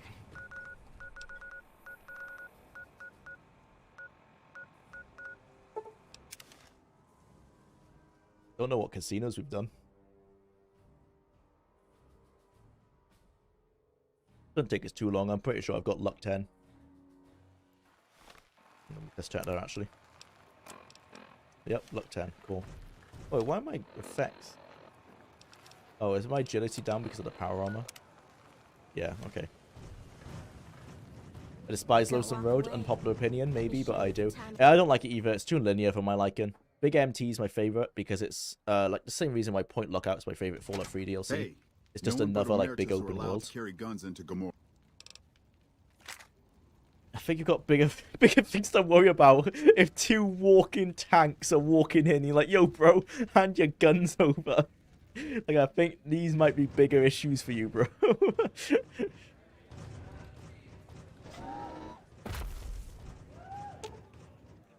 Okay, new chips. You are super fast at all these games, lol. Especially New Vegas. Like, New Vegas, I understand. I know the game the most. I just know how to get through it. But yeah, I think we should be able to finish the whole game in about 12 hours, which is pretty good going. Seeing as I don't actually know any speedrunning strats. Actually, yeah, give me all of my Legion money. Here's your chips. All my NCR money. Go. I hear you've been making some waves around here. You gotta play big to win big. Oh, I forgot to raise my bet. Right, bet max. Go. Double down. Kind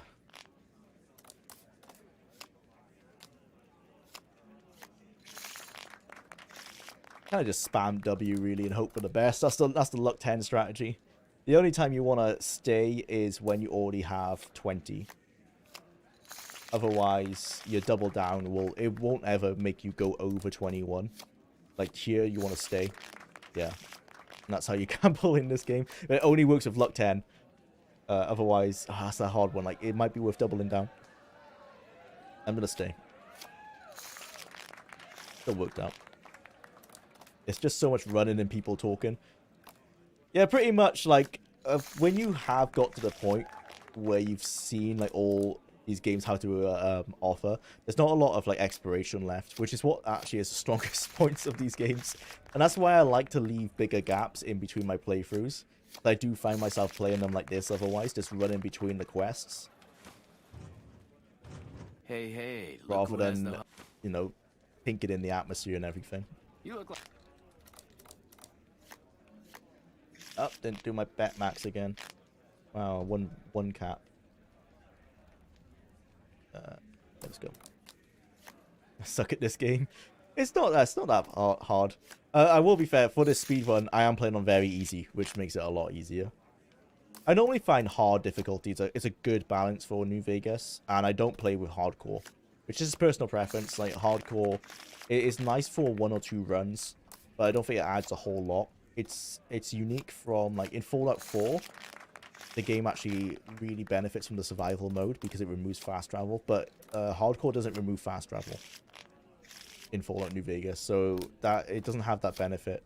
And also, I don't think Fallout New Vegas's world is as fun to travel around, or as optimized for traveling around as Fallout 4. Fallout 4, because of the settlement system, is quite optimized for a survivalist run in a way that New Vegas isn't. A lot of it is empty desert, which is understandable. It's the Mojave. I wouldn't have it any other way, but certainly I don't enjoy hardcore mode so much. If you want something from there, you have to do the whole bang-ding. From the, oh yeah, I know what you mean.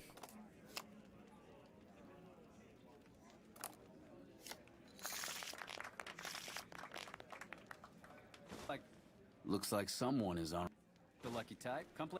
You look like... That's the worst thing about Lonesome Road. It's like there's some good loot in Lonesome Road, like the riot gear right at the end, but you have to play Lonesome Road to get it. Very frustrating. I didn't do my bet max. Darn it.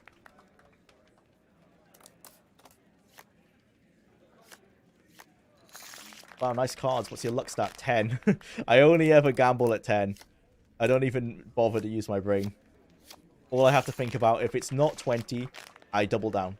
And if it is 20, I stay. And that's all you have to do. These is the only one you have to think about. I'll try and stay on 19. Yeah, there you go. Got lucky. But this game is, gambling is actually not worth doing with a luck stat below 7. Because you generally won't break even. Which is realistic. That's pretty much how it works in real life.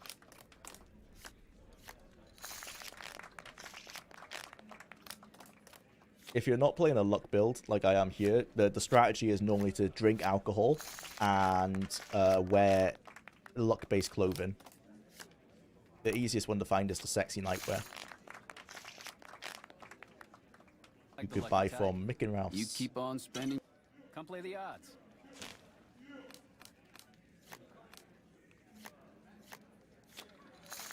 I think there actually is a New Vegas official speedrun based around how fast you can clear out the casinos as well. But the only like skill part of that entire speed run is getting to New Vegas as fast as you can. And that was the strategy we used at the start of this, of the New Vegas playthrough on, I think that was episode 1 of the streams, actually. I basically stole that from watching one of those speed runs, where you just run past Quarry Junction and beeline straight there. Use the NCR train.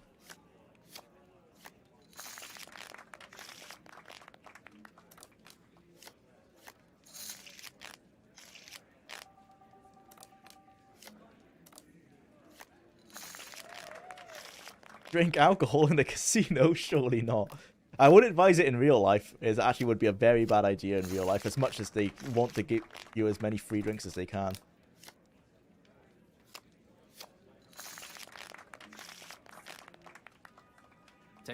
Okay, that's that. No more.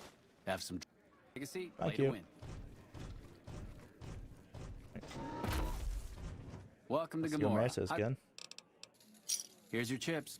Oops. In what? Still not enough to repair everything. All right, let's go to the White Glove Society. Let me know if the pretty lady with you. Used to take 10 rolls of nickels, $20, and play nickel slots while getting free bourbon. The house lost money with that strategy. That's the way to get them. It's just to treat them as bars, essentially.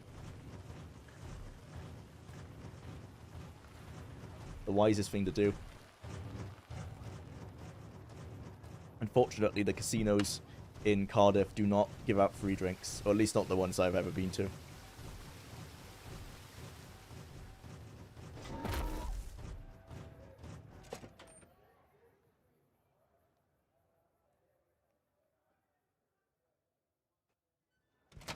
Beg your pardon, but... Sure.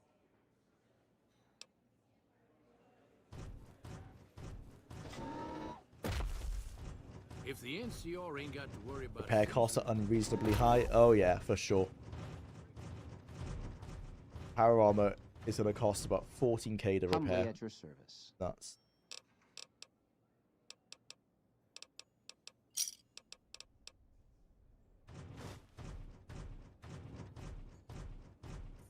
Then again, otherwise barter would be really useless. Yeah, actually, I never considered that the barter skill would actually have an effect on the repair costs. Yeah. I think the problem as well is the economy is so easily gamed by gambling. They have to like ramp everything up to fit, as well as they wanted guns to be expensive again, like in Fallout 1 and 2. So everything had to become expensive.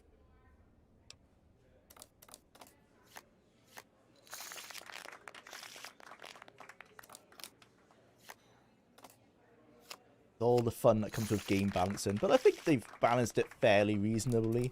Seeing as there are easy methods of acquiring money, I don't necessarily find the repair costs too big of a problem.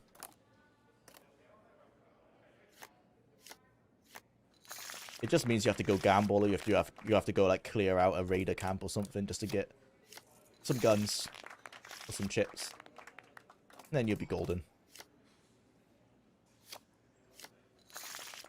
Especially because this is only like an early game problem, because as soon as you get to the big MT, it solves itself. Actually, when I say that, do you have to still pay for repairs at the sink? You might do, actually. Actually, no, you do, don't you? Oh, never mind. Oh, I'm not playing wise here. Pay some more attention.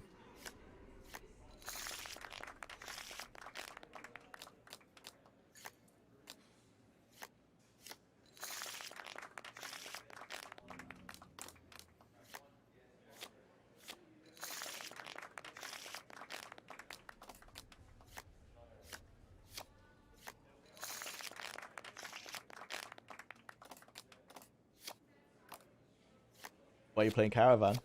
This isn't Caravan, it's Berserk. I've never played Caravan since getting the achievement. I did that, I think, 6 or 7 years ago. I can't even tell you the rules anymore. I think I followed a guide online. I have no idea how to play that game. I think it might be a good earner, but you'd have to know the rules. And that's what's always been the hurdle for me.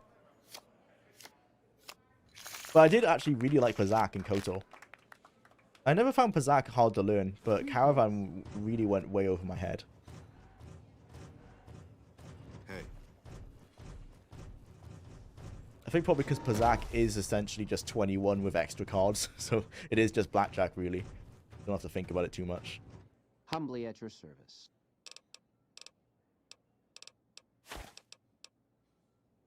Well, hopefully that's enough.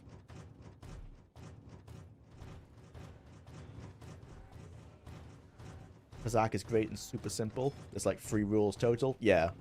But that's probably why I never had an issue with it. But then again, I also never had much of an issue with Gwent. That is a bit more complicated. I think they just maybe, the way they taught the game was a bit better than the way they taught it in New Vegas. In New Vegas, they just gave you a pop-up and then they just threw you into the game. You can refer to the rules whenever you want. But because it's just a written block of text, it doesn't sink in very well with me for whatever reason. Space Uno. Yeah. Have you seen that tower on the strip all lit up? You can see it for miles.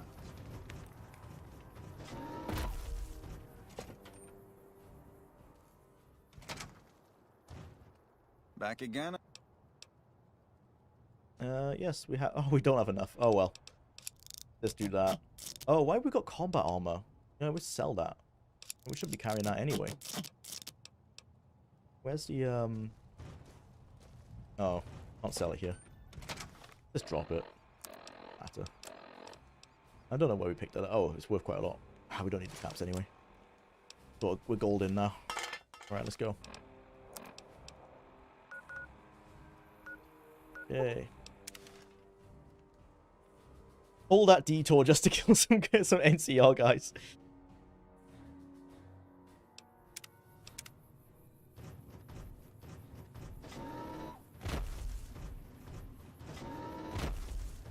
We can do it at our best because we're going to be going to Big MT straight after. Yeah, we'll be able to start Big MT this episode.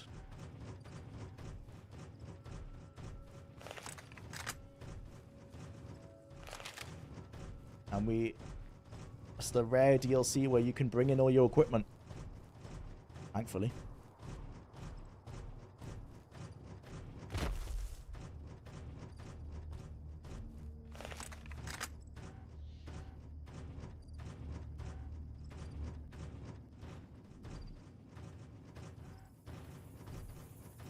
Before we start the massacre, I'm going to take a quick break. Be right back.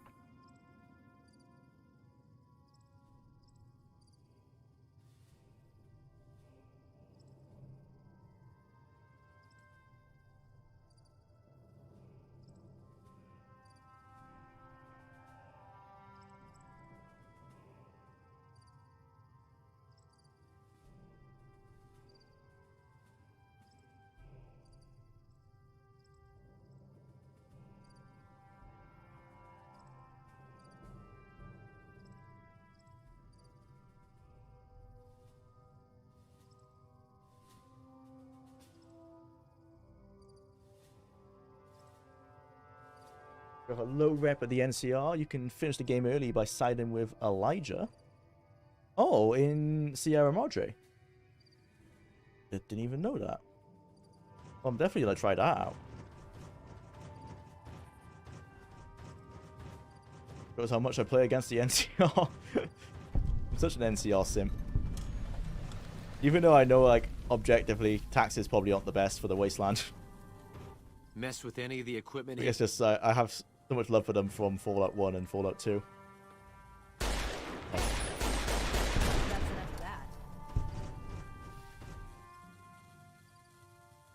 He didn't even care. Wow, this must have been the one guy they didn't like. The rest of the guards were like, eh, fuck him. Nothing lost.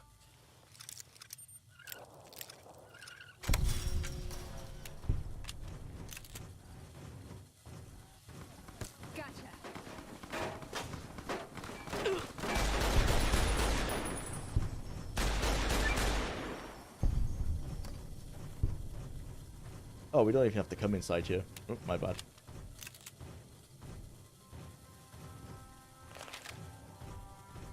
I like to side with Legion just to do the let's be bastards run. Yeah. That's what that always, like, if I do like side with the Legion, I am unnecessarily evil at all times. Just feels like it fits right with the way they've been written. Like, I know Josh Sawyer has said, what the hell's going on here? A weird lighting. I know Josh Sawyer has said, like, he regrets how they were the Legion were written inside of the camp, because all of them are like so that their misogyny, rather than being like realistic where they're just like, oh, I don't like women, it's like, grr, I hate women so much. So because of that, it just makes sense to play them that way, just to be so unnecessarily just awful.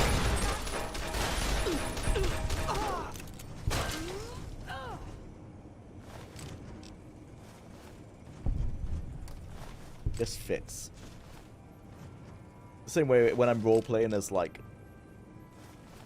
a bureaucratical, like, NCR person, I'm always, like, money comes first. Like, I'm a little bit corrupt. Because I also just feel like that fits the NCR as they're presented in New Vegas.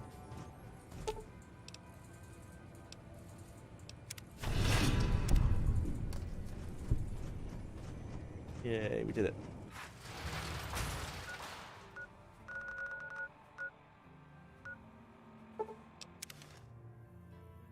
How does the president assassination play out with Yes Man? Just like the Legion one, right? I'm pretty sure we need to assassinate him.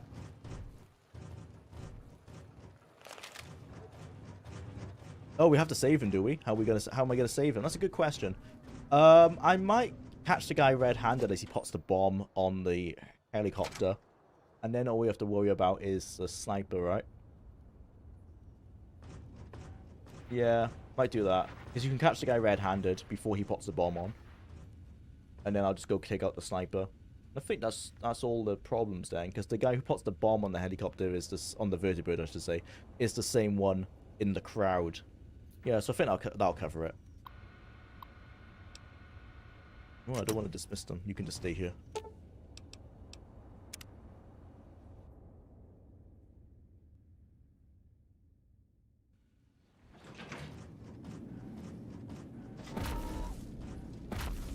Hello. Don't you love seeing the light? Sure do. Too bad about President Kimball. And exciting news. Oh, too bad. Did we already kill Kimball? In a staging area. Oh, we're already at the... I can't remember doing Kimball. We must have done it. I've even taken it off. Oh, we're already at the dam. That was fast. Huh. I don't remember doing that.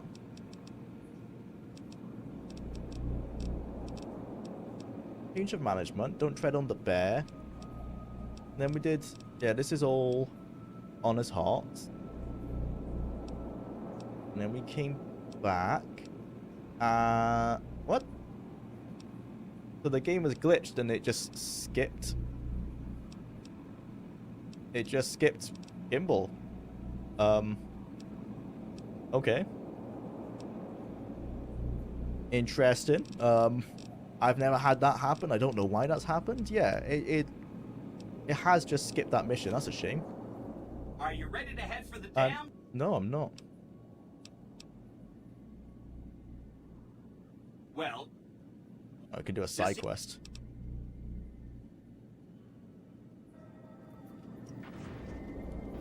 Interesting. I can do that side quest, but... Huh. Yeah. That was surprising. Somehow we've skipped the President Kimball quest. You might have decided to ignore Kimball. Oh, yes. No, that is what we did. Yeah, because we decided to do the fast track method. We ignored everyone. We went to every tribe and said, we don't care, we don't care, we don't care. So yeah, we must have done that. Okay. Oh, well. Makes sense. It was the fastest way to do it. So you're close to beating New Vegas in 3. What about the other games? So tactics, I have no idea. We've just started the 4th scenario. I have no idea how long that game is. We could be halfway through. We could be 1% into the game. Brotherhood of Steel. Someone said that there were 12 bosses in the game, and we've killed 3. And we're coming up to our 4th. So based on that, we're about a quarter of the way through Brotherhood of Steel. And Fallout 2. We are essentially at the beginning of the game, to be honest. We've just got to the NCR. We're on our way to the NCR. So we're in the first third of the game on Fallout 2. So once we finish the 3D games, we will basically be finishing off 2 Brotherhood of Steel and then Tactics. I think Tactics will be the last game we'll be left with. Alright, let's go to Big MT.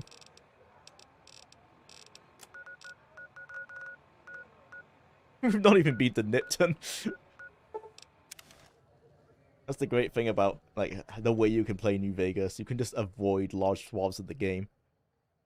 But if we go to Nipton now, is there even anyone there? Because the Legion are dead. Obviously, Volpez isn't there to say hello. I don't think I've ever gone to Nipton after destroying the Legion.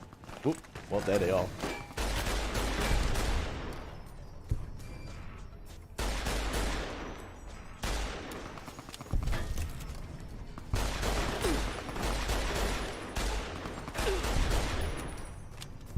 Where's Veronica?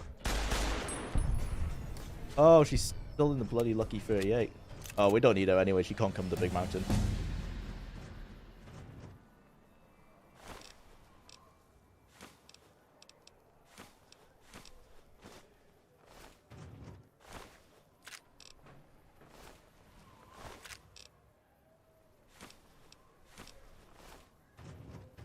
Oh, I have a mod installed to that gives like ambience to the strip.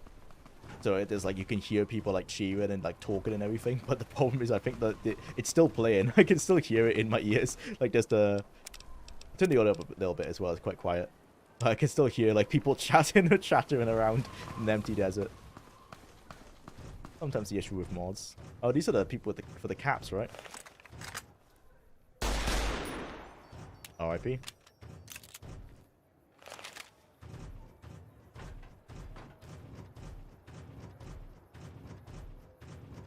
Oh, we haven't found Malcolm Holmes. I was saying that. Have we even found... have we even picked up a sarsaparilla cap? Oh, we have. Oh, Malcolm Holmes hasn't found his way here. Okay.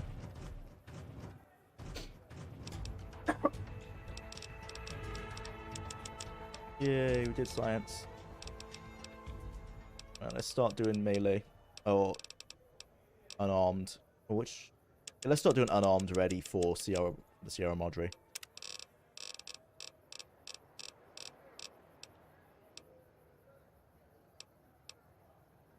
This is what I want. Remove sprint.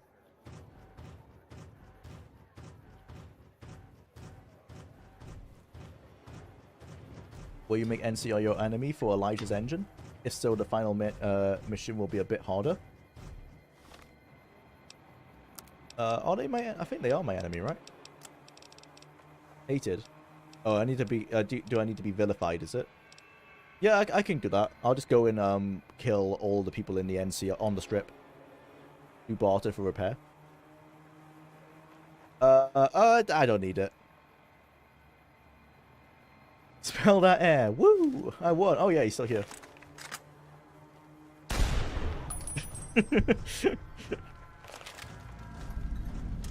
Sorry, bro. Thanks for the lottery ticket.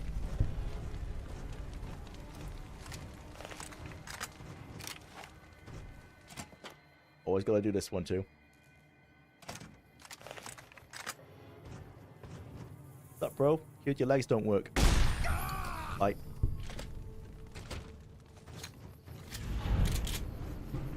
Oh. Oh, is it just the guy? It's just them with no Vulpes. Okay. Well, now we know how it works.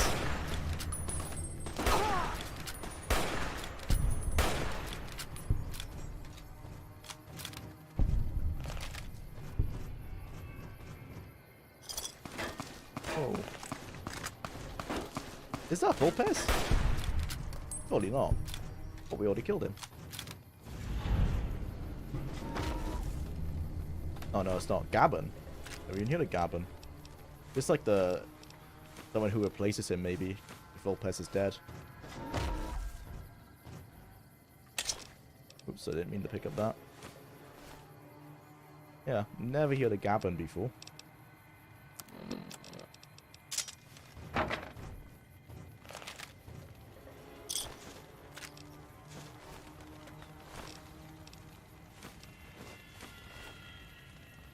Alright. Go get 25 minutes, nice. Should be able to discover at least one of the science facilities then.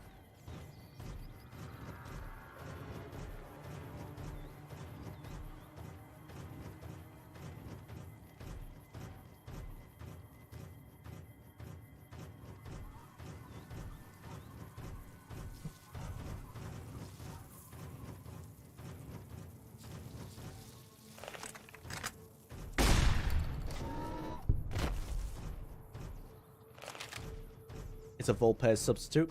He also shows up on the strip if you kill Vulpes here. Ah. I must have come across him before, because I've definitely killed Vulpes at Nipton before. Just didn't remember that.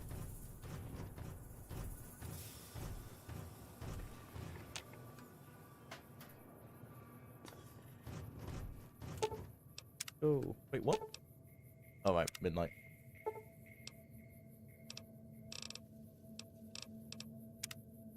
I think my math is right on that. Oh, clearly not.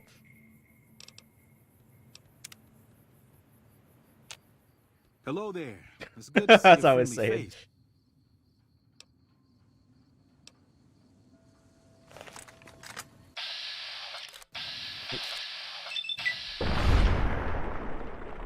Lucky Malcolm.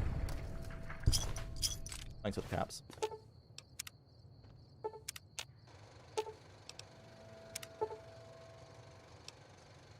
You have died of suddenly.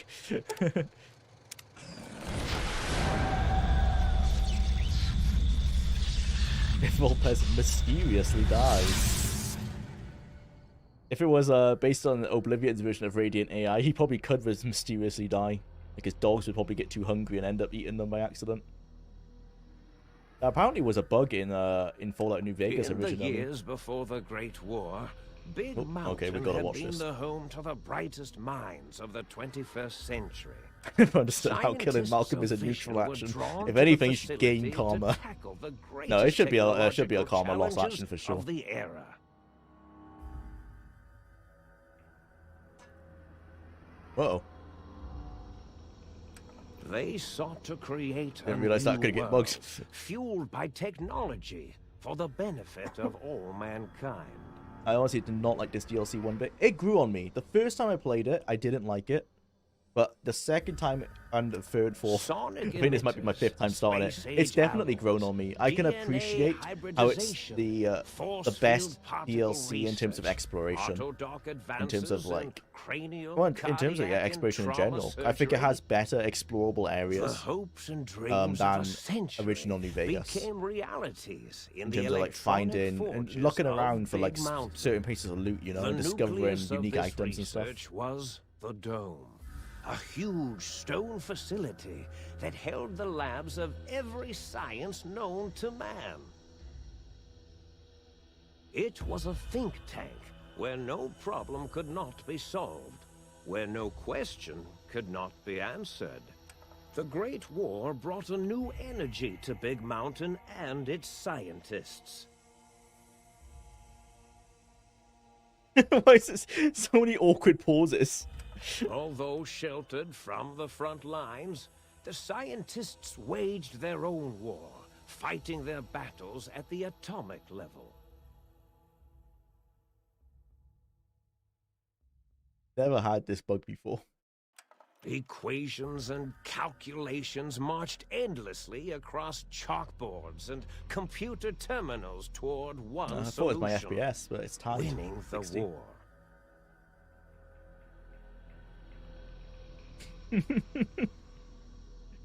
What's going on? For years, the minds and computers of Big Mountain were a blaze of trajectories, weapon schematics, and nuclear theories. The problems began to outpace the solutions, first geometrically, then exponentially. As the war escalated, so did the questions. On the night of October 23rd, 2077, the scientists received an answer that put all their questions to rest. In the aftermath, Big Mountain's silent experiments went to sleep, their creators slowly dying in the new world that had been left behind. And the great stone in the middle of the Big Empty lay untouched, filled with countless technological wonders. Wonders that, in the end, had been answers to the wrong question.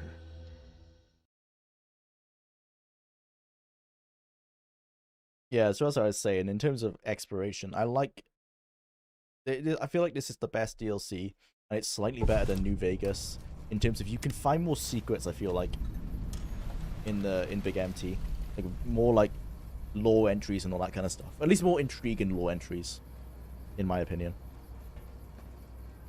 All right. I'm pretty sure we could literally beeline to Morbius. Is that an option? I've never actually tried. Oh, we've got to go talk to them. Oh, yeah, we do have to do it, though. I think we can put that back on. They're not going to let us out yet. Okay. See how fast we can skip past this. The comedy is nice, but the whole DLC is like a cartoon. It doesn't fit into stuff. Well, I know, I totally feel that. But as we were saying earlier, I will say I believe because of the way the Fallout universe has been set up, I think this fits better than the Institute.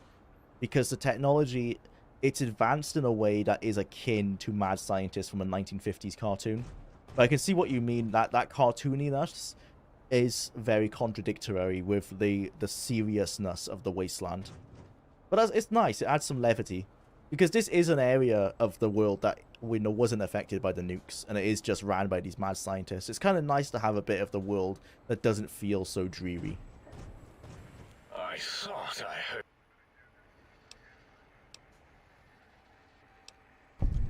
Oh, I'm just gonna keep clicking the skill points, I guess. If it isn't... Oh, you can actually get proof of this pretty fast. Oh dear. That isn't the one I wanted to pick, but...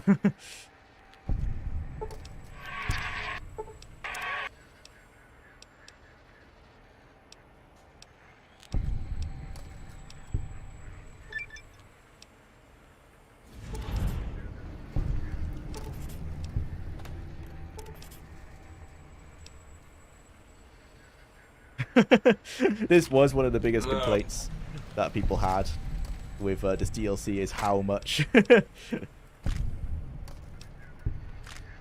talking there is, because yeah. But it's nice on your first time through. As long as you're anticipating it. If you're wanting to, like, say you've only got 30 minutes to play that night and you want to go shoot some things, this could obviously be very frustrating. Alright. I'm not going to be doing the side quests.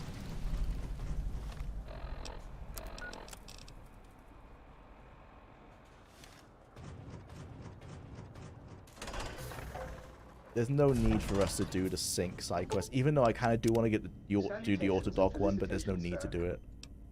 I don't think it'll help us that much with the other DLCs. Yeah, DLC repair. Yeah, it still costs money. That's annoying. My armor melts like so fast. God damn. Very frustrating. Might I be of service?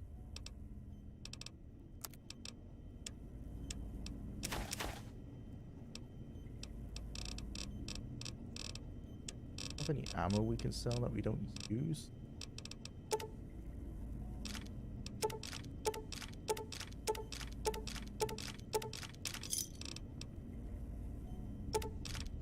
Wait, do I use 5.5? No, I don't think I use 5.56.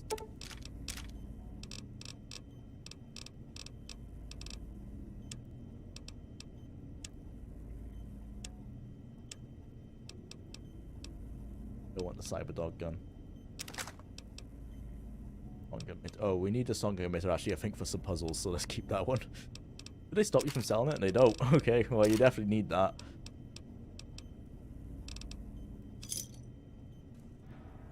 Might I be of service? Yeah, maybe we should have done bartering. You're a right treasure hunter.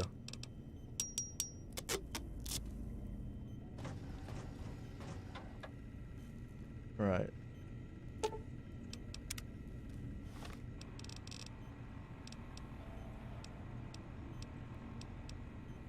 I'm gonna try beeline into Morbius because I've not tried that. Got one of these active. What's your repair skill at? Pretty low, I think. I've not really spec'd into it, so it's just gonna be the default. No, 50. Oh, I must have spec'd into it at some point then. Oh, does that have an effect on how fast items degrade? I never considered that. It probably does, actually.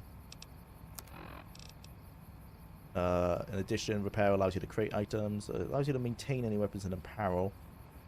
Maybe it does. Right, let's just beeline to Morbius and see what happens.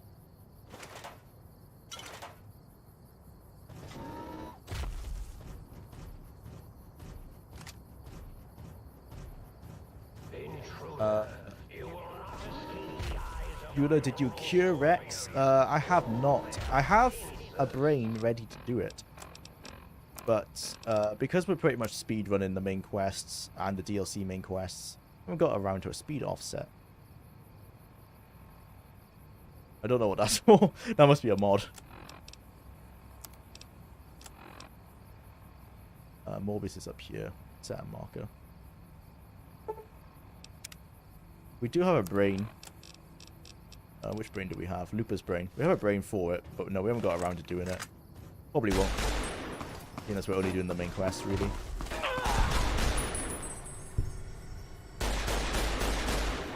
Oh, I don't need armor piercing for these guys. Got hollow point.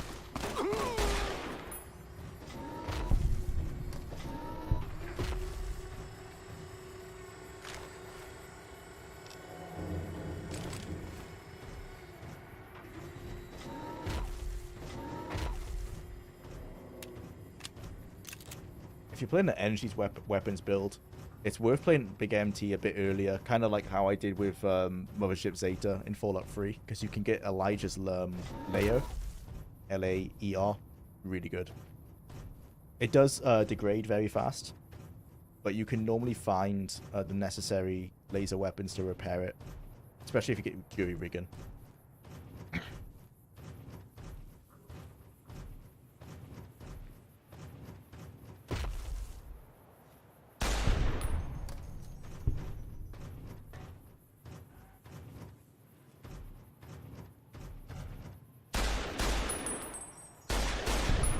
I've never seen them dodge bullets before. Oh, is that the hatchet? Hey, we found it. There you go. We found the rare item. Whoop! How dare you? Oh, another hatchet. Start making a pile. All layer rifles are good? Yeah, they are.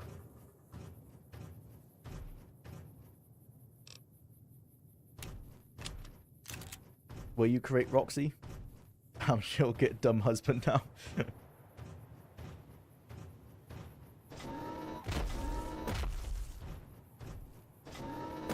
Unfortunately, probably yes, she will. Now of all times. Yep, we finally found the hatchet. Oh, sorry, Treasure Hunter, for the spam warning. I'm not sure why Nightbot has called you for that.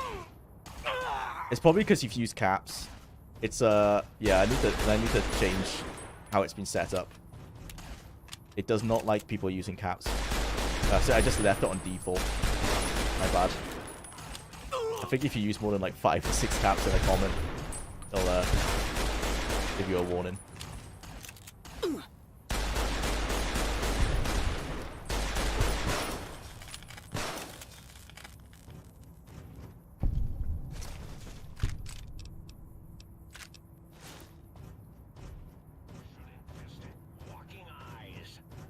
What sound mod are you using? I'm pretty sure service rifles doesn't sound as beefy normally.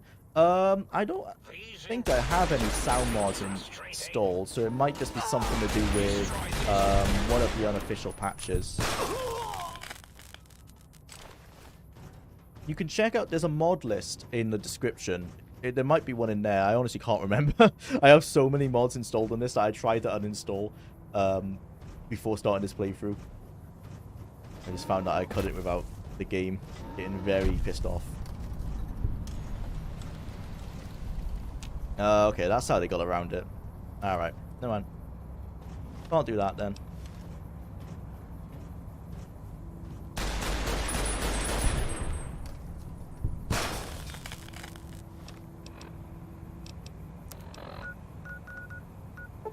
It's understandable. No caps, there's a lot of punctuation. Alright. Yeah, it's probably a similar thing, like only like 4 or 5 forms of a punctuation allowed or something like that.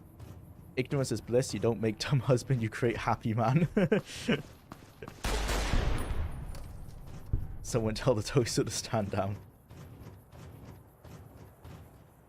I really like all these sync modules. This I don't know. I like the humor in this mod. It fits. It's very much like the Fallout 2 humor, which I know not everyone likes. I've come to accept it in the 3D Fallouts. It stands out a lot in Fallout 2 because it's so different from Fallout 1, where the humor was very... It wasn't like ever in your face, and it was normally only confined to very unique areas.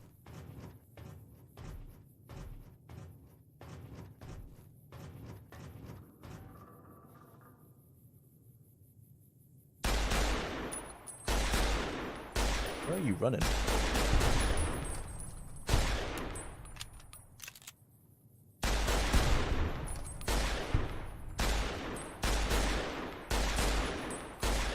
They're just fighting each other. Okay.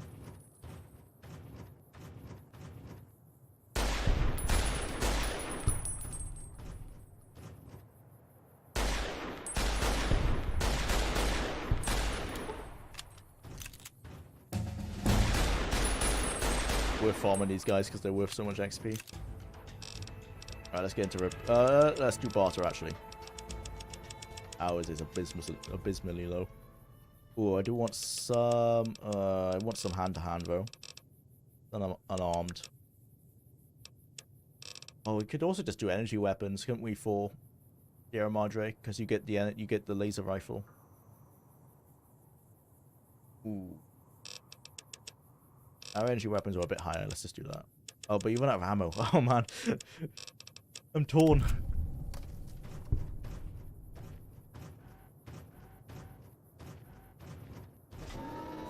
Fallout 1 and 2 had very subtle humor, and only in several places and encounters it was otherwise. Yeah, definitely Fallout 1. I feel like in Fallout 2 it was a little bit more, but still it wasn't so much in your face. I feel like in the 3D Fallouts they definitely have taken humor to the next level, and I feel like New Vegas handled it better than the way Bethesda do. In New Vegas it's not so campy, except for this one occasion where it is campy. I think I'm happier when all the camp is confined to a single DLC, as it is in New Vegas. Outside of this, it's not too campy. There's some campy concepts, like the robot dog and everything, but that was carried through from Fallout 2 as well.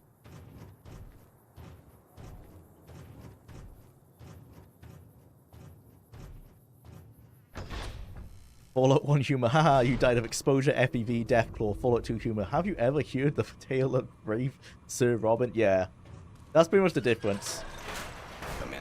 Fallout 2 had a ton of references, and I can tell they're meant to be jokes, oftentimes because it'll be like a voice line that you can choose that is completely different from all the other ones and doesn't fit the conversation. But I often don't get the references because they're very rooted in the year that game came out.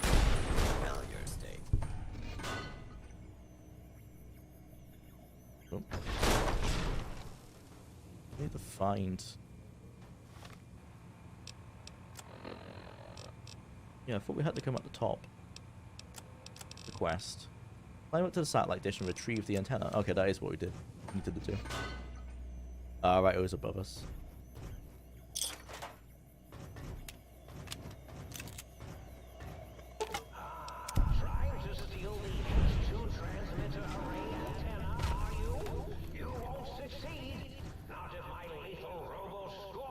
I want to test fall damage with this power armor mod, because there isn't any in Fallout 4, so let's see what they've done here.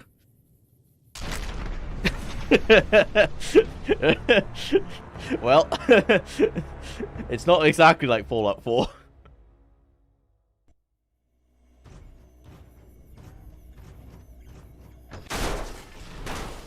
Wait a minute.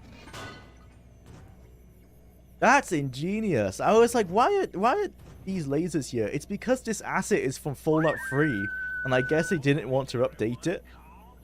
So they're just like, okay, just add lasers rather than, like, fill in the gaps. I've never noticed that before. Well, I've noticed it, but I've never wondered why. But I think it's because this is... No, but is it the Fallout 3 ones? Because I feel like the Fallout 3 ones are grungier than this. I don't remember them being white, but maybe. Maybe there's another reason for the lasers being here. Tail locking on.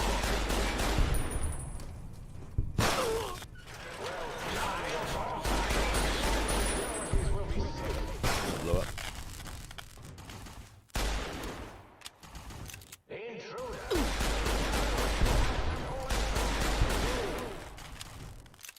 There was a bit. I want a frickin' radar dish with frickin' laser beams. That could be the reason. It seems that it fits the scientists. They want lasers on their radar dish. Why can't they? One of the hollow rifle upgrades makes it indestructible. Nice. Yeah, so I think we'll do energy weapons then. Turn on the radio. Unfortunately, we can't because it's copyrighted. Actually, this is a hard thing. And I don't actually... this isn't monetized, so that wouldn't make a difference. It's just that I don't want to strike for my channel. Because that would make a difference. Because that can make it so, like, it can restrict, like, how long your videos can be and stuff if you get too many strikes. I mean, we can turn it on. I'm not sure if this is copyrightable in terms of strikes. It's more that it won't be monetized, but again, I don't care about that. So let's do it. Oh, we're already on it anyway. Oh, never mind, we can't do it. They do that with music in games? Yeah, I know. Yeah, they do. It sucks. But only like copyrighted, like the radio music and stuff. So the game music, like this music's fine. Oh, that's why. Oh, this should be fine actually. Yeah, we should be fine to listen to some smooth jazz. I don't think this is copyrighted. I'll be surprised if it is. But no, the normal songs we can't play. New Vegas uses licensed music. It does, yeah, but I'm not sure if this would count. And if it does, I think it's gonna be so disrupted by the shooting and stuff, it won't get picked up. Because it is just like generic smooth jazz. Whoop. That was a hell of a grenade.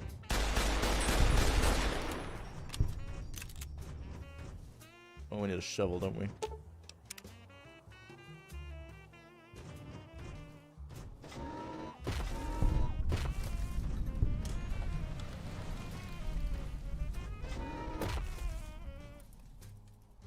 I don't know why I'm exploring. I want to go get the toaster bit from the cuckoo's nest, but there's really no point. That is where the toaster is. Yeah, X8, okay. Vibing. I haven't got long left, I don't think. Oh no, only 1 minute left. Don't think we're gonna make it there in that time. Heal up.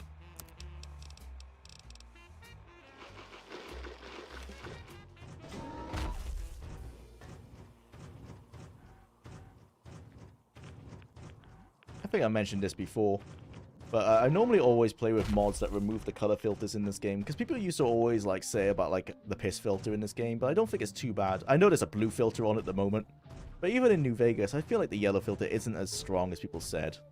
It's not as strong as the green filter in Fallout 3. That's really strong. Quite subtle. It's the song with lyrics. Ah, yes. You're right. Time to turn the radio off. It's yeah, anytime that song comes up, do not turn it on, fortunately. Back to the desolate wasteland. Oh no.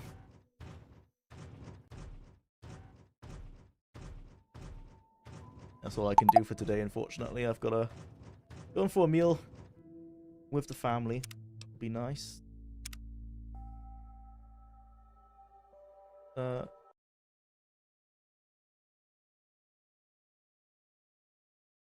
Thanks for tuning in, everyone. It was nice to see you all. Yeah. hopefully should be fine to do again next week. Oh, if you were wondering, I did say I'd tell you guys on Discord. So the reason I just couldn't do next week because I was unfortunately at a family funeral, and I didn't feel I was originally going to stream a bit later, and I decided to stay at the wake a bit longer. So yeah, that was the reason I didn't stream last week. But otherwise we should be fine to go. I'm not sick anymore, fortunately, not ill anymore. So yeah, should be able to stream next Thursday. So I'll see you all then. Thanks everyone for coming. Yeah, have a great day. Thanks for making my morning pass quickly. You're welcome, Dirt Space 9. Thanks so much, everyone. I'll see you all next week. See ya.